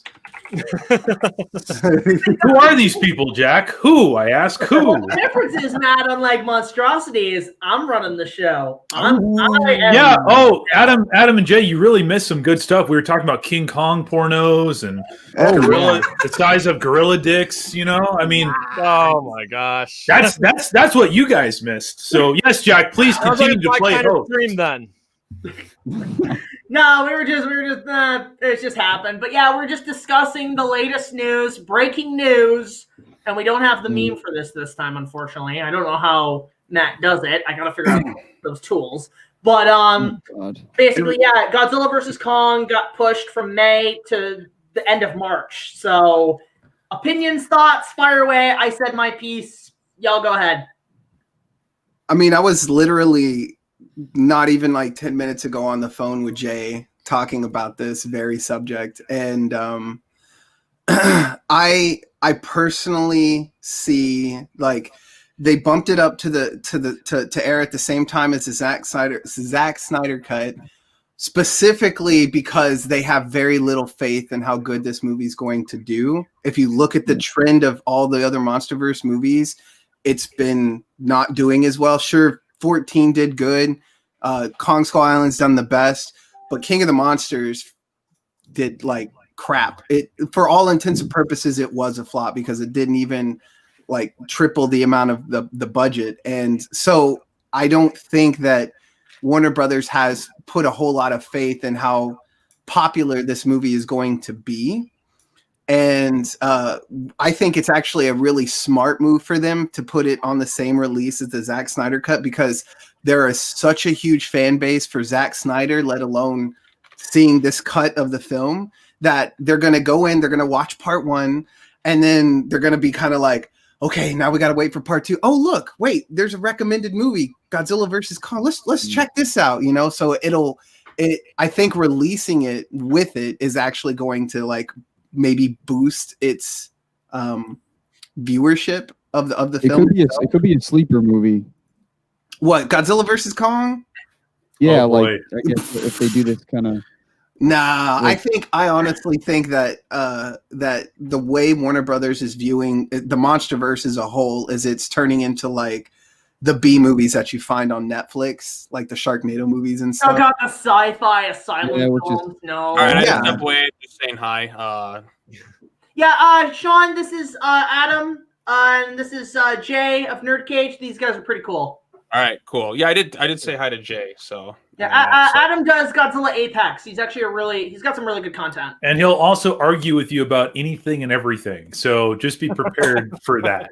arguing's fun though. It's a lot of fun. Oh, it is. It is. All he knows. That's why I do it. It's one guy has a question that says, "How can we join your Discord?" I don't have a Discord. I have an account, but I don't have a group. I considered it. Not 100% on that yet. Would you like make like separate channels for every single one of your videos? Like, would that be how it would be? And then, 5-second movies. God. yeah, and it would just be so you could just see live commentary, and you would post in every single one of those, all 200 or whatever, every day. Just be like, hey, make sure you watch this again. I mean, I thought about doing a Discord, but the thing is, I manage a lot of other groups as well. Like, if you guys want to know the groups I run 2 Kong groups on Facebook. I run the Confrontation Vintage Universal Studios group on Facebook, and I also run a Facebook group called the King Kong Fan Club, and I just let people go to town and just like talk about whatever they want, and I just keep an eye in case there's any like bullshit on there. So, Why don't you have a Discord though? That seems like it would be a perfect I fit. am still trying to figure out Discord. Like, I use it for like Skype calls and meetings and stuff, but I don't use it for a lot because I might consider it. I'm sure one of your fans would be down to help you. Yeah, it's just it would be very hard to run and manage and be on there all the time. I would just be there kind of like, hi, bye. You know, and just let people run the ship. It's a ship that like it wouldn't have a captain essentially. I'd have to assign that personally. So that's how. Yeah, no, I hear you. I tried doing Discord. I couldn't do it. So yeah, I'm only on it mostly for friends and to game with other buddies. Like I'm there with my group. We play original Battlefront 2 on Steam. So that's mine. The original Battlefront 2 game is like one of the best games ever made. oh yeah, I'm more of an Xbox guy though. But yeah, I did God of War. God of War is pretty good. God, I'm just trying to see how many. God, there's a lot of people. We might actually have like 2 others show up. I think my buddy Brad of Studio 95, he might come on too. He's a great guy. Okay, let's get the whole world in here. We're gonna have the ultimate the stream. whole world. This is Big Jack's version of a After Dark, isn't it? This is Big Jack Films of Kaiju. Big Jack's filthy orgy. Oh, you should have seen the discussion earlier. You missed a hell of a discussion. See Big Jack fuck a T-Rex. See Big Jack fuck the Statue of Liberty. All right here. Jack literally wrote himself fucking Android 18 in his review. He did it. He filmed it. It's in his episodes. It's canon. It's canon. And it's funny because if you guys are Dragon Ball fans, Adam and Jay, the 18 in my show is actually the 18 from the Future Trunks timeline in the continuity. Oh, okay. Because the idea is that wait, like, I know it's like, but wait, she blew up. Trunks blew the blast in her face and shit. That came out wrong, but to the point. The idea is that Or like blast in her because my face. character goes to multiverses, he actually like put a time pause and actually brought her back to his timeline and reprogrammed her with the same CPU as the one from the actual show. So, that might come into play later on, but that's something I've written in. So, yes, I do what's called bridging in franchising, meaning I find the stuff that has kind of been left open so that there is some sense of what's happening. So, there's some stuff there. I don't know why this comments here. Just Planket. Hello, it's me, Mr. Planket, and I'm here to talk about Reference. reference. I love this, Sean. I love this with Sean. This is his hashtag everywhere. He's not saying anything. That's the point. Literally, what happened during the CCX thing was like during that stream. Did any of you hear about our stream that we did? Or okay, so like all sorts of comments. So like, there's been a kind of an ongoing joke amongst us called "Shut Up, Sean" with another friend of ours, Nick. Yeah, it started with Nick because I would just troll him and hit his streams and just say stuff to piss him off. And then he just yelled, "Shut up, Sean." And then it started becoming a thing where everyone else started saying it. And then I just told everyone, just say "Shut up, Sean." Like it's kind of like if you're a wrestling fan, like the Kurt Angle "You suck" chants. It's just kind of caught on. And then we got to get one of my Nick Jackson compilations on one of these. Oh, fuck. No, Ryan, look at the comment that I was laughing my ass off in that CCXP stream. Okay, can you pull up the clip? That was some of the funny. Like you lost it. You were dead. Like it was. You couldn't. Somebody commented while we were like going through the stream. It was the funniest thing. And I'm just waiting for Ryan to go pull it up. Dude, this is so funny. I'm just reading the Twitter quotes about this release date. This is hilarious. It's like, really? Even Yoko. Go ahead, Adam. Go ahead. Even Yoko's going off. He's like, I'm excited that Godzilla vs. Kong is coming out in 2 months, but I'm nervous about the March release date. Theaters are still mostly closed and won't be getting back. That was never part of the plan. And won't be getting vaccines for a while. Now. Yeah. Right here, right now. Before the pandemic even started, I think the plan was to put this movie on HBO Max the whole time. I don't think there was ever any intentions of releasing it theatrically. I agree 100%. I agree 100%. We got to get Professor Kaiju on here because like he's like, oh, don't you want to see it in theaters? I can't. I will say this. You know what made me pretty delighted today? Not only that we got the news of Godzilla vs. Kong being pushed forward, we also got a first look at Mortal Kombat, the reboot. I actually think it looks good. I like what I'm seeing so far, but Titan Goji nailed it on the head. What he said on Twitter, we were talking about it, that the one actor who's perfect for Johnny Cage is playing a character just like Johnny Cage, but it's not Johnny Cage. I'm talking about Louis Tan. Louis Tan's character is a washed-up MMA fighter that happens to enter the world of Mortal Kombat.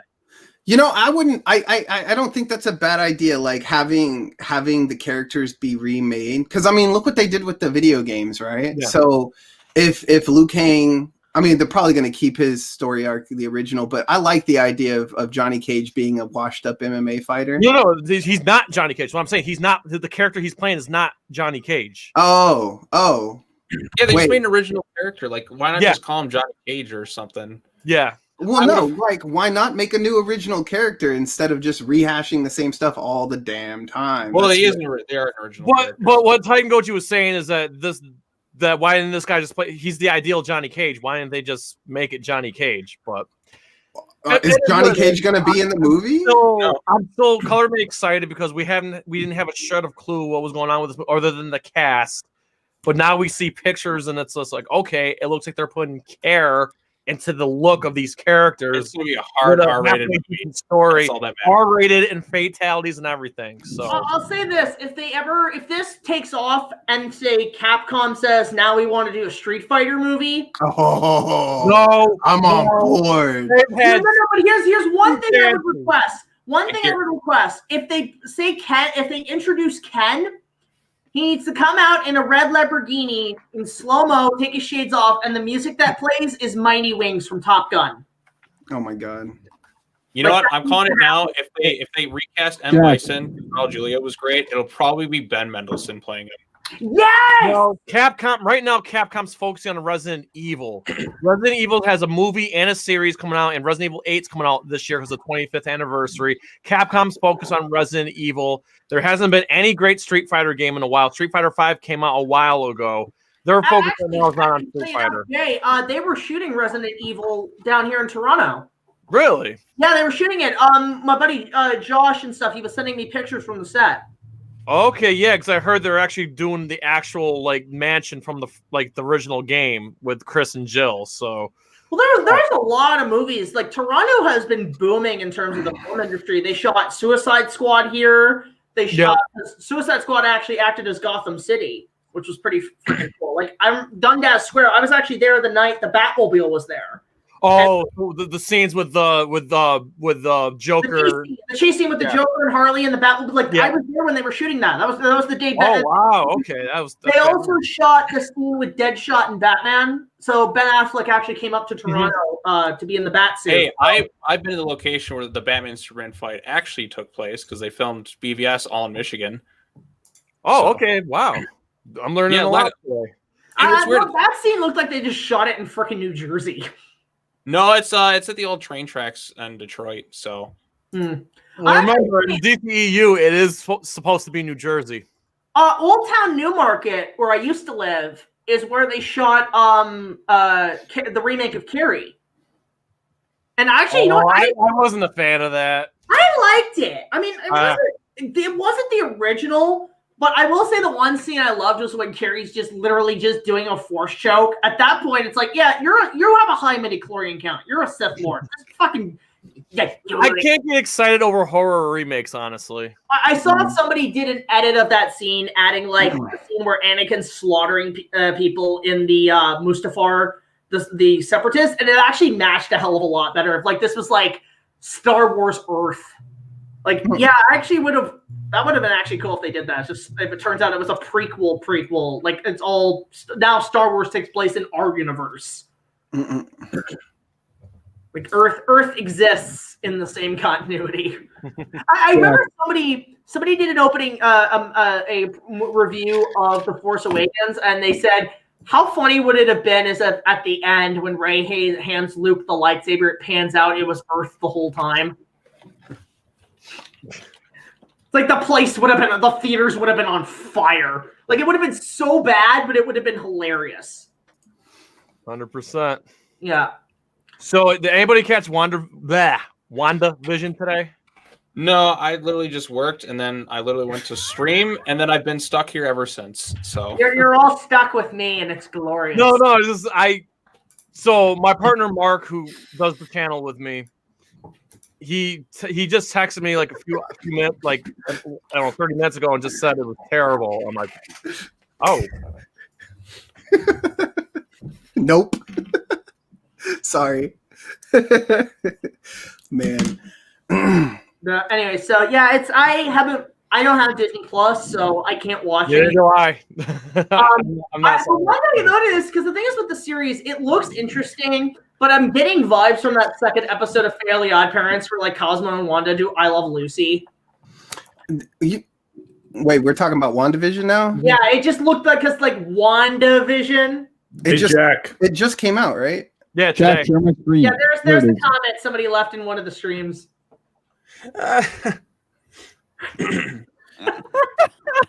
What?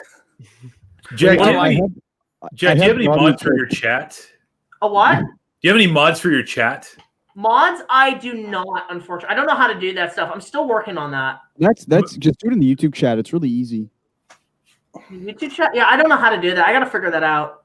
You had a couple people spamming in there, so might be something you want to do in the future. I would say just ignore them. Maybe they'll go away.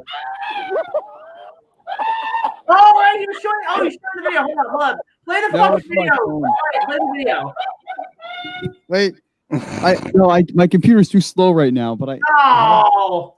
My computer will crash. Like literally, I was trying to play a video and it just like send it to me, Ryan, on Facebook, and I'll play it on my stream. all right. This was the funniest stream in the world. Well, Jack, go to my channel. It's like only like 4 or 5 videos down, and it's around close to the 11-minute mark. All right, I'll find it. Yeah, there's in the comment section. I remember you had like markers at points. I remember somebody wrote that like Sean is wanted by the CIA for illegal war crimes in the chat. So, Jack, the timestamp is 10:53 on my CCXB highlight screen. Let me go find it. I'll say this about Kaiju Network stuff. I love his thumbnails. Can we just like? I just want to screen share this. We got to take a moment to appreciate his thumbnails. His thumbnails are great. Look how awesome. Like look at that. Like I love that one with like GBK because it's like I've never seen that image. King of the Lost World. They did a whole stream talking about that movie. This is the one. Look at that lovely. That's you in your bathrobe from your Valentine's Day special. Yeah, that's brilliant. Like, They're really nice.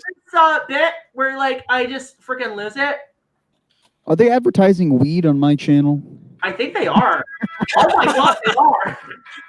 That's Let's go. That's Canada for you. So 10:53. Canada's always high. 10:53. Okay, hold on. Also, They Jay, don't- I like the Soundgarden hat. Oh, thank you. You know what's up then. I do. Oh yeah, I remember Yeah. Jack's like, "Oh my god, what are you, bitch? What are you doing?" Yeah, I was Share like, I audio. was bad this stream. This stream was. Oh, you fucking- went, dude. You went so hard at Batwoman too. Yeah. Okay. So here, let me go find. Okay, here it comes. Here it comes. Sean is Florida man. Wait, is the audio on? Yeah, we can. Okay. Okay. Did you see what somebody wrote about you? Somebody wrote Big Jack got his big dick ready and gonna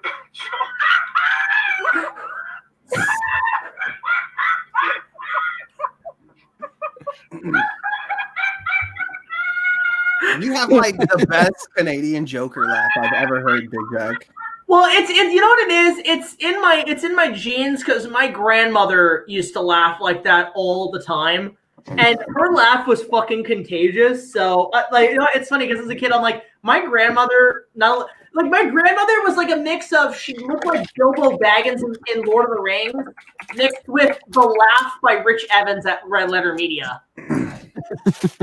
Who Rich Evans has like the greatest laugh of all time. Oh yeah. Oh, their Resident Evil reaction is the best. Oh, it's freaking no. The part I love is when they're watching like all three Transformers movies, and then it gets to that point where Optimus shoots the other Prime in the face, like no, Optimus, and it just Ryan just loses it. So I actually sent them a copy of my Kong remake on VHS to play on Best for the Worst. So if it shows up, that would be like just to hear Rich Evans laugh at my movie would be like the greatest thing of all time. I almost want to ask you for a VHS copy, Big Jack, but I don't want to give you my address. Well, I mean, I'll send it. I know you would. I just People don't want actually you to said have it my was address. better on VHS. I'm gonna start getting like newsletters from Big Jack Films and shit. The Big Jack Films newsletter. Oh, I wonder if Have you seen Big Jack's Kong remake today? Yeah, you sent it to me like 2 months ago. Newsletter. It's a newsletter. It's like only available for like $5 a month subscriptions on Patreon. Jack, have you thought about like hiring a service to like do robocalls for you? Right, for real.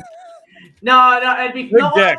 Because the thing is, I thought about doing sort of like one of those like radio podcast things, but actually have a number that people could dial to call in and express their opinions on things. Like Watch my movie. I just want to know when the Big Jack 2021 calendar is coming out, as well as the Big Jack OnlyFans account. Yeah. Big Jack. The OnlyFans thing's gonna be his scene with him at 18.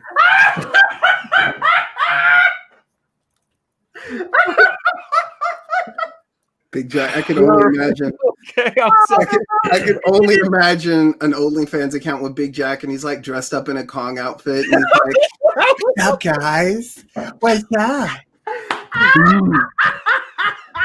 And then he like pulls off. You laugh at that, but there could be some serious money in that. There's an audience for everybody. He rips open like the chest part of his Kong outfit, and it's still just hair because he's got a hairy ass. He's standing on top of the Empire State Building, buck naked. Yeah. Like, Ooh, Big Jack, Kong remake. Go watch now. Big Chuggus.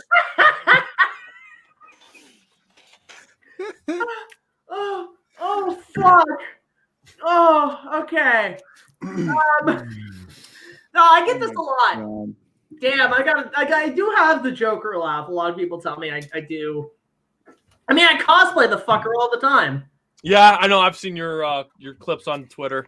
Yeah, I actually I'm now. I did a for a radio competition a 1 minute movie challenge where I would remake a whole movie in under a minute, and I did Batman '89. Yep. And what's great is the competition. The grand prize is like $10,000. So the thing is, like, even if I don't get the money, it's like I'm having fun making these, and now this is going to be a running series I do. No, you mentioned it in one of my streams. Actually, I saw whatever stream that you were on a couple weeks ago. I saw you mentioned that. Yeah, so it's a pretty good competition, and I just put out Batman Returns. You get to see me do a terrible Christopher Walken impression. By the way, thank you for stopping in. I never personally thank you for stopping in on my streams the other night. And you never have to. No, I had fun. I had fun. No, I appreciate it. I really do. I mean, I'm keeping an eye on my guys. I'm keeping an eye on, you know, a lot of the other like YouTubers occasionally. I think it's because, you know, we're in this fucking thing, this pandemic. And it's like, what else are you gonna do? Who else are you gonna socialize with? You did stop by for Batman and Robin one on mine. That was fun. It was funny because like, I was hesitant to do a stream tonight because, you know, we've had terrible weather, terrible windy weather. And a couple days ago, we were having power surges. So I was thinking, I don't know if I want to do one of these because I'm afraid, like, the thing's going to shut down. But it actually came out pretty damn well, guys. Thank you all so much for joining us today. This is the first. I think we got to make this a thing. Another live stream, man. I'm never gonna get work done. Shit. Well, I don't know if there would probably be more of an audience here than there would be on, you know, on other places. You know, like, but it is possible. I mean, that and Monstrosities are a good place for people to interact and shit. Oh yeah, you know, let your nuts hang out and have a good time. And Matt, what's with this profile name? Big Matt Films. What are you talking about? That's my studio name. Haven't you seen my remake of The Greasy Strangler, Jack? I have it on VHS. I can send you a copy. I'm kidding. Jack, I still need to send you my address because I would like a copy of your movie in all seriousness. Yeah, kind of. I mean, and that's the thing too. Like, and I would like you to autograph it too, please. And I'm being serious when I say that. Normally what I do is when I do send out my movie, I do send out an autographed copy and I do send out a thank you letter. So you get a thank you letter with it too and everything. And I mean, if anybody on this, because the thing is, I've been wanting to get it out there like for sale on Etsy or something, but unfortunately, I just don't. I'm trying to figure out how the accounts and stuff work and how to ship it all. So if I am going to do that, the best thing to do for people who want a copy is to just send me a DM on Facebook or Twitter and do it via PayPal. That would be probably the easiest way to go about it, and then I can have it shipped to you. And then make sure with the autograph, man. You put your lipstick on and thank you. Thank you for making that purchase. Made it extra special. Yeah, it's funny because like I want to do a sort of retro VHS commercial for it and make it look like the ones you see on the Disney. It's like coming to soon to home video. That'd be fun. The Big Jack Films crew are at it again. Coming soon to own on video cassette. I'm just fascinated how you're so fascinated about VHS. Like, I hated VHS. Were you a Laserdisc person? I never would want to go back to it ever again. Were you a Laserdisc person, Jay? No, I was. God! I grew up in a very. I wasn't poor growing up, but we didn't have money either, so it was VHS. And trust me, you had Betamax. You had Betamax. Getting the Godzilla tape was like winning the lottery for me. Okay, so. I also liked how the tapes had all the various amazing cover arts, and like there'd be different versions. Like Mechagodzilla had like several different copies. There was a Cosmic Monster, and it's the Bionic Monster. It's literally the same copy, just somebody just slightly edited like the title. Yeah, the Cosmic Monster, the Bionic Monster, Mechagodzilla. Is that enough titles? And I used to be like, you know, as a 5-year-old kid, it would confuse you. Like, wait a minute, I have this movie already. Yeah, I was the same way. I'm like, well, it's funny. We brought this up before because I was bringing up what they're going to do with Top Gun if this continues. Where's it going to go? The Top Gun sequel. And I watched the first movie for the first time last year. And the only things I knew about it prior were the ride at Canada's Wonderland, which is an amazing ride. The album is amazing. But back in the 80s, because my dad used to work in the music industry, he actually helped do Pink Floyd's The Wall tour. He launched the Dirty Dancing album. He worked with like Paul McCartney. In fact, Ringo Starr is the reason my parents met. He worked with a lot of people. And when he was working for Pepsi at the time, they were promoting Top Gun. And Pepsi gave my dad, when the movie was out, this was before its home video release, they gave him a copy of the movie on VHS while the movie was still in theaters. So I've never seen this outside of like what I own, and on the back it just says Diet Pepsi. So it's almost like a screener copy of the film on VHS. So I still keep that, and I think that's really cool. Fun fact: Tom Cruise is from Syracuse. Really? Mm-hmm. Well, somebody brought up an interesting question that people want to know. What is your favorite Tom Cruise movie? Mine is Legend. Hands down, fucking Legend. Like, that's the Zelda movie. Yeah. No. That's a good pick. Man, I don't know. Like, he's got such a deep catalog. Tropic Thunder. Edge of Tomorrow. Yeah, that's a great one. I'm a huge fan of Collateral. Collateral's good, dude. What Collateral. What was that Isn't it movie? Michael Mann? Sci-fi movie that was like Wall-E. Another one that I think underrated Tom Cruise Oblivion? movie. Was it Oblivion, Jack? Yeah, because that was like a Oblivion Cooper was a movie. good I one. like that one. It was all great until the end when it went all Scientology. What happened to Kaiju Network? Oh, he just had to go off for a sec. He'll be back. Minority Report is really good. That's a good one. I didn't like him in War of the Worlds. No, I didn't like this War of the Worlds movie. Well, no shit. That one had Geeko. Vanilla Sky. Have you guys seen Vanilla Sky? Yeah. I've seen Vanilla Sky.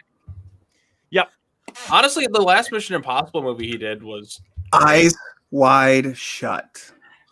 That's an odd fucking film. That is a weird ass fucking movie. I think that's what Kubrick's intention was, because Kubrick's idea when he makes films, he does every genre. Kaiju Network just said he's done for the night. So. Oh, he is? Yeah, he just said it in the chat. Oh, okay. Well, thank you, Kaiju Network, for joining us. That was good. You came on. Glad you got to meet the Monstrosities crew. Matt, get them on the streams at one point. So is this the whole Monstrosities crew? Just you four? No, it's no. It's not. These are friends who typically will join After Darks and stuff. But yeah, they're part of the Monstrosities gang, the ragtag gang that we got. But we're just like the Monstrosities groupies is what he means. Yeah, that's exactly what it is. We're not really so much a community as we're just a ragtag group of freaks and geeks. It's kind of Suicide Squad. Damn it! I was just about to say that. Ha I was waiting, but I'm like, no. I am proud of being like weirdo and a freak and stuff. So. Oh yeah. There's nothing wrong with that. I'm not demeaning that. Yeah, I know. I'm just saying I'm proud to be part of that. You know, outsider among the outsiders. We're basically the Kaiju Avengers. Mm-hmm. Essentially. Actually,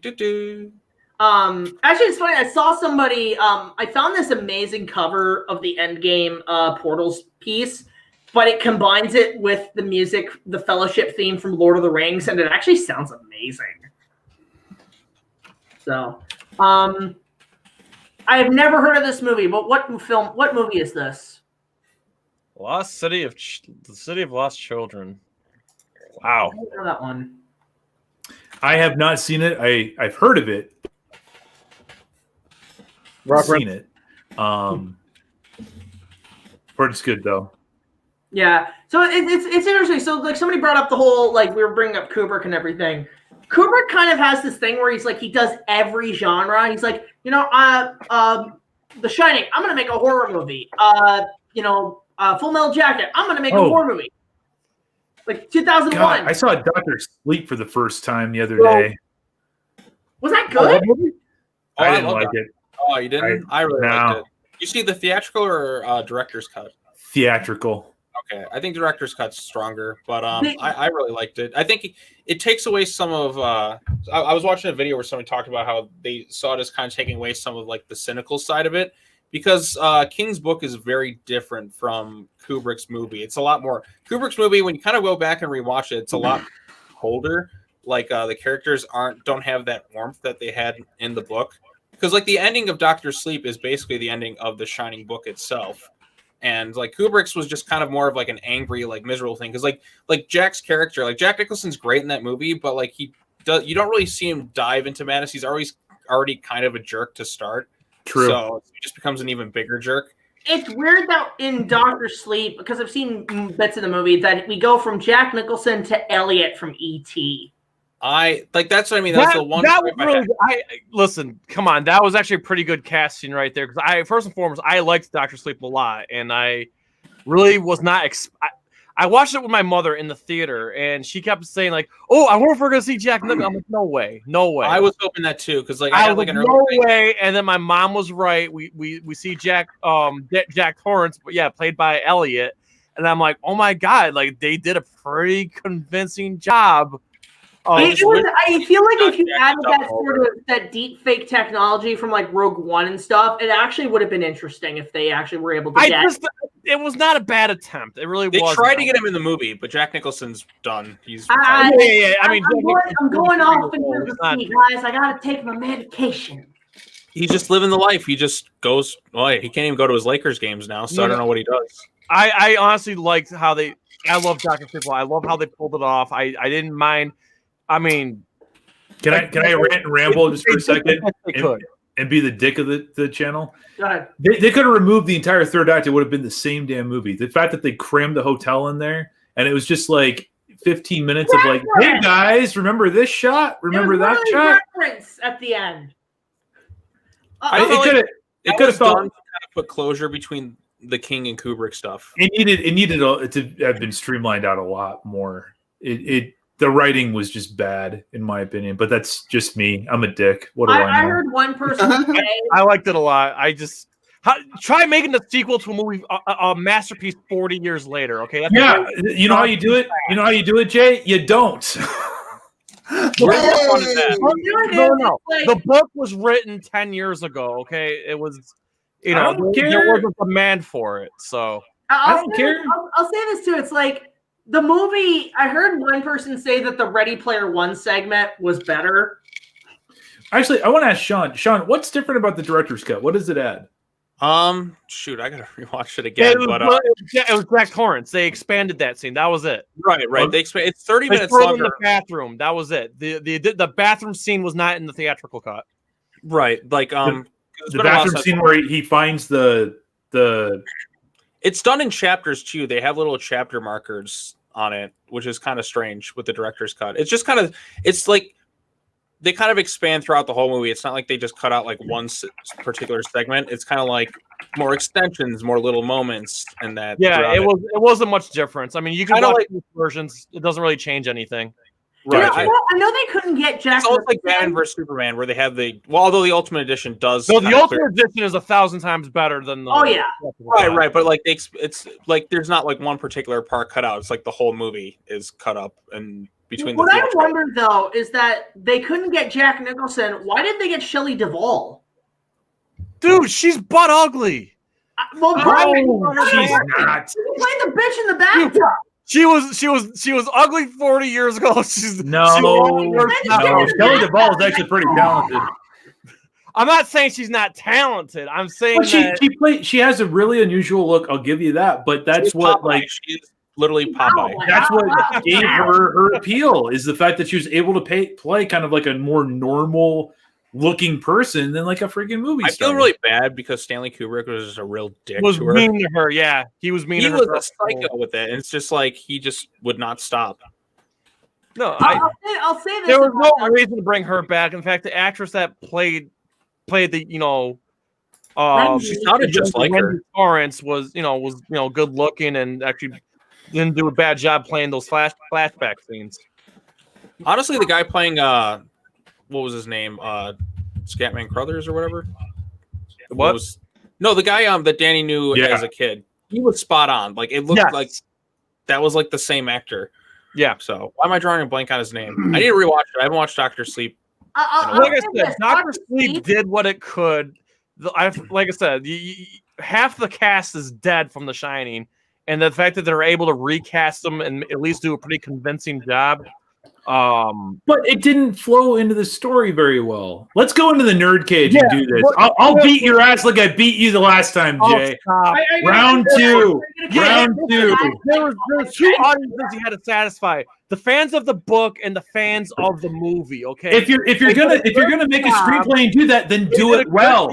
Don't don't have urban fucking fantasy for your first two fucking acts, and then stick the third act where it's like, oh hey, and by the way, here's the hotel, guys, and then have the fucking ghost come and eat the chick like the fucking zombies in Day of the Dead. What the fuck was that about?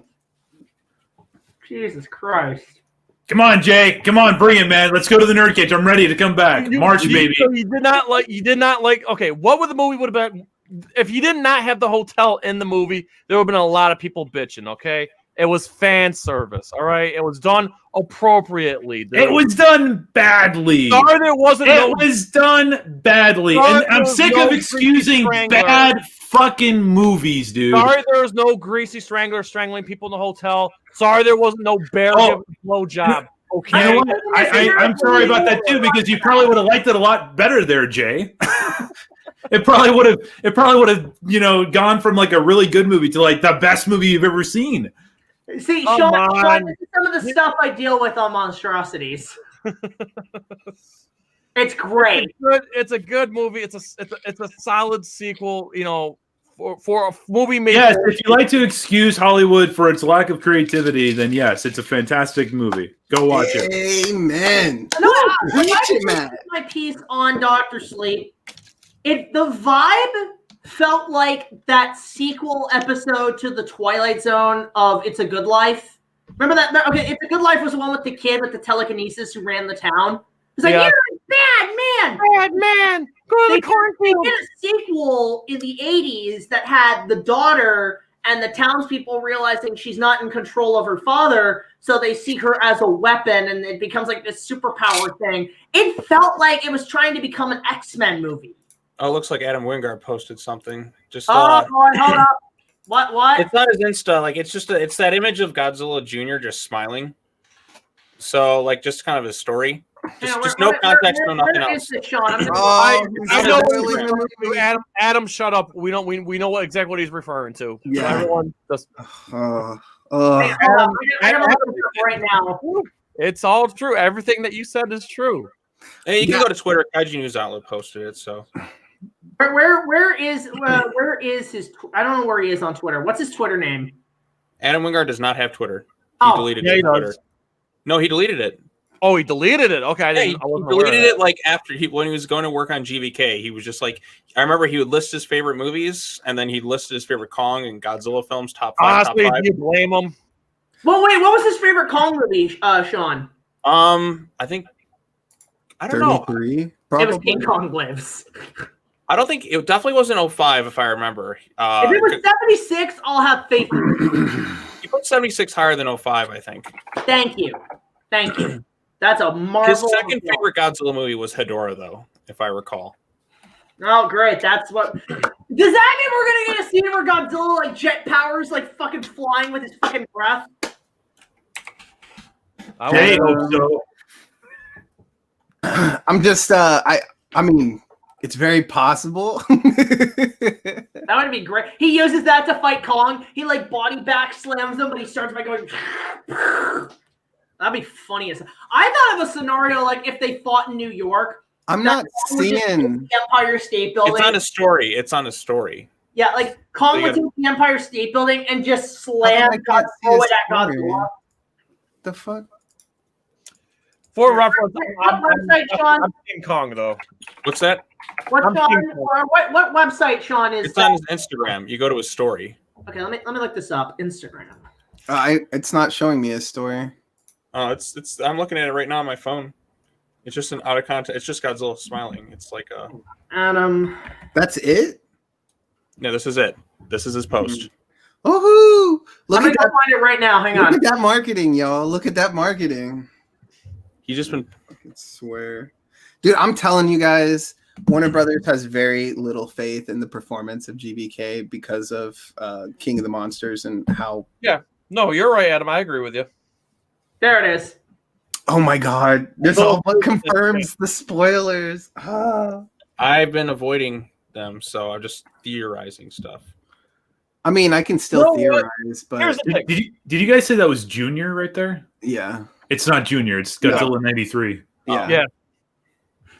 No, honestly, like, okay, so I did hear all the spoilers about GVK, and I also know, and then of course I know all the spoilers going into the Snyder version of Justice League. So like At this point, like, I just want to see how it's all executed. And knowing what I know about GVK, if it's true, it's just like, but with everything I hear about the Snyder Cut is true, I'm like, yes, let's get it. I just look DC.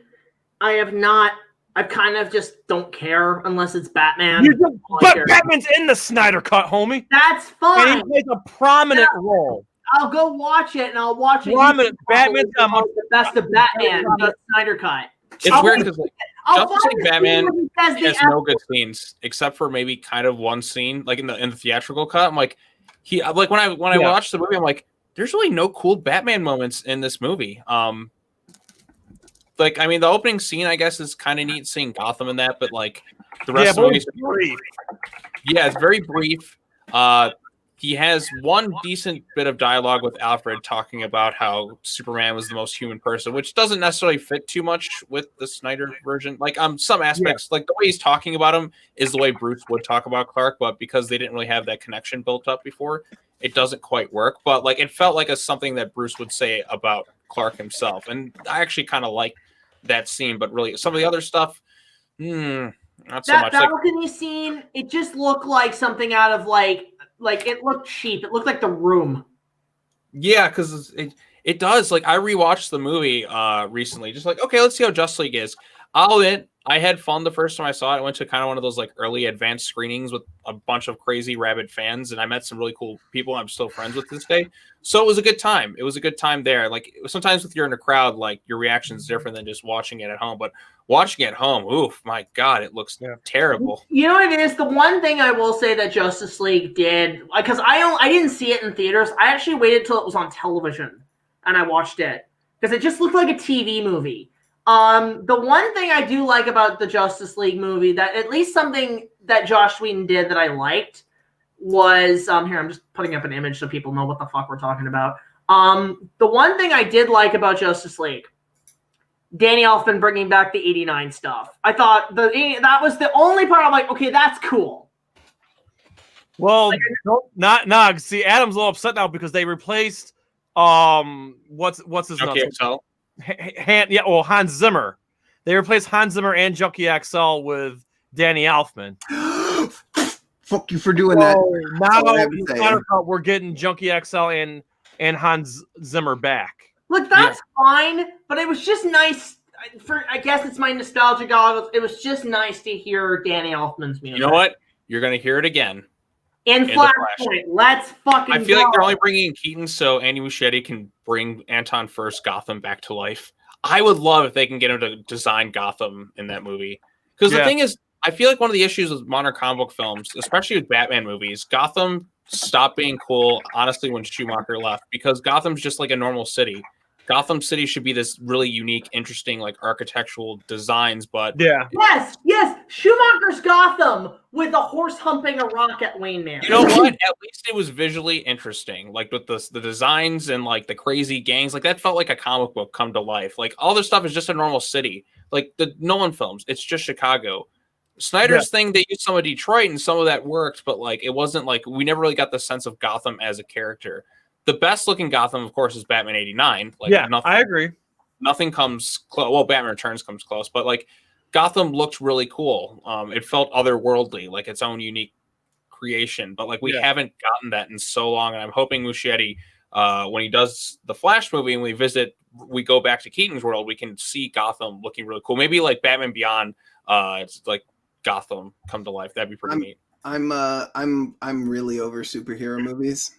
Like, I'm probably going to watch the Snyder Cut, and that's like it. I have no interest whatsoever. We have been overly saturated with comic book movies or superhero movies, TV shows, everything. I'm over it. I'm ready to I totally get that. There's so much out. Like, I used to try and watch the Arrowverse stuff. I gave up. I'm like, I can't do this anymore. This sucks. I love animation though. Like, animation is that's what I kind of focus on the most. Mm-hmm. But like live action stuff, like I got burnt out on the MCU. Like I kind of after Endgame, I'm kind of checked out. I'll still watch WandaVision and that, but like I'm not like excited. The only thing that has me intrigued, the only two things left in the MCU that have me interested, Spider-Man 3, only because Tobey Maguire is supposed to be in it, and Doctor Strange 2 because Sam Raimi's making it. So literally because it's basically the Raimi connection.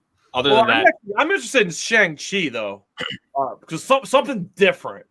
Right, a martial arts movie. It's gonna be a whole different departure from everything else they got going on. So, and of course, it's more in realm of like stuff like Mortal Kombat and martial arts and stuff. So, right. The MCU kind of peaked for me in Infinity War. I don't really care for Avengers Endgame aside from the last 30 minutes. I think it's kind of a really dull.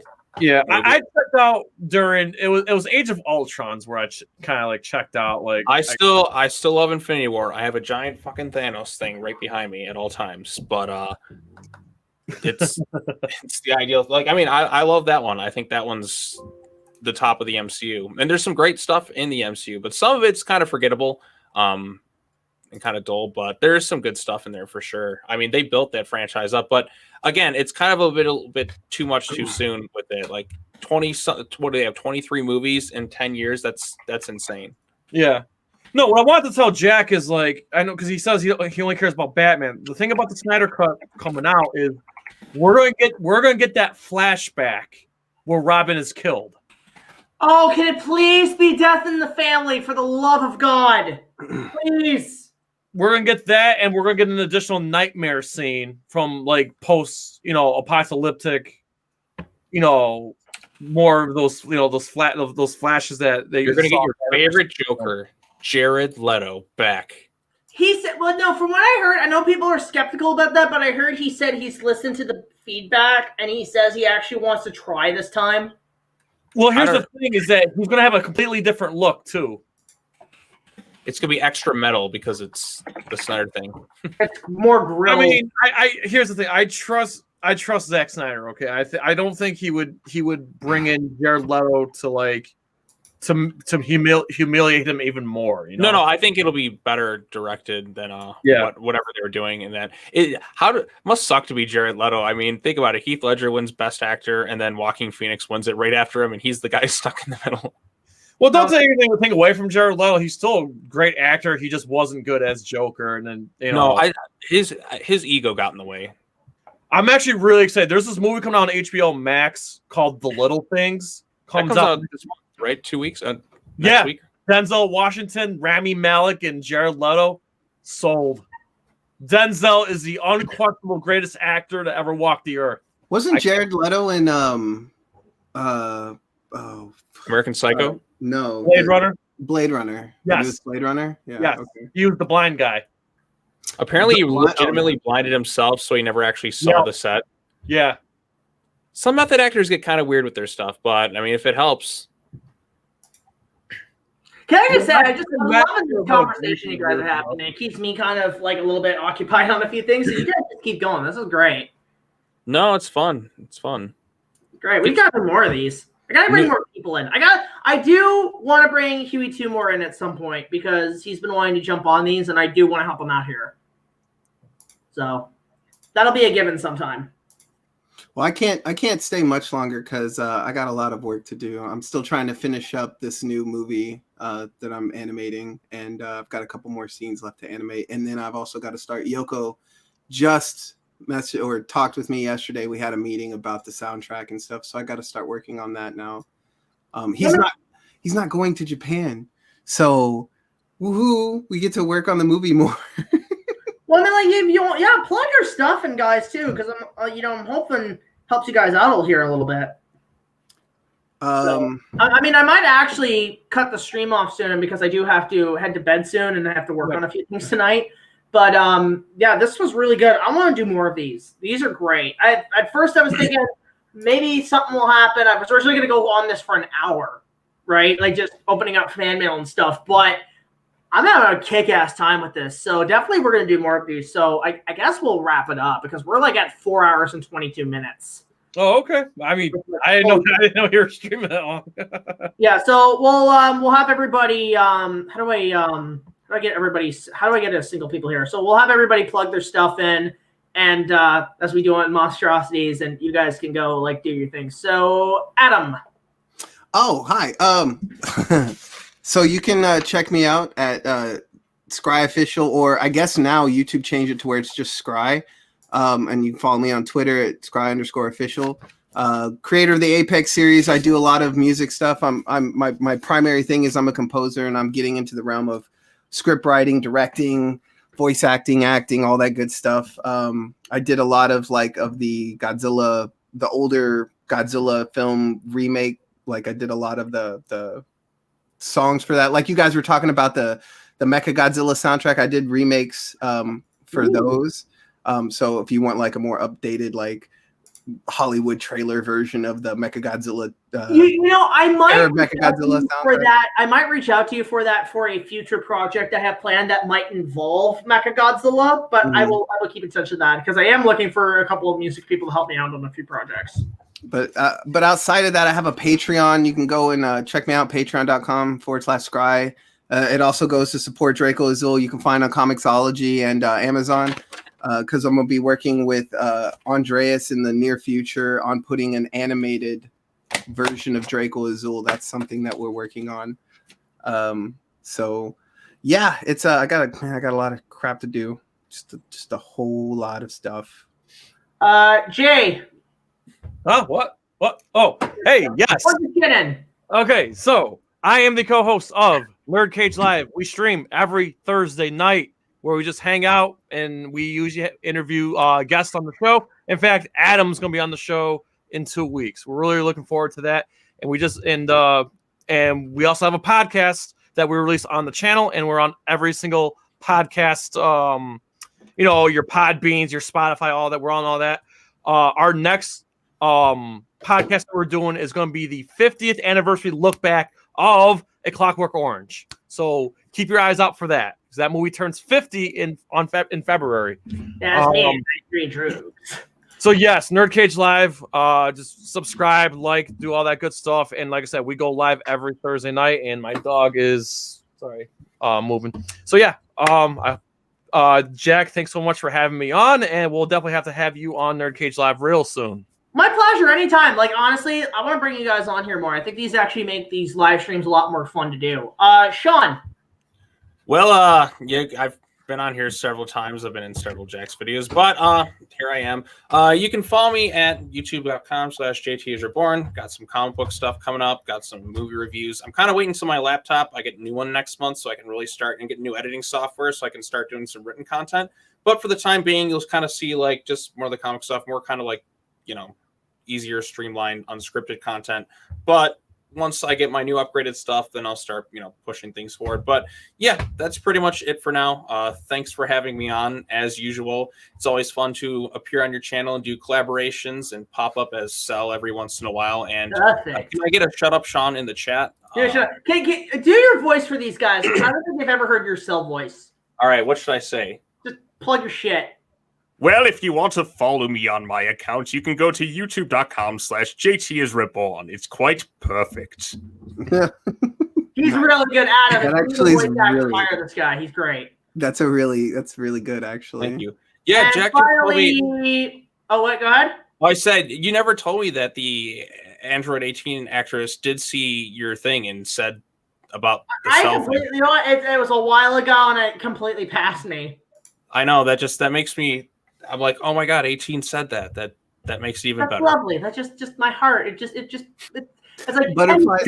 And then one day, while in YouTube, they said that Big Jack Films Heart grew 3 sizes that day. It's getting me quite emotional. I want to see now, just very quickly. I want to see Cell do a narration of Dr. Seuss's The Grinch now. Fuck it, I'm gonna make that now. Please do that. I will love that. Adam, you should animate it. How Cell stole Christmas. How Cell stole Christmas. Oh, fuck, that would be amazing. But and finally, and in West City, they say Cell's heart grew 3 sizes that day, or Cell evolved 3 forms that day.